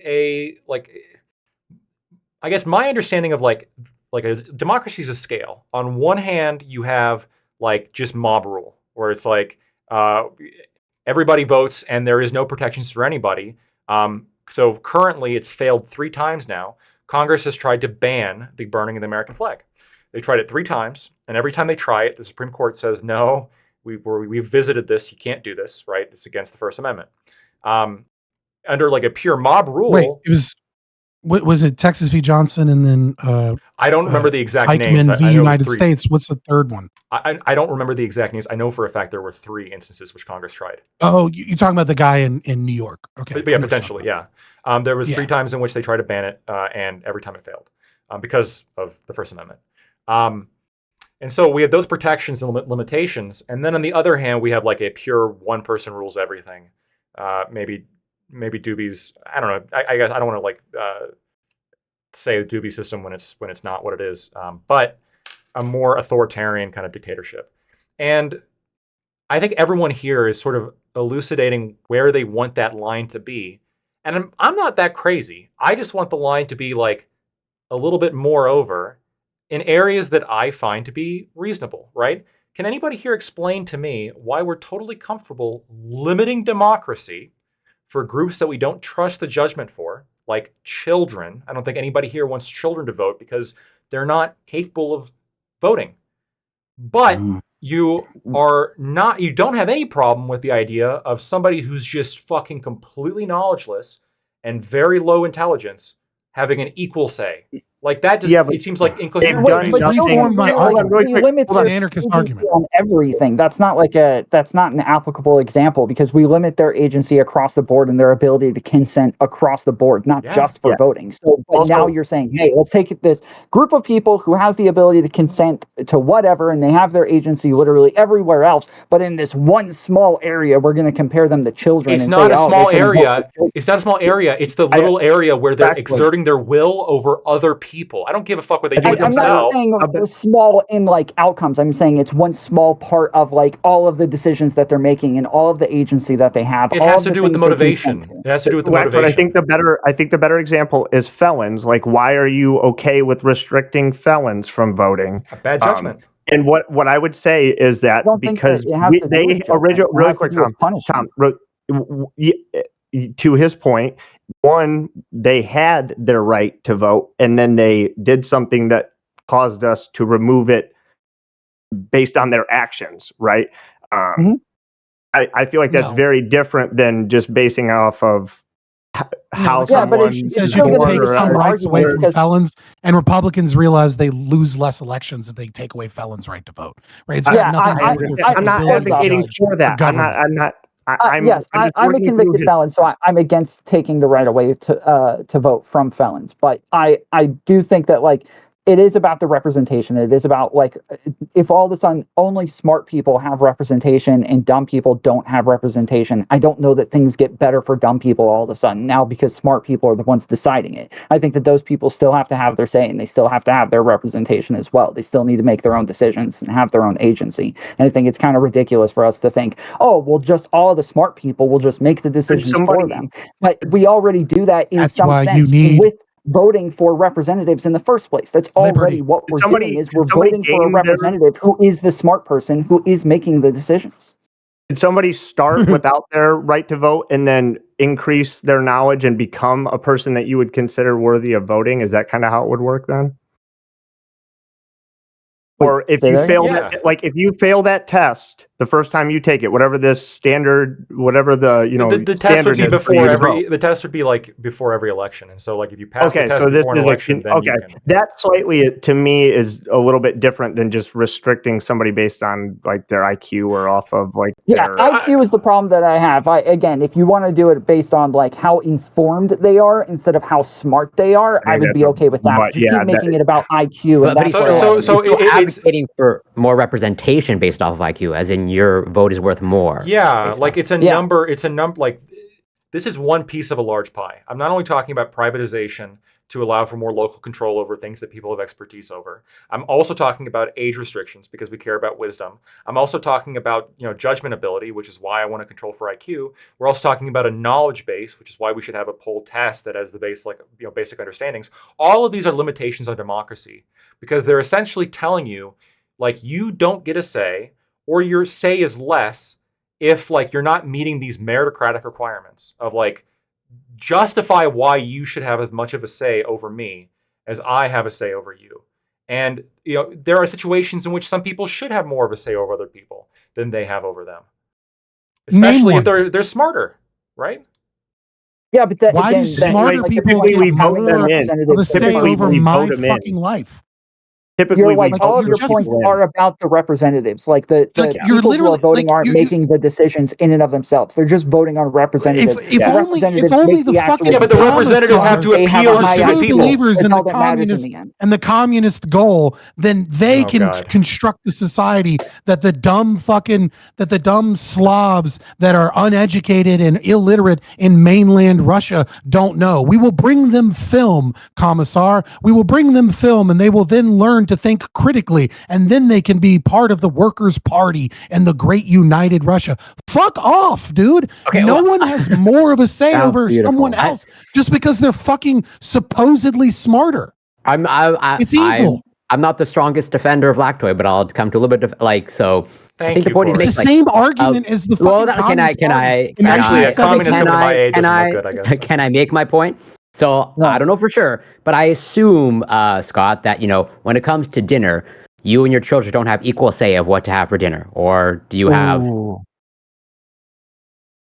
Yeah, I have authority over my children. Oh, well, so I think Lactoid appeals as to why. Why don't your children have equal say over what's for dinner, as you? Because they're not a fully developed adult. They're toddlers. They don't have I'll let Lactoid take it from there. Yes, you're right. On the things that like we need to have some kind of group say on, right? I agree with this concept of the more capable here should have authority over the less capable. Look, I mean, Scott, let's step away for 1 second. No, it's not a gradient. Let's step away. No. Fuck you. Fuck you and your anti-human rights bullshit. I'm in the middle of talking. It's not a gradient. Hey. It's not a gradient. No, it's not a gradient. Don't say no. Don't say no. That's bullshit and evil. That's bullshit and evil. It is not a gradient. I'm voting to let me finish my sentence. Have more of a right. Have more of a people right over other people. I win that vote. It is either someone has full autonomy and is an individual, right? Someone is either a moral agent, a moral actor that can act out and live in the world, or they aren't yet. Children don't have the right to consent. It's an either or. It's not a gradient. We as parents choose to give them more autonomy as they grow up and develop, but that is still the guardian doing the best that they think they can to facilitate the growth of the child. It is either or. Either you can consent or you can't consent. And it's not this magical property where geniuses have more of a say over what I fucking do with my life because I'm not on the genius level of the fucking commissar. They're not comparable in that domain. Let's step away from, if we can, pure anarchism for a second. Let's assume that you don't have the power to remove the U.S. government, but there is enough political support to implement my system. Would you do it? Absolutely not. So you prefer the status quo to my system that I'm proposing? I prefer the status quo to taking individuals to putting literacy tests and growing the bureaucracy with literacy tests and then growing the bureaucracy with IQ tests that are going to be managed by some government authority that I'm supposed to trust doesn't have a bias, that can then favor in elections who gets more of a say in the government based off of what the government tests say. Yeah, I don't trust the fucking government in any goddamn second for even a millisecond to actually put forward a real test that measures IQ instead of a test that's going to secretly put moral values into an intelligence test that's going to have statist authoritarian beliefs be weighted in such a degree that those that believe in freedom are even more disenfranchised, and it's even harder to reduce the power, size, scope of the state. Absolutely not. I don't trust the government to do that. Right. So, what if I promised you that the Constitution that dictates like this process would like lay out the specific agency and the process for determining these IQ tests, and it was free from political bias? What if I promised you that there'd be this document called the Constitution that would restrict the government's rights and keep it from infringing on people's liberties and limit the size and scope of the state? We already have one of those, and it's not fucking working. This is the I'm not giving the government more power. This is the frustrating, Scott. This is the frustrating thing for a second. Okay, I'm gonna take a little bit of time here. Yeah, I gotta head out. Catch you later. Thanks for Tom. Thank you for being here, and thank you for like recommending a new person. You're always being helpful. I really do appreciate that. I want you to know that. No doubt, man. Appreciate it. Y'all have a good one. I feel bad. Half page. Take care, Tom. So the Constitution is working to some extent, right? Like we just talked about how it prevented the burning of the American flag, laws against that 3 times over. I don't disagree with you that there are problems, right? I think a lot of the problems come from non-originalist legal theories, but it's just odd to me how I'm describing a system that has safeguards, and I'm recognizing the concern for like falling apart, and I'm trying my best to like set up a system that is not the best system, but is better than the one that we have, or at least appeals most to interests that I think are very reasonable, right? Very reasonable interests that we can all come together on. And like the potential like failure is always going to be your response. But the potential failure for your system is never in play, right? Like, I don't want to get super into the fucking siren song, Scott, but if there was no government and I ran McDonald's, I'm shooting rockets at Burger King. How the fuck are you going to stop me, Scott? I'm McDonald's and I own more rockets. I'm blowing up Burger King. I paid off Blackwater. So we kind of we already live in that world, right? You just happen to exist in I did not notice in my local McDonald's, which is 40% of the entire world's military budget, right? You live in the United States, which is 40% of the world's military budget. If you go live in the fucking Congo right now, you'll find out how quick you get murdered, your wife gets raped, and your children get turned into child soldiers. I'm not advocating for living like the Congolese. No, but what you're saying is I'm going to imagine a scenario of anarchism in my mind, and what I'm going to immediately do is I'm not going to posit real world examples like Prospera Honduras, right, where it's currently working. Instead, what I'm going to do is say, I'm McDonald's, this giant mega corporation, which is propped up by the United States government and is protected in so many ways. And I'm going to just bomb these other people. What's going to stop me? You already know the answer. Yeah. You're doing the exact same. You're doing literally in real time the thing that I criticized you for doing, right? Let's live in the real world. This is actually going to happen. Fair enough. Do you really think like, if we set up a nonpartisan body to bring out IQ tests, that it's going to be infiltrated by like the government that's going to craft your IQ test to like be a moral litmus test that they're going to use for like this grand liberal takeover of the voting base? Yes. I know for a fact that you've looked at social emotional learning. I know for a fact that you know exactly how much is going into that. There is no reason to believe that the same people that have infiltrated and subverted what is supposed to be social emotional learning by Casel as this, beautiful thing to try and make children more empathetic wouldn't be used in any of the same other metrics that we do. Yeah, okay. The idea that you think that I'm crazy, that the government, that we have the long march of the institutions that so many of these leftists are doing to try and invade state agencies, that you're going to give the government more power and more authority and grow the bureaucracy, and that's going to be a libertarian solution that isn't subject, and that the results of these tests are going to determine the weighted values of people's votes, that isn't an extremely weak chain in an already weak democratic process, is insane to me. Yeah, it requires less of a cultural shift than pure anarchism. First of all, second of all, like the IQ test I'm talking about is like pattern. Why are we comparing those two? Why are we comparing pure anarchism? I don't understand like pattern recognition and like fucking like geometry, like consistency. Whether like, I mean, I guess you could potentially figure out some way of like loading it with liberal fucking propaganda. I'm sure this potentially probably could happen. In the same way, potentially McDonald's could fire rockets at Burger King if we got the world that you wanted. I'm not denying that every single system. I'm not denying that every single system has like these potential possible pitfalls if everything goes fucking wrong. What I'm saying is that like a precursor to setting up this system is obviously going to be setting up this system in a way in which I am satisfied that these pitfalls aren't going to happen.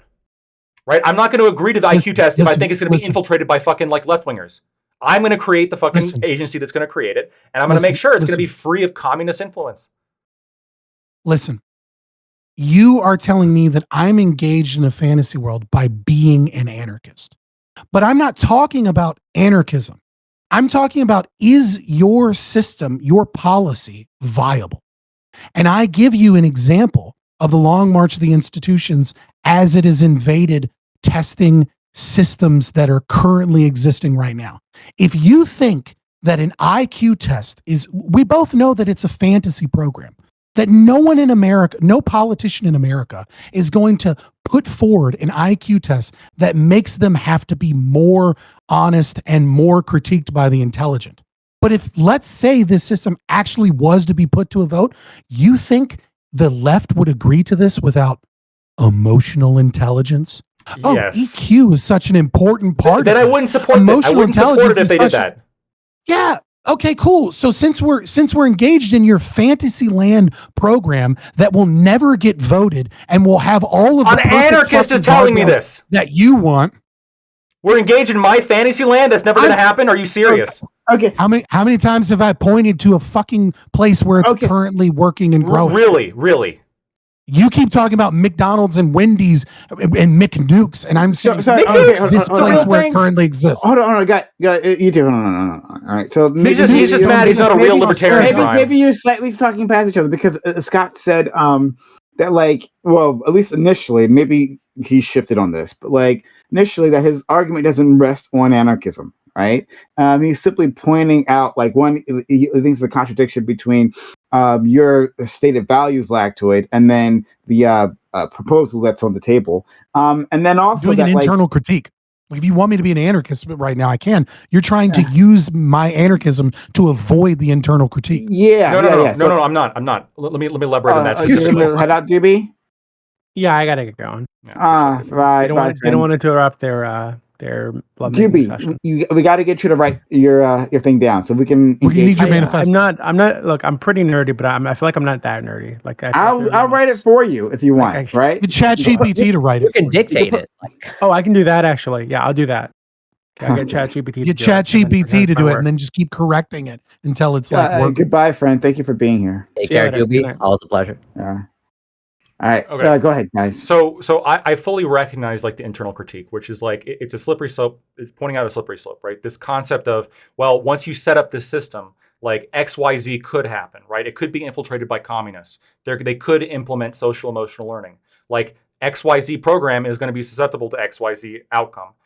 Which is also true for every single proposal ever, right? If you set up an anarchist system, you could have McDonald's arm itself with nukes and fire it at Burger King. You could have this happen.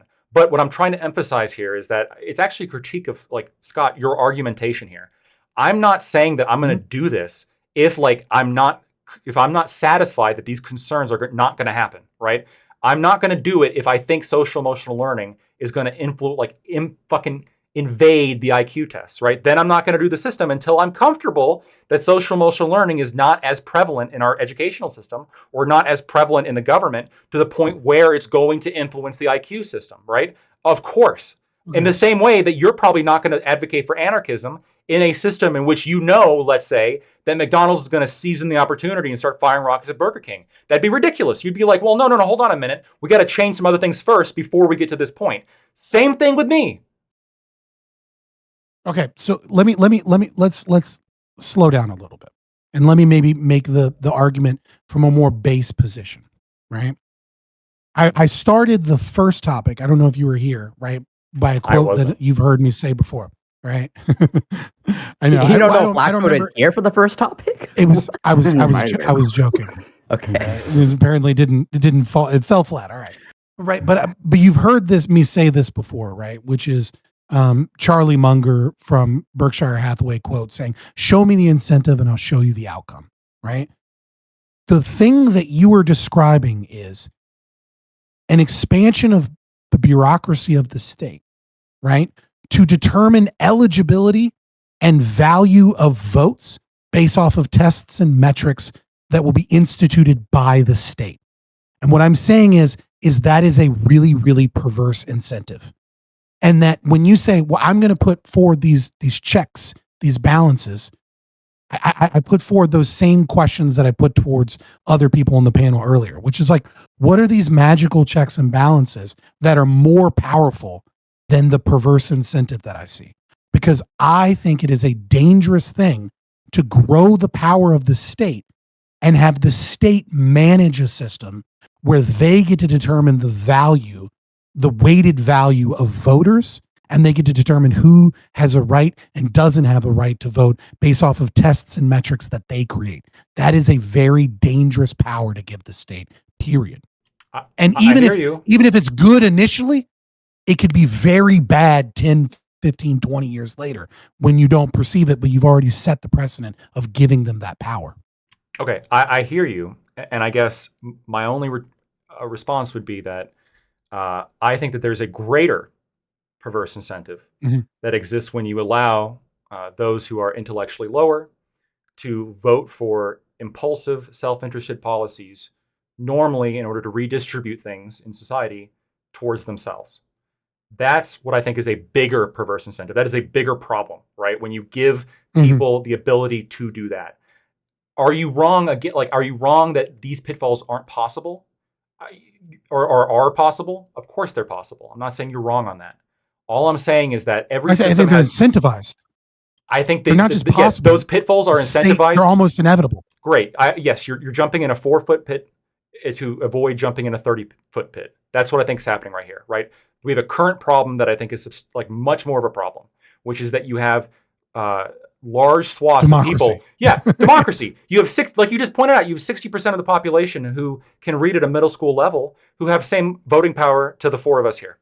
I'm sorry. To the audience that's watching Prime's, the very educated, intelligent audience that's watching Prime's Twitch stream, right? All the fetuses in the audience. Yeah, how do you guys the feel? Most intelligent ones donate, though. But go ahead. Oh, by far. I mean, now we're talking like they should get at least 15 votes compared to the the average 60%, and they don't, and it's a problem. I gotta get out of here. I appreciate the back and forth on this.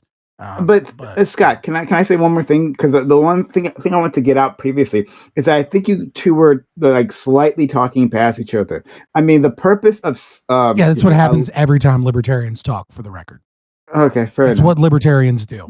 Is we just shit on each other for not being real libertarians the entire time, and ignore everybody else and get super autistic and talk past each other. Like, congratulations, you met libertarians. That's fair. That's fair. But Scott, like you were identifying a problem that you see in your eyes, and I think it's actually a problem in real life too. I agreed with you previously, right? Talking about like the creeping growth of government. And like what can increase that growth or increase the rate of that growth or decrease the rate of that growth.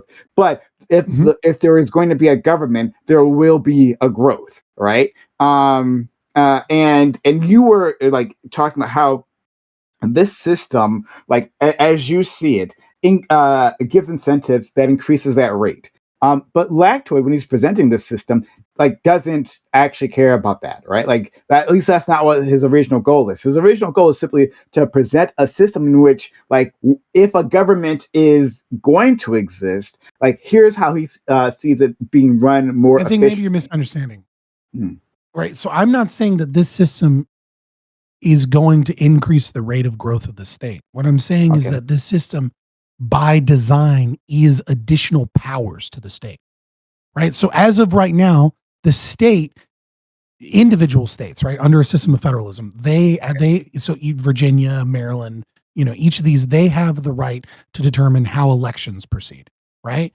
But based upon a lot of complicated stuff, Lactoid may even be able to explain it better, right? There are basically all these fucking rules you have to follow, right? And it's a complicated process, but for the most part, they're allowed to determine, where the voting polls are, et cetera. But because of the Voting Rights Act, right, they're not allowed to create tests that determine who can and can't vote. And on top of that, it's a one person, one vote system. Now, there are some exceptions, like Maine, you know what I mean? Like with their electoral college, for example, like they have 2 representatives and like usually like one goes Democrat, one goes Republican because like it's weighted, right? Like there are some small exceptions, but for the most part, right, if you're a person, it doesn't matter how old you are, you get one vote, and then it's a winner take all system in terms of the electoral college and in terms of the Senate, etc. By what I'm saying is that his system, by definition, gives additional powers either to the federal government or the states, depending on who manages it, right? To select for whatever it is they prefer as a means of the voting population. So the government by definition, the government is given additional new powers in the election system. And so what I'm saying is that when it's kind of like when you say like when the police investigate themselves and then they go, well, we investigate ourselves and we found no problem. Completely. I find it to be a perverse, I find it to be a very perverse incentive, not necessarily bad on its face, but a very perverse incentive where the state is granting itself power or has power to determine whose vote matters more and whose vote matters less and who has the capacity to vote and not vote based off these systems. And we've seen Republicans and Democrats both get real fucking creative with gerrymandering systems. Yeah. And if we give them the power to change slightly fucking tests that disqualify or qualify people or give them you're going to see them game that fucking system for political power and favors. Yeah, but this is what I guess I meant by growth in terms of like that like the insidious reach of the government, like and that like comes through one like through sheer size, maybe by like adding more bureaucrats or technocrats, right? But also giving them powers that they can use. Now these powers may not necessarily at first seem dangerous, but like once you because our case law stacks on top of each other, eventually you can get to somewhere that's like pretty horrible, and that's just like how it works, And so I'm acknowledging all that. But in any case, like I think you guys were maybe a little like talking past each other and not be able to meet. I want Lacto to be able. I don't want to dip out because I just made like a big point against him. Okay, right. I think the disagreement here is on like what we think is going to increase the size of the government more. Scott is talking about how giving the government this power to decide who votes and to what extent is like granting this massive power that is very vulnerable to abuse, and the government is likely, or could, or I guess likely, I'm not quite sure yet, utilize that in order to fuck with the people and like expand their leftist agenda, their size agenda, etc. While I believe that based on what I understand about voting patterns is that generally speaking, the highest IQ people on the right are classically liberal and libertarians. The highest IQ people on the left are like socially libertarian leftists, right? And then the bottom rungs for both wings is going to be like religious conservatives that are mostly concerned about like social repression, and communists and socialists, etc., right? People who are super interested in like economic leftism, like hyper fixated on that. My system is a natural. Communists. Well, no, communists tend to be higher than average. No, that's they don't. Right. I just read a study. They're you're absolutely right. They tend to be below average IQ. Yeah, they are, right. So if you see what I'm doing, Scott, I'm setting up the system where this is a natural check and balance on government because you're granting people with more libertarian mindedness on both sides of the aisle more of a say and I think that's worth whatever minimal. No, I don't necessarily disagree. I don't necessarily disagree with your analysis. My problem is in the justification of the creation of more powers to the state based off of a consequential analysis of how you think voting patterns will occur in the future. And I think that's a massive philosophical difference, is that you're willing to restrict liberty and or give the state more power if you believe, based off of a consequential analysis, that this will lead to more liberty in the future. Yes, that's and the main disagreement I am against creating more powers of the state and creating a more fascistic state ever, no matter what, because it's a yes and it's a 0 or a 1 for me. There's no justification as far as I'm concerned. I get where you're coming from. I get where you're coming from. I disagree with you vehemently, but I understand where you're coming from at least. All right, fair enough. Well, I won't hold you guys then, because I know you got to go. But I gotta go. I gotta take a piss so bad. Yeah. Thanks so much, Scott. Like, it was real. I really missed you actually, and I was glad to have you. It was a lot of fun. I miss you too. I'm glad I'm feeling a little better. I will see you around, buddy. See you, buddy. Take care. Be well. Yeah, Lactoid, I think you had like a really interesting. You had something that grabbed our imaginations and refused to let go. I was here for a shorter period of time. I had to make up for it. I had to go ham. You did. You did. But I guess I wanted to touch on a little bit, like, the heart of Scott's argument, not necessarily against your system, but like about like against government in general.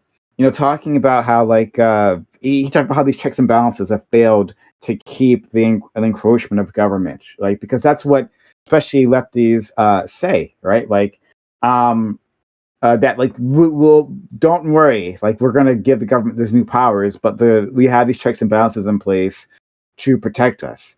But I think what he was basically saying at some point, right, is that like all that can do is like change the rate of the fall, right? But the fall is still gonna happen. Yeah. So he's not wrong that this is the trend, and I don't know if this trend is like inevitable due to having government in the first place. I don't know if this trend is inevitable based on like the way we have voting. I don't know if this trend is inevitable just based on technological advancement and human behavior. I don't know why this trend's happening, but he's right in that there's certain aspects of our life in which rights are being trotted on, right? I think Wickard versus Filburn is, I think, the best example where the Commerce Clause is completely reworked to mean something ridiculous. We have fighting wars doctrine through Chaplinsky, which was crazy.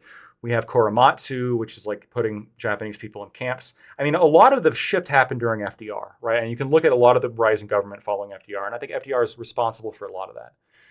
But on the other hand, I'm not as doom and gloom as Scott is on some things, right? Like, the 13th Amendment is pretty fucking good, right? We used to live in a world where people owned people. That doesn't happen anymore. There is now we only do that intellectually here, right? Well, of course, right? Yeah. It used to be the case where we're having gay sex as early as what? Bowers was in 2004, I think, where it was a criminal act in Texas and in multiple states where if they caught you banging your boyfriend, you're going to jail. Like, crazy. Like, this was a country that, and we went from that to look where we are now in less than 20 years. We've completely shifted on the issue.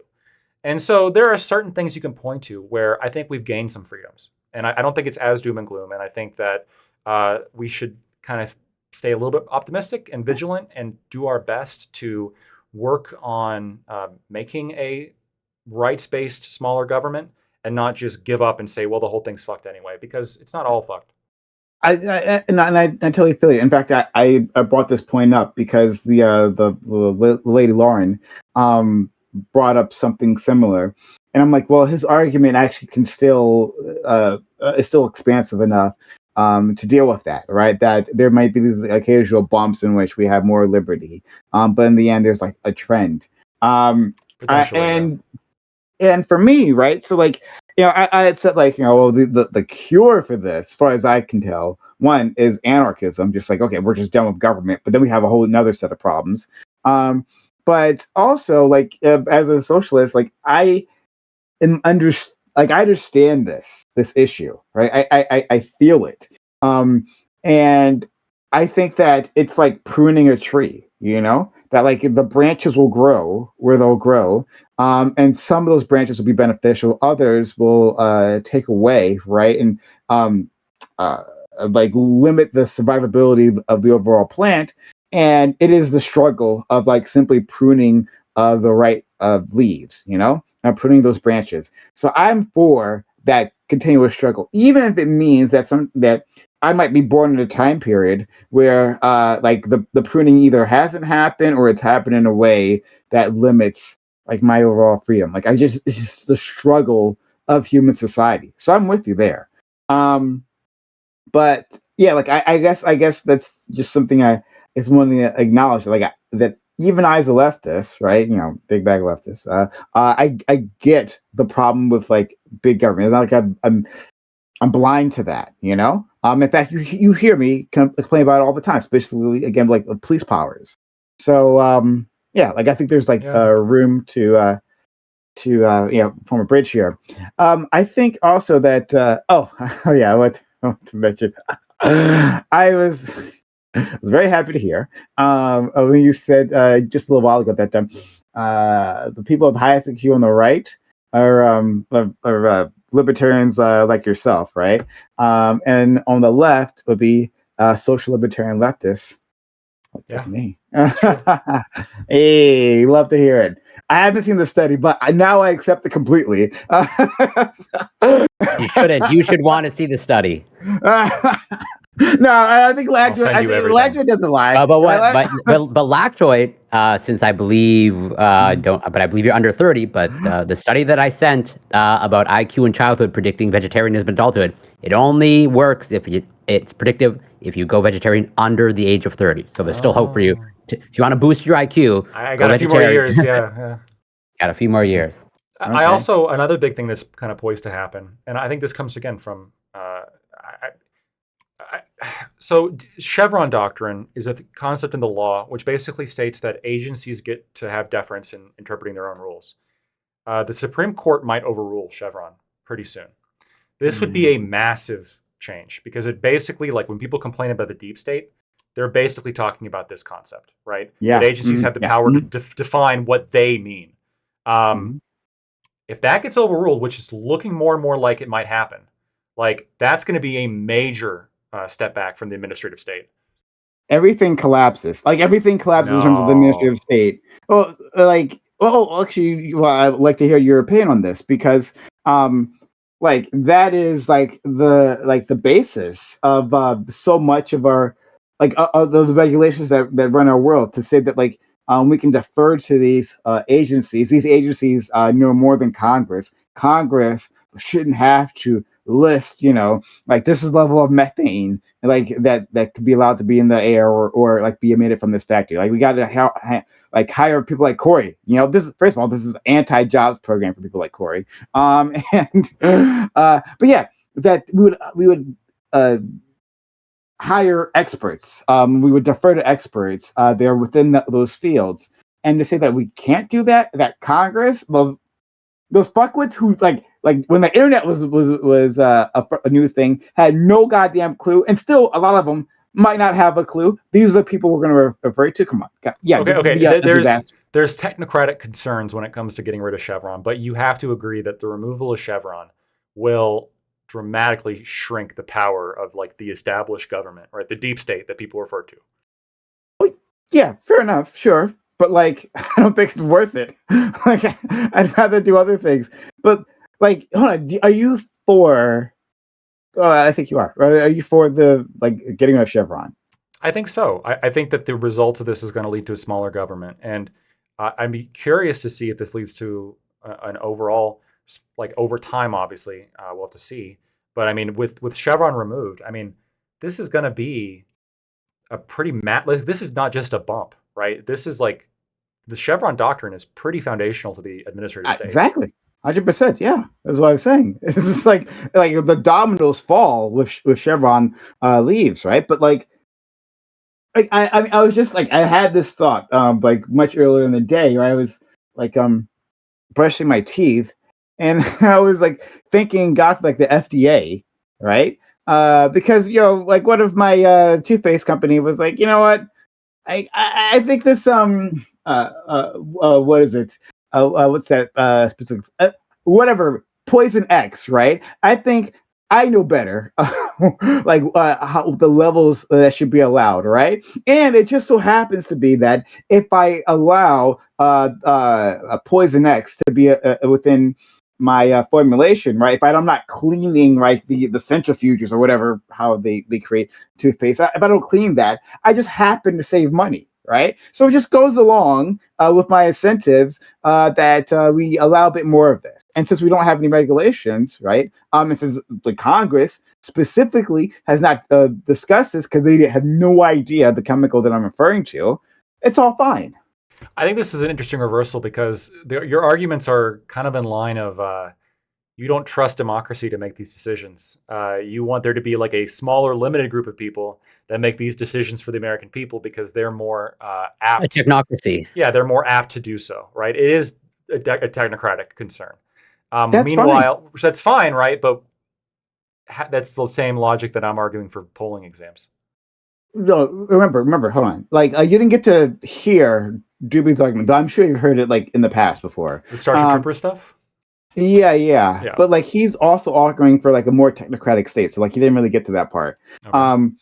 And I'm fine with that. I understand that democracy in itself, I share many of your concerns, right? Even if I don't necessarily share your prescription, I share many of your concerns about the people who vote and how they vote and why they vote and all that stuff. I see fucking YouTube videos of Trump supporters and the things that they believe. It's unbelievable. Amazing, right? But I can understand. And the lactoid system would weed a lot of those out. Probably. Yeah, but I can understand that we live in a complex industrial society in which the average person, even the best of us, cannot be expected to understand all these niche areas. I'm not the person to set the levels of Poison X, right? I'm Corey, handle this for me, yeah, right. So yeah, I get the concern. I guess in my mind, the primary reason I'm concerned with the Chevron doctrine is it dramatically increases the power and scale of the administrative state, and it's making moral decisions that are being sort of dressed up like technical ones. So, for example, right, when we're talking about the air pollution in a given area, you could have an expert say, well, we want to get below this level because of XYZ concerns. And so therefore we're going to set the limit here. But then you could have the people there who live there say, well, no, we want that to be a higher threshold. We want there to be less regulations because we value economic productivity more, right? Than this particular air quality concern that you over at the EPA are mandating. So in some ways, removing Chevron is a pro-democratic action. And then you could say, well, in this case, democracy sucks because the people there are stupid compared to experts on air quality control. And we want the air quality control people making these kind of decisions because they're better at making these decisions. I empathize with both points, honestly, right? I get the concern of, I don't want a bunch of government technocrats dictating policy, not based on my moral codes, but based on their technocratic knowledge. But at the same time, I don't want a bunch of idiots who don't believe that air quality is a thing, who just want dumping cadmium in my water supply. Friend, that's not well, I mean, it's one of the issues, right? And I've already identified that. But I think the main issue is that because we have this complex industrial society with lots of inputs into the government, the input that I'm worried most about isn't the ballot box, right? It's the industrial powers that have money that they use to influence our government, right? The administrative agencies? But even okay, it doesn't matter if the administrative agencies are there. They'll just like directly influence Congress, right? Like they do that already. Yeah, they can directly influence these agencies right now. No, I hear you. Administrative capture. I absolutely believe I hear on that. And so my prescription for this would be to get money out of politics. Right? I agree with you. Okay, right. Yeah. So that's something that I think I brought up once in a panel, and literally everybody in the panel agreed that we should just put forward a rule saying that if you get involved in government, you're not allowed to own stocks. Like that's just the rule now. I love that. And fuck Nancy Pelosi, corrupt ass Pelosi and how she. It's all of them. It's all of them. Yeah, just get rid of the it's all of them. And Nancy Pelosi, like the queen of that, like the head of that marching band. But of course, you and I, don't entirely agree. Of course, right? Because I would go farther than that. Of course, I'll go further than that too. I think that if you get a job in government, you should not be allowed to own a lot of things. No stocks, no interests, no bonds. Arguably, you should even like the salary should be removed, and you should get like a stipend and a 1-bedroom apartment provided for you, and you get your bank accounts monitored, so you're not going to get bribed. Like we're gonna fucking watch you like a hawk. I think that's an interesting idea, right? To like have a drone follow them 24/7. Somewhat. Now we can do that. I'm almost thinking about. Yeah, look, if you're going to be the government, you don't deserve privacy. That's it. I forgot about our drone discussion. Like, I'll never forget the drone discussion. It was like the mother drone that had a lot of baby drones that came out. That was a great discussion. I think it's a really interesting proposition that maybe we should talk about some other time about like limiting the privileges of politicians, right? So to help weed out those who like love power, like you have to actually, you have to be a motherfucking servant if you're gonna go to Congress. I love this idea, so we should talk about that more one day. But Lactoid, come on, Lactoid. I'm a hopeless leftist, right? Like I'm building a bridge with you here. We both hate government corruption, and we're building a bridge, right? And now that you built this bridge, now I can invade your area. Well, I got the Mick rockets, so you're already making a terrible mistake. I can say that I'm gonna attack the shit out of billionaires because I think they're also are corrupting influence in our government, the biggest corrupting influence. That like they're the nexus of money and power, and that so government can't help but twist around them, and so that we have to limit that power for the good of society in general. Like even beyond like redistributing that money for any particular reason. I'm fine with burning the money. I just don't want them to have that level of power to be able to influence society in general. I'm okay with them having it, but I would like crack down on like election advertising a lot. Yeah, I mean, I'm willing to go that far. I loved your McDonald's and Burger King reference, right? I'm imagining like a war room, right, at like the headquarters of Burger King, and they've like plotted out the locations of McDonald's and like the most belligerent forces and where they think like McDonald's has moved their ICBMs, right, and like intercepting them on the highway. Yeah, well, because here's the thing, Prime. The reason I'm thinking about that is because I would do that. Like if I was in charge of McDonald's, and there was nothing stopping me, and there's Burger King. Your drawings, these motherfucking Burger King that just opened up across the street stealing my business. No, they're not. Right? We're gonna make sure they don't, and one way or another, we're gonna have a company town. Everyone's gonna work for McDonald's, and everyone there's gonna eat McDonald's, and then before you know it, it's gonna be Make America. It's gonna be the same fucking thing. I love. We're basically making the reference to Demolition Man, where Taco Bell. Everything's Taco Bell or Pizza Hut in the revised edition or something. Yeah. And this used to happen a lot more, but like there's cities like Gary, Indiana, for example, where the reason it's called Gary is because Gary was just the name of some guy on the board of directors for U.S. Steel, and U.S. Steel founded that city literally to have a population there to fill their steel mill. Like companies used to like build fucking cities just to like supply workers for their areas. And there's some criticisms you can make about the company policy for those areas, especially when it comes to Ford. There was some questionable things that he did. Like make sure the Jews didn't apply, I guess. Starting there. Well, I think there was also like I don't want to like totally misstate history, but I'm pretty sure like Ford dramatically restricted like people who lived in the area that were basically under his control from like doing a whole plethora of things, political activism, you know, having opinions. Having opinions, yeah, that's gonna happen when. I think it's interesting. I think it's interesting the idea of a company creating a town.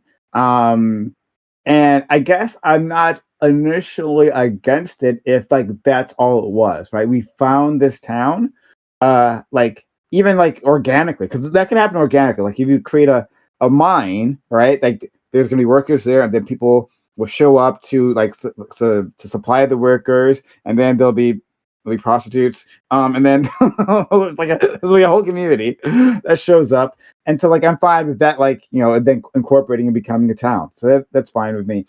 I'm less fine when like that corporation gets to dictate the rules of this. Yeah, it gets to shoot you in the street if you protest, which happens. Yeah, a few. Isn't that just like a monarchy, basically, at that point? Yes, and this is don't tell Scott, okay? But this is my ultimate criticism with anarcho-capitalism, is I don't see how it doesn't end up with feudalism. Like if you can convince me, like from logical A to B to C, etc., because I can just like, why would I not be king if I could afford it? Like the why Burger not? King. The Burger King. If like think about like we're talking about how Bill Gates owns all the land, right? Like now I'm Bill Gates, and there's nothing stopping me from buying 2 aircraft carriers and a ballistic missile, and now California's mine. And what are you going to do about it? I'm Bill Gates. and those pesky Apple lovers, we're gonna show them. Oh yeah, you're switching over to Microsoft. Otherwise, there's going to be consequences. Cupertino becomes a wasteland. And we partnered with McDonald's, and we partnered with Kinko's or whatever the fuck, and now we're like the circle of 9. And nobody says like an opinion contrary to Microsoft, and we're gonna watch you with Siri. That's Microsoft, right? Siri is Apple. They had no. That's Amazon. Cortana was Cortana. Shit, I don't know. I don't use any of those. So yeah. Oh, that's smart. I like. Yeah, it's a Halo reference. Yeah. But yeah, like I think. I mean, I agree with you on all those levels. But I just like have to admit that like the dangers of my own path, right? And that there will be like I mean I get why Scott like compares, you know, socialism to fascism, right? Like I understand what we're trying to get to with that. But I get that we're dancing on a line, but that's the struggle. Right, that within any system, right, Scott's included, that its original intentions will be perverted. That you can have some sort of golden era for a period of time, but corruption and vice and like personal interest and like even just like introduction of technology shifts the balance of power. And then there's another struggle. The struggle never ends. And so even within his anarchist future, right, that like there's still a struggle. Even if it's a different struggle, that struggle certainly exists. And yeah, I just embrace my own. Every single system, like my I think every system is prone to like the potential for failure and slippery slope. My concern whenever I'm drafting a system is just to minimize the risk of that happening, right? And so I want as libertarian as possible while preventing what I see as potential pitfalls. That's it. Okay. All right. So why don't we leave it there? I think we've got it. Okay. So I'll raid. Who we're raiding? Corey, why don't you ever? Yeah. What's up with that, Corey? Well, actually, out of respect for you, of like I want to pay attention to the full panel, and like not be distracted by my own chat, and also just to pretty much make it clear that I'm not here to like farm your audience or like whatnot. It's just like I'm here. I want to be here. Farm my tiny audience, right? It's like dirt farming, like it's subsistence farming. But everyone, thank you for being here. I really do appreciate it. The kindness, right? To our panelists, friend Lactoid, and our friend Corey, and everyone else who's here, and also to you all who came through. We'll be back on Thursday for another All Black Everything. I'm going to send you to our friend Fawn, who is streaming now. So off to her. And as always, within this 10-second countdown, I have literally nothing else to add. But I only help out with the opening of the panel, not the closing. Thank you. Okay, and ended it. But yeah, thanks guys. This was a lot of fun. Yeah, this is great. So I'm. Would you accept this compromise, Lactoid? Instead of an IQ test, so I think Scott was like largely correct. Of like everyone has like sort of like their cutoff. My cutoff is 75% in a first year general chemistry course in university. Is that good enough for you? Maybe.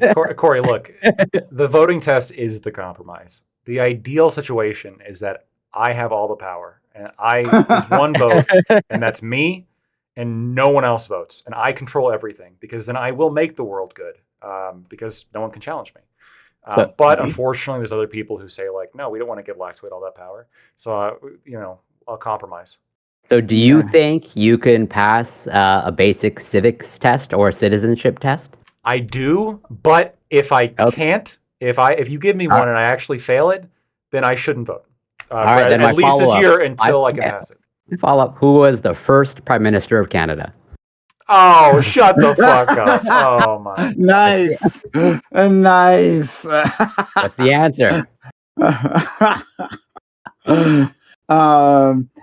So I actually did want to touch on what you were saying before. One, I did pass the citizenship test, right? Took one online. I passed it. I'm gonna say, it was amazing of me. But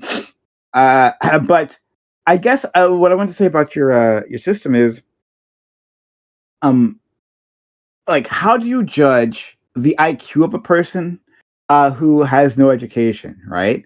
So, like, yeah, my point was about those educational deserts. And if, like, you're saying that IQ weights them, but you haven't had the educational infrastructure to give them the opportunity to have a certain base level of knowledge, so then they can properly engage with that. Like, how do you, like, an adult who has like very little base knowledge of the world, how do we even judge their IQ? Right? So IQ and knowledge are two different concepts. Arguably, verbal IQ is probably like the most interchangeable with knowledge because if you know different words for different things, you can get a high score on a verbal IQ test. But if you're able to look at, because ultimately IQ is about recognizing patterns. That's kind of what boiled down, I would argue. It's still contentious, right? The concept of G is contentious. I think recognizing patterns is like the concept of G, and being able to emulate those patterns, or I guess repeat those patterns. You can score high in a verbal IQ test as well, even if you look at words and you don't know for sure what those words mean, but you're able to intuit what those words mean based on how they're used in a sentence, like Latin based on stuff. based on what those words look like, based on how the word is structured itself. So there's that aspect, and that's like arguably the most related with knowledge. Then you have other spatial and memory, especially spatial, where it almost has nothing to do with prior knowledge, where you recognize patterns and shapes, right? Where it's like, okay, what comes next? Like, colored in block here, then here, then here, then here. That I think is super. That has basically is not contingent on your education, and it's very predictive of like your natural intelligence. I hear you on that, and I took an IQ test, so like I remember, like they gave me the blocks and the I remember. And I would be heavily weighted in your system. I'm just putting that out there. Which direction, though? Good point. Good point. Be very Good specific. point. But and maybe I'm wrong. Maybe my understanding of this is incorrect, and I can accept that. But like, I would feel like a person who hasn't had a chance to work their brain in the way that like an educational system allows you to do, right, from our childhood on, that person would like if we compared them to like a future in which they did go through that education system, right? That like even within that spatial recognition and all those things that the uneducated version would do worse, right? That there's a level of exercising of the brain of like using it as like a muscle. You know, it's not. You can boost IQ like that. There's a correlation. It's relatively low compared to other things. I mean, Corey, I know you're science brain a little bit. I mean, you see that like have you read any of the research that I'm referencing when it comes to like especially the twin studies? Yeah, I don't know if I've read exactly the same as the ones that you've read, but totally like I'm pretty familiar and intimately familiar with the research. Yeah. Yeah. So I mean, like there's things that you can do to like augment your IQ, but a lot of it's heritable, right? So I think for identical twins who grow up in different environments, their correlation in IQ is off the top of my head, I think it's like a 0.86, right? That's higher than siblings raised under the same roof, which I think are like correlated to 0.4 something. And that's significantly higher than like an adopted child with parents living under the same roof, which is like a 0.18 or something along those lines. Don't quote me exactly on that, but it's like much lower. But with twins, it's even twins raised in different environments. The correlation's roughly like the same as when you test the same person twice, which is crazy, right? Wow. And so, are there environmental factors? And this is critically important. There can be specific environmental factors that can make this percentage weight not be as representative. So, somebody who has like severe lead poisoning is obviously a much greater portion of the difference in their IQ is going to be due to an environmental factor here, aka lead poisoning, or let's say starvation, et cetera, et cetera. Like that could, so like a greater percentage of their difference could be because of environmental factors. But generally speaking, right, absent lead exposure, which is a big problem, absent like starvation, absent like some of the key things, a significant chunk of your IQ, like about 80%-ish. I mean, that's like up in the higher ones when it comes to adults. Yeah, you're choosing like the maximal, like the one that bolsters your argument the most. That's like, the most recent research. Just because it's the most research doesn't mean that's the like that's not how it works. Even the old ones put it at about like 50 to 60%, which is still massive. That's what I said. Of like the one that's most reproducible, like I'll even be, I think, generous on like 60%. Like I think you're cherry picking that. You really want to stick on that 80%. Sure. So 60% still fucking crazy high. Yeah, no, I agree. But also like 40% is still also that's a significant contributing factor. But you got to be careful because the recent research that puts it at 80 is controlling by age group, and IQ goes from low heritability at a younger age to a higher heritability at a higher age. Yeah, I understand. Which is also an important distinction. Yeah, for sure. And like I will fully grant you if that is like reproduced and that number is consistently like reproduced. Like I have no problem saying 80, whatever the new number happens to be. Sure. But I think the most reproducible number that I've seen is like in the 50 to 60% range, like maximally. What do you mean by low heritability at a younger age? So it's kind of the thesis to explain it is like people sort of grow into their their IQ, where like for a child, for example, like someone, let's say like a 5-year-old or a 6-year-old, where their IQ is incredibly determined by their environment. Like probably like 80% of where their IQ is roughly is determined by their environment. You basically start making up for it as you age. Yes, and then like as plateau off.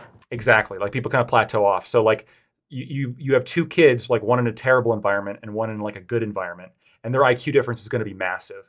But even if you don't change the environments, as they get older, their IQs will slowly converge and become closer and closer, assuming that their IQs are sort of the genetic heritability aspect of it, it's kind of close to the same. When I was a child, I've told this story before. That when I was a child, I had trouble telling letters from numbers. And I remember my parents working with me. I was 3 or 4, right? And with little blocks and asking, "Hey, Prime, okay, what's this one?" And I just I couldn't get it, And the or it wasn't quite a teacher, but it was whoever was working with us was saying that I was going to be a special ed kid. I just couldn't do it. But they were right because later on, right? I mean, eventually, obviously, I could tell the difference, but later on, I entered in the mentally gifted program, which is also special ed. But yeah, Sure. but it was interesting that at the start, for whatever reason, I had a lot of fucking trouble in those areas. Yeah, my kindergarten tried to put me on drugs. Am I 5 years old? And my parent, You told us 'cause I was that, yeah. struggling. Yeah. Well, ADHD drugs. Let's be clear. Right, sure, but at 5, I mean that's. No, I'm not saying, but you just said the way it was trained is they try to give you cocaine or something or heroin. They try to give you drugs. Well, the drugs they give for ADHD is pretty they are close. stimulants. It's yes, like amphetamines, right? It is meth. You are correct. It absolutely is it's meth. meth. Yeah. So. But it They is not wanted heroin. to give me drugs. They wanted to give me drugs at 5. I'm curious if that would have made it better or worse, though. I'm actually not. I don't know. Who knows the stories I would have written if I was more motivated? Exactly. It's not clear to me. Put them on speed. Those poor Teletubbies. You got the medication. But I went to fuck. There was other thing I was going to say to you. Oh, yeah. With your system. So you admit that lead is a thing that could affect in an area's overall IQ. All right. So I live in an area that happens to have a high IQ currently, right? And we want to protect our power. And so we're going to place these lead spewing pants in neighborhoods that might challenge us, lowering the overall IQ and protecting our voting ability. Yeah, I mean, I would contingent on my voting plan. Shit like this would have to be there need to be safeguards in place to prevent this from happening. Arguably you could do this now, right? If you were a total psycho, you could put shit in the water supply at targeted communities in order to basically toxify them to the point where they're less likely to vote, right? Because IQ is also correlated with just going and voting to begin with, right? Mm-hmm. And so, yeah, that's unacceptable. We can't have people poisoning people with lead. And the lead exposure element, I think, is it's a very strong argument. I think it's a very strong argument for acknowledging environmental impacts. And I think it's a very strong argument for acknowledging environmental impacts, specifically as regards race, because exposure to lead is not the same among racial groups in America. And it's just not. And I've seen the data on it. And it's not a small difference either. It's a substantial difference. And we know that lead is incredibly toxic, especially for children. And that's a major problem. I don't know how to fix it, but it's a major problem. Well, I mean, I think I know. I think you know how to fix it. Yeah, but our friend Yamato, I'm not sure he ever told you. He said he had lead exposure as a child. Yeah, he's talked about that. But it happens even just baseline exposure. It happens to everybody, and it used to happen a lot more back when we had leaded gasoline. Lead gasoline, yeah. God. We were cowboys back in the fucking day, dude. Driving fucking lead shooting at the back of our car as we smoke a Marlboro, with the kid in the car. Jesus Christ. No seatbelts. No seatbelts. Getting you're toasted too, right? Because you're drunk as fuck driving home. That back when the country used to be free. Shit. Yeah, when men were men and women were women. When men were made of steel, the boats were made of wood. And their cars were also made of steel, and so there was no crumple zones. Those cars were cool, though. I'm sorry, 60s cars. Were cool. So fucking You're cool. definitely gonna die though. Actually, Almost worth it though, dude. Like the fucking 1969 Challenger. Oh my god. Oh god. I almost take the lead poisoning. Crazy. They were works of art, Corey. I'm not okay. I'm kidding about the lead poisoning, but like those cars were works of art, and we've definitely moved away from works of art. I don't know if you can ever use the word art and car in like the same sentence. Really? I don't know. Are you telling me you don't look at a Dodge Challenger and you just think, God, I want to spend all of my military Marine pay on this vehicle right now? No, I there's certainly cars that I can appreciate the aesthetic and like they're nice cars, but like I would never consider a car like a work of art or like I think car fetishization and is really ridiculous to me. I do. Same thing with gun fetishization, or like, I do that too. So, or that people that make just about any one thing their whole personality, of like car people, football people, basketball people. It's like, this is all that I'm about and nothing else. Well, no, so cars and guns, I like them both a lot. One, they got rid of the lead, but the other one still has it. I mean, except for One Piece people, right? Though, I mean, that makes sense that. Or if you're hunting duck, then you need steel or bismuth rounds. I should need to write things down. I think maybe I exposed to some lead because I have like some like serious memory issues. Fuck. What was I gonna say? I was gonna say something to Corey. I was talking about car and art. Yeah, go ahead. Yeah. Okay, yeah, car and art. But before that, Corey, were you in the military? Did I forget this? No, I was never. No, it's a Dodge Challenger joke, right? The concept of like people join the Marines and then like immediately spend all their money on like a sports car. Okay, they get married within 2 months as well. Right? I'm like, Corey was like a terror on the battlefield, and then he comes back and he renounces his ways. Hey, the Canadians stormed the beach of Normandy, right, with the Americans. There were a lot of snowballs.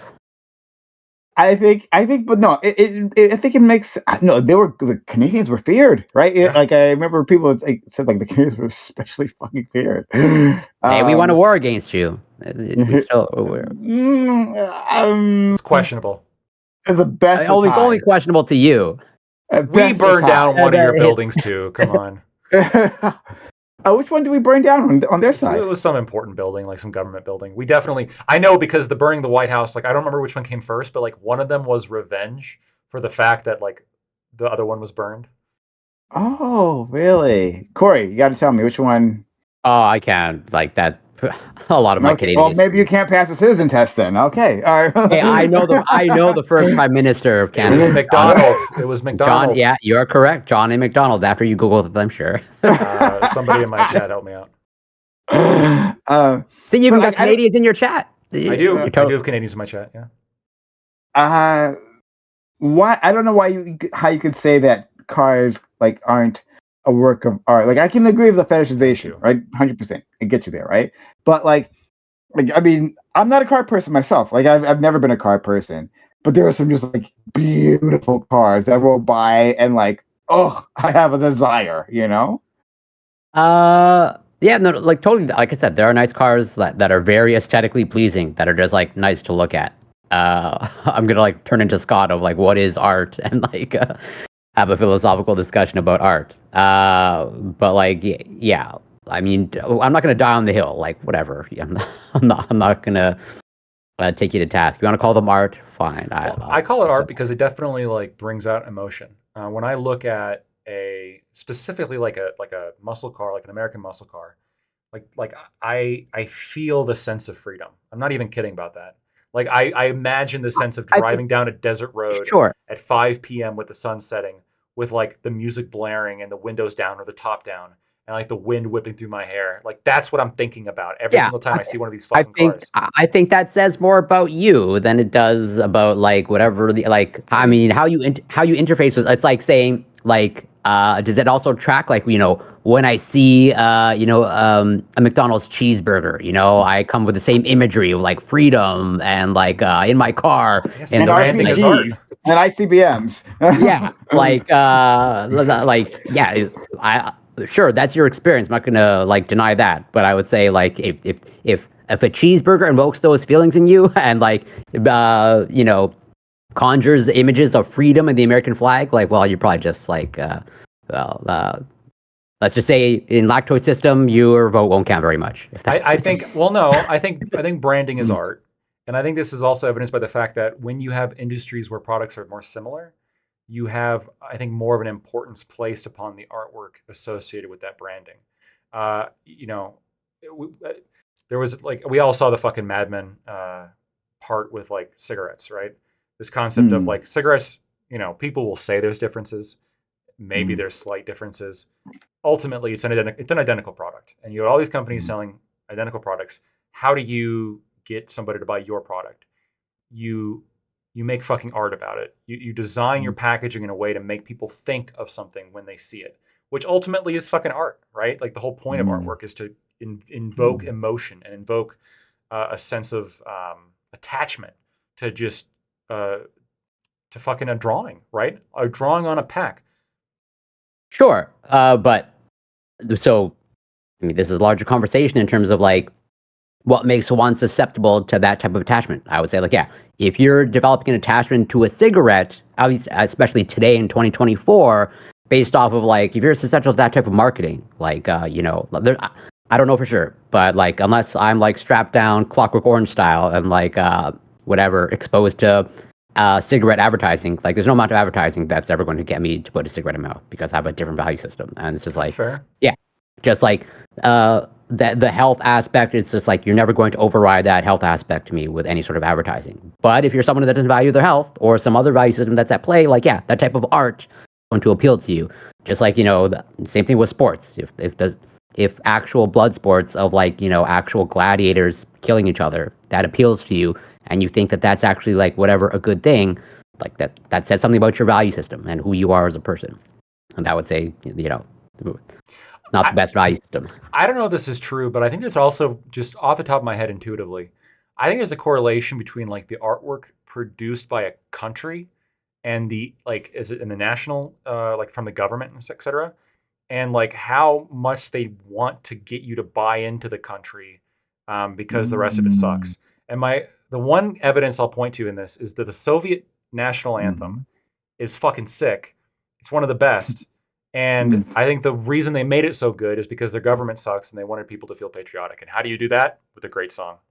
Yeah, no, I have no doubt that absolutely plays a part. And like, yeah, that's cultivating nationalism versus like patriotism. I mean, there are reasons why generally conservatives, are all about the American flag and all that stuff. I'm going to look up the Soviet national anthem. I'm sure I've heard it, like in like a movie. It's good. It's really good. The Russians they changed it and then they went back to it because it was too good. There is this great, oh my God, I love it so much. There's this great song produced by like the CCP. It is super intense. It's like in that Soviet style, right? Like with the the chorus, right? The choir blaring. And like, God, I have to find it. Because like, I want you guys to listen to it. It's in Chinese, right? I want you guys to listen to it and like guess what it's about because it's amazing. Yeah, like it's all right. So I'm gonna like take a moment and see if I can pull it up. Yeah, I'm curious. Mussolini and Hitler, I mean, were obsessed with aesthetics, right? They actually like made it part of their cult of personality. Well, yeah, I mean, that's how.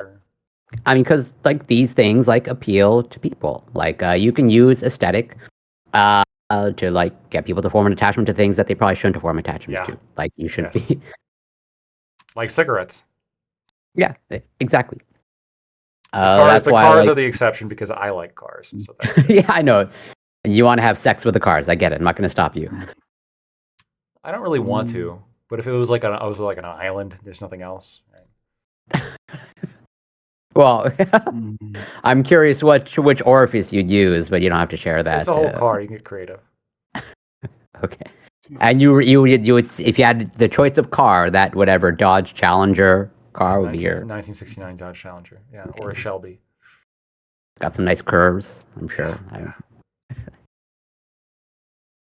Oh my God, where is this? I really want to find this. I have it within my music library, but I can't access that directly right now. I might have to like wait till some other time to do this, but like I really want I want you guys to listen to this thing. It's like I've listened to this thing like dozens and dozens of times. It's so good. It's so inspiring. But the subject matter, oh my God. So I'm assuming you've looked up like the translation of it, or oh, wait a minute. I think I found it. Let me see. Found it. Oh my God, we're gonna do this. All right. I'm going to pipe this to that's what he said. Fair enough. I accept that. Okay. So I'm gonna. So I don't want you guys to not like. So I want you to open this thing, but open the Discord window I'm going to share. But like, don't look at what it says, right? Like, because if you do, it's going to spoil the fun. Gonna give it away. Okay. Okay. So share screen. Go live. All right. So absolutely, you guys not looking? I haven't seen like in the StreamYard. No. Oh, I'm sorry. No, I was going to share it in Discord. Oh, sorry. It's in Discord. Yeah, I can do it one or the other, but like, yeah. Okay. You guys are both watching.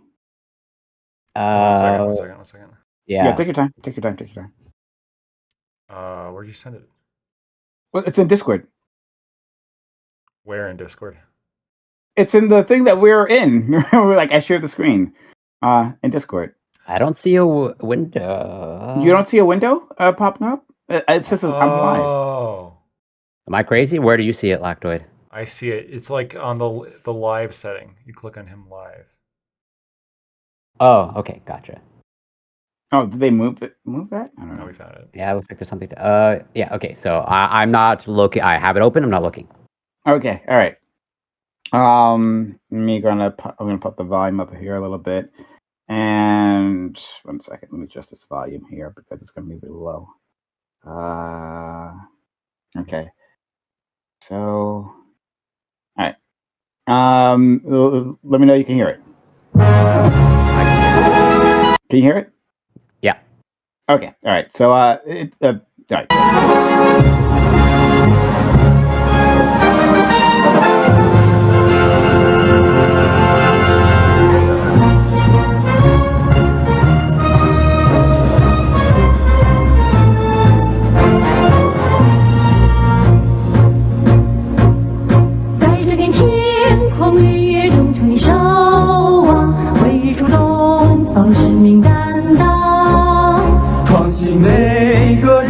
拥抱着晴朗，像一束连接阳光，感动在心上。看见万物生长的力量，风起地就曾成为最美的风光。网络强光，往前来，往前来吧！网络强光，从远远地走到思念之家。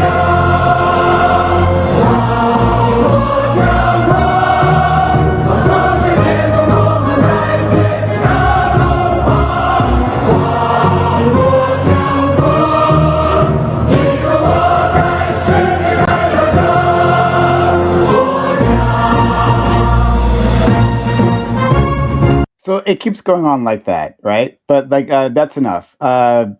What do you guess this song was about? To me, it sounds very like either patriotic or military. Like I get like sort of a military feel out of it. But I I saw like, the beginning, so I'm not going to cheat and say what it's about. Okay. Yeah. So this is about Chinese internet censorship. okay. It's cybersecurity. It's like pro. I guess like a pro like the Great Firewall or something like that. Oh yeah, The Great I would Chinese never would have Firewall, guessed yeah. that. It's amazing. It's amazing. I You know, love like, this song. well, not word for word, but like any sort of phrase of what they're saying that's like whatever the pro censorship or the pro firewall. Like, yeah, do you have any sampling of the It's lyrics, basically? actually I don't think hold on, let me see. I don't think there's any lyrics attached to this. Oh, actually, hold on. Oh yeah, actually, in the description, it's there. So yeah, now that the cat's out of the bag, I see. Well, even just in the Yeah. the mind and Yeah. spirit of cyber security or whatever. Yeah, with loyalty and devotion, we watch over our domain day and night to serve our mission as the sun rises in the east, creating each day with innovation, embracing its brightness, just like a beam of integrity that moves your heart, unifying the strength of all living things, contributing to the global village, evolving it into its most beautiful form. And internet power, where there is internet, there are glory. This is the chorus. There are glory and dreams. Internet power. From the distant cosmos to the homes that we miss, and internet power telling the world that the Chinese dream is lifting up China. Internet power, each individual represents the whole nation. Oh my God. I haven't actually seen these lyrics before. Oh my God. It's even better. It's even more beautiful. Yeah, it's pretty wild. Guys, this is amazing.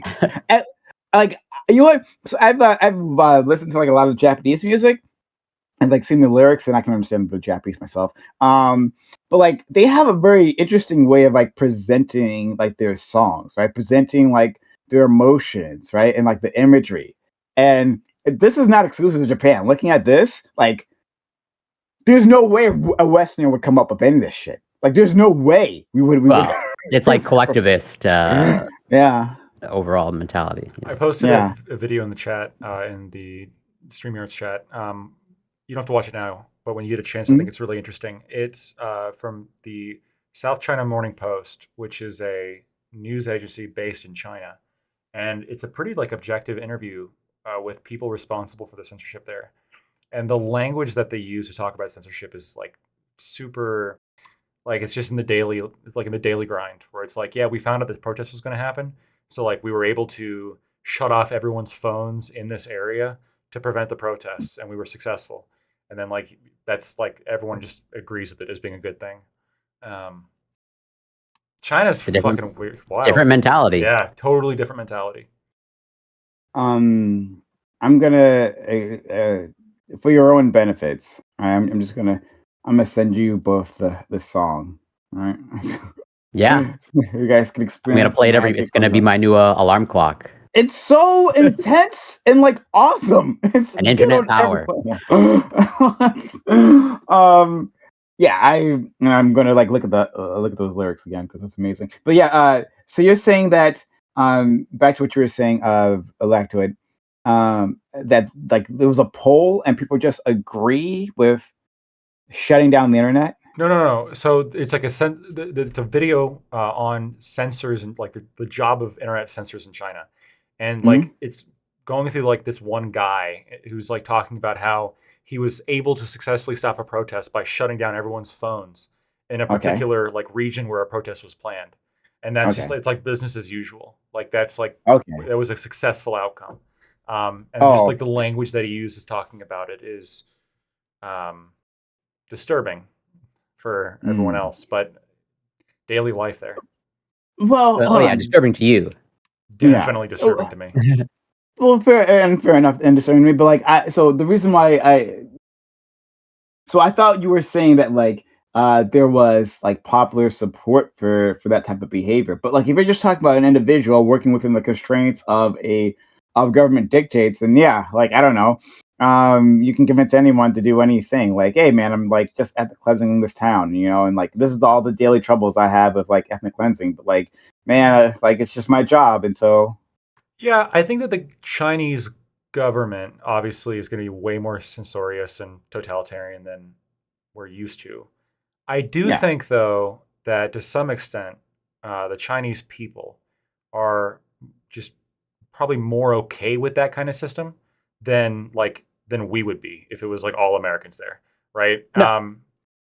Absolutely. Well, so obviously, I don't know. I don't have any actual numbers or statistics to back it up. Like, obviously, there's clearly like Chinese dissidents, and there's even jailed Chinese dissidents. Yeah. And so like they suppress people that don't agree with their overall ideology, political system. But like I have no doubt, even though I wasn't really raised culturally Chinese, I'm half Chinese, and so I have at least some insight into the culture where it's like, it's just an overall, just a way more collectivist culture where like for the greater good of the greater society. I mean, that's just like their approach to family as well, of like pretty much for the greater, like pretty much everything for the sake of the family, like just the family as a unit as opposed to the individual as the unit. I have very little doubt that just extrapolates to the country overall, like for the greater good of the country. I remember trying to talk to Chinese foreign exchange students in law school, and they won't talk to you about politics. They'll shut down or they'll redirect, and part of it's because they have handlers as well that are like sent with them. That yes, it's 100% true, and they'll have because a lot of the times the Chinese foreign exchange students, especially the wealthy ones, they're members of the party, right? Or their parents are members of the party, or they have some connection with the CCP. And so, they're already kind of bought into the system, but also there are political agents, for lack of a better word, that are sent with them to ensure that nobody strays too far from the nest, which is pretty fucking bizarre when you think about it. But I mean, a lot of these Confucian centers, for example, they were found to have direct Chinese influences, and they were supervising Chinese students. And a lot of them, again, I don't know the numbers, but they're sort of as contrasting with other immigrants that come to, let's say, even Canada to get their education. A lot of immigrants come to Canada to get their education, and they want to stay here. But I'm pretty sure there's a significant portion that the Chinese will come here, they want the education, and they'll just go back to China because they have the loyalties. Well, whether it's an actual voluntary return to China or involuntary, it's always a question, right? Do they really want to go back, or is there a compulsion? It's probably a mix of both, right? Yeah, exactly. But I think probably the rate of let's say true actual voluntary return to China is probably a little bit, I suspect, a little bit greater than let's say the people I know from Iran that are coming here to Canada. I would agree with that, especially because the people from China, again, they tend to be party members, and so they're already part of a pretty privileged class of society. So, I mean, it's not like they're returning to poverty. They'll be okay. Yeah, exactly.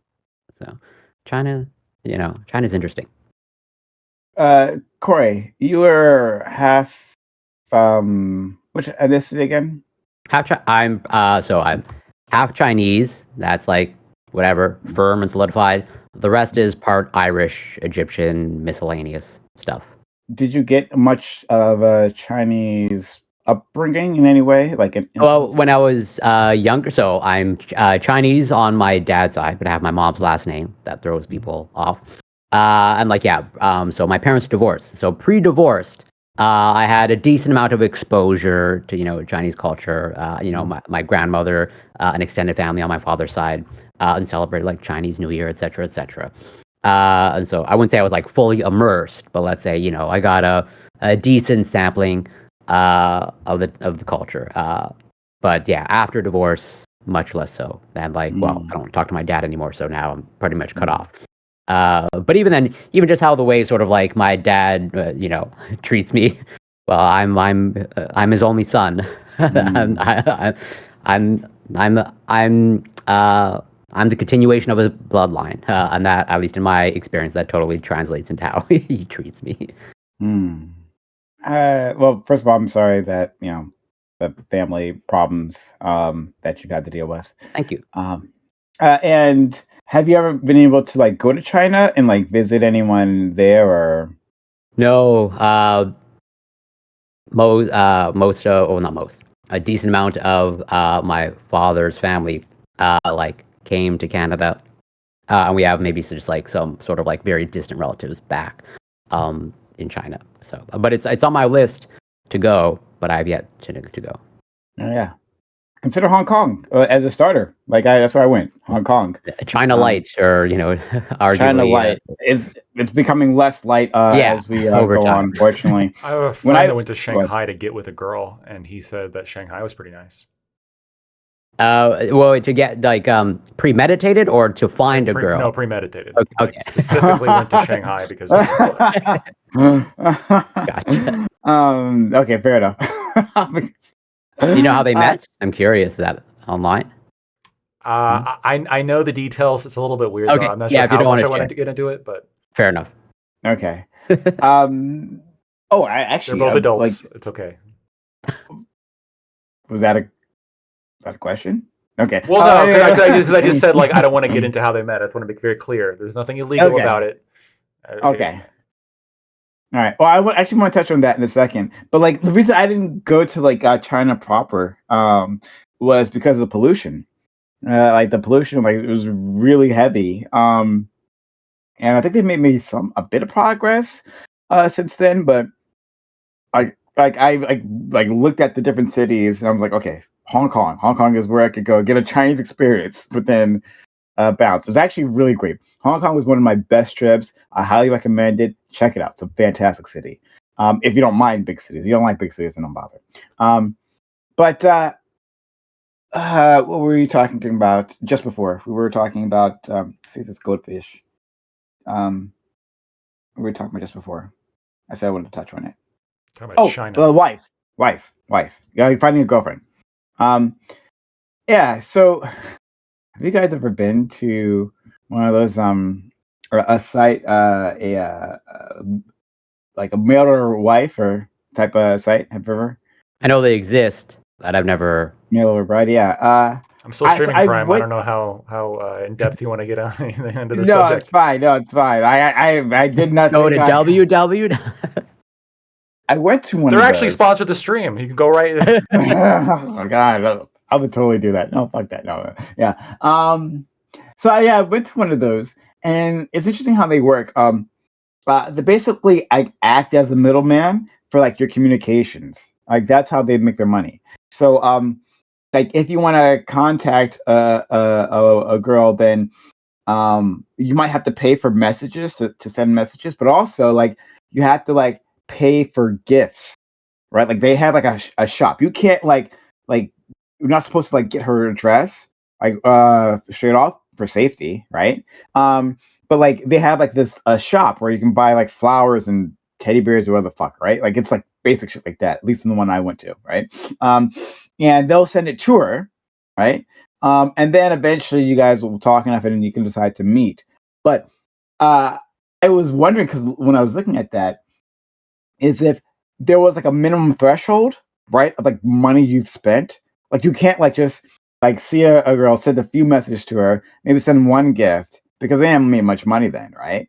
I'm curious if they have to allow you to have spent a certain number of hundreds of dollars until that works out, right? And then they also, because I saw a documentary, this is a long time ago, so it was really, really fuzzy. But I remember them being a middleman in terms of actually meeting, setting up the appointments, or the dates themselves, and somehow getting their hands into that, right? So just keeping you between them and the transaction. But do you think that is an abusive system overall, right? That I would lean towards yes, but I don't know how much you know in your experience, but do you get when you buy something and send a gift, do you and you're sending messages, do you have any confirmation that it's the advertised person? Do you get confirmation that yeah, so and is there any chance of any sort of video chat that you can hopefully see that they're in their own home and no gun to their head? I lean towards that doesn't seem above board, but I don't know for sure. It makes me uncomfortable. Chinese mail order. I would agree. It makes me uncomfortable. I'm leaning towards it not being a problem, but I could see how it could be a problem in certain circumstances, especially if they're trafficked. So the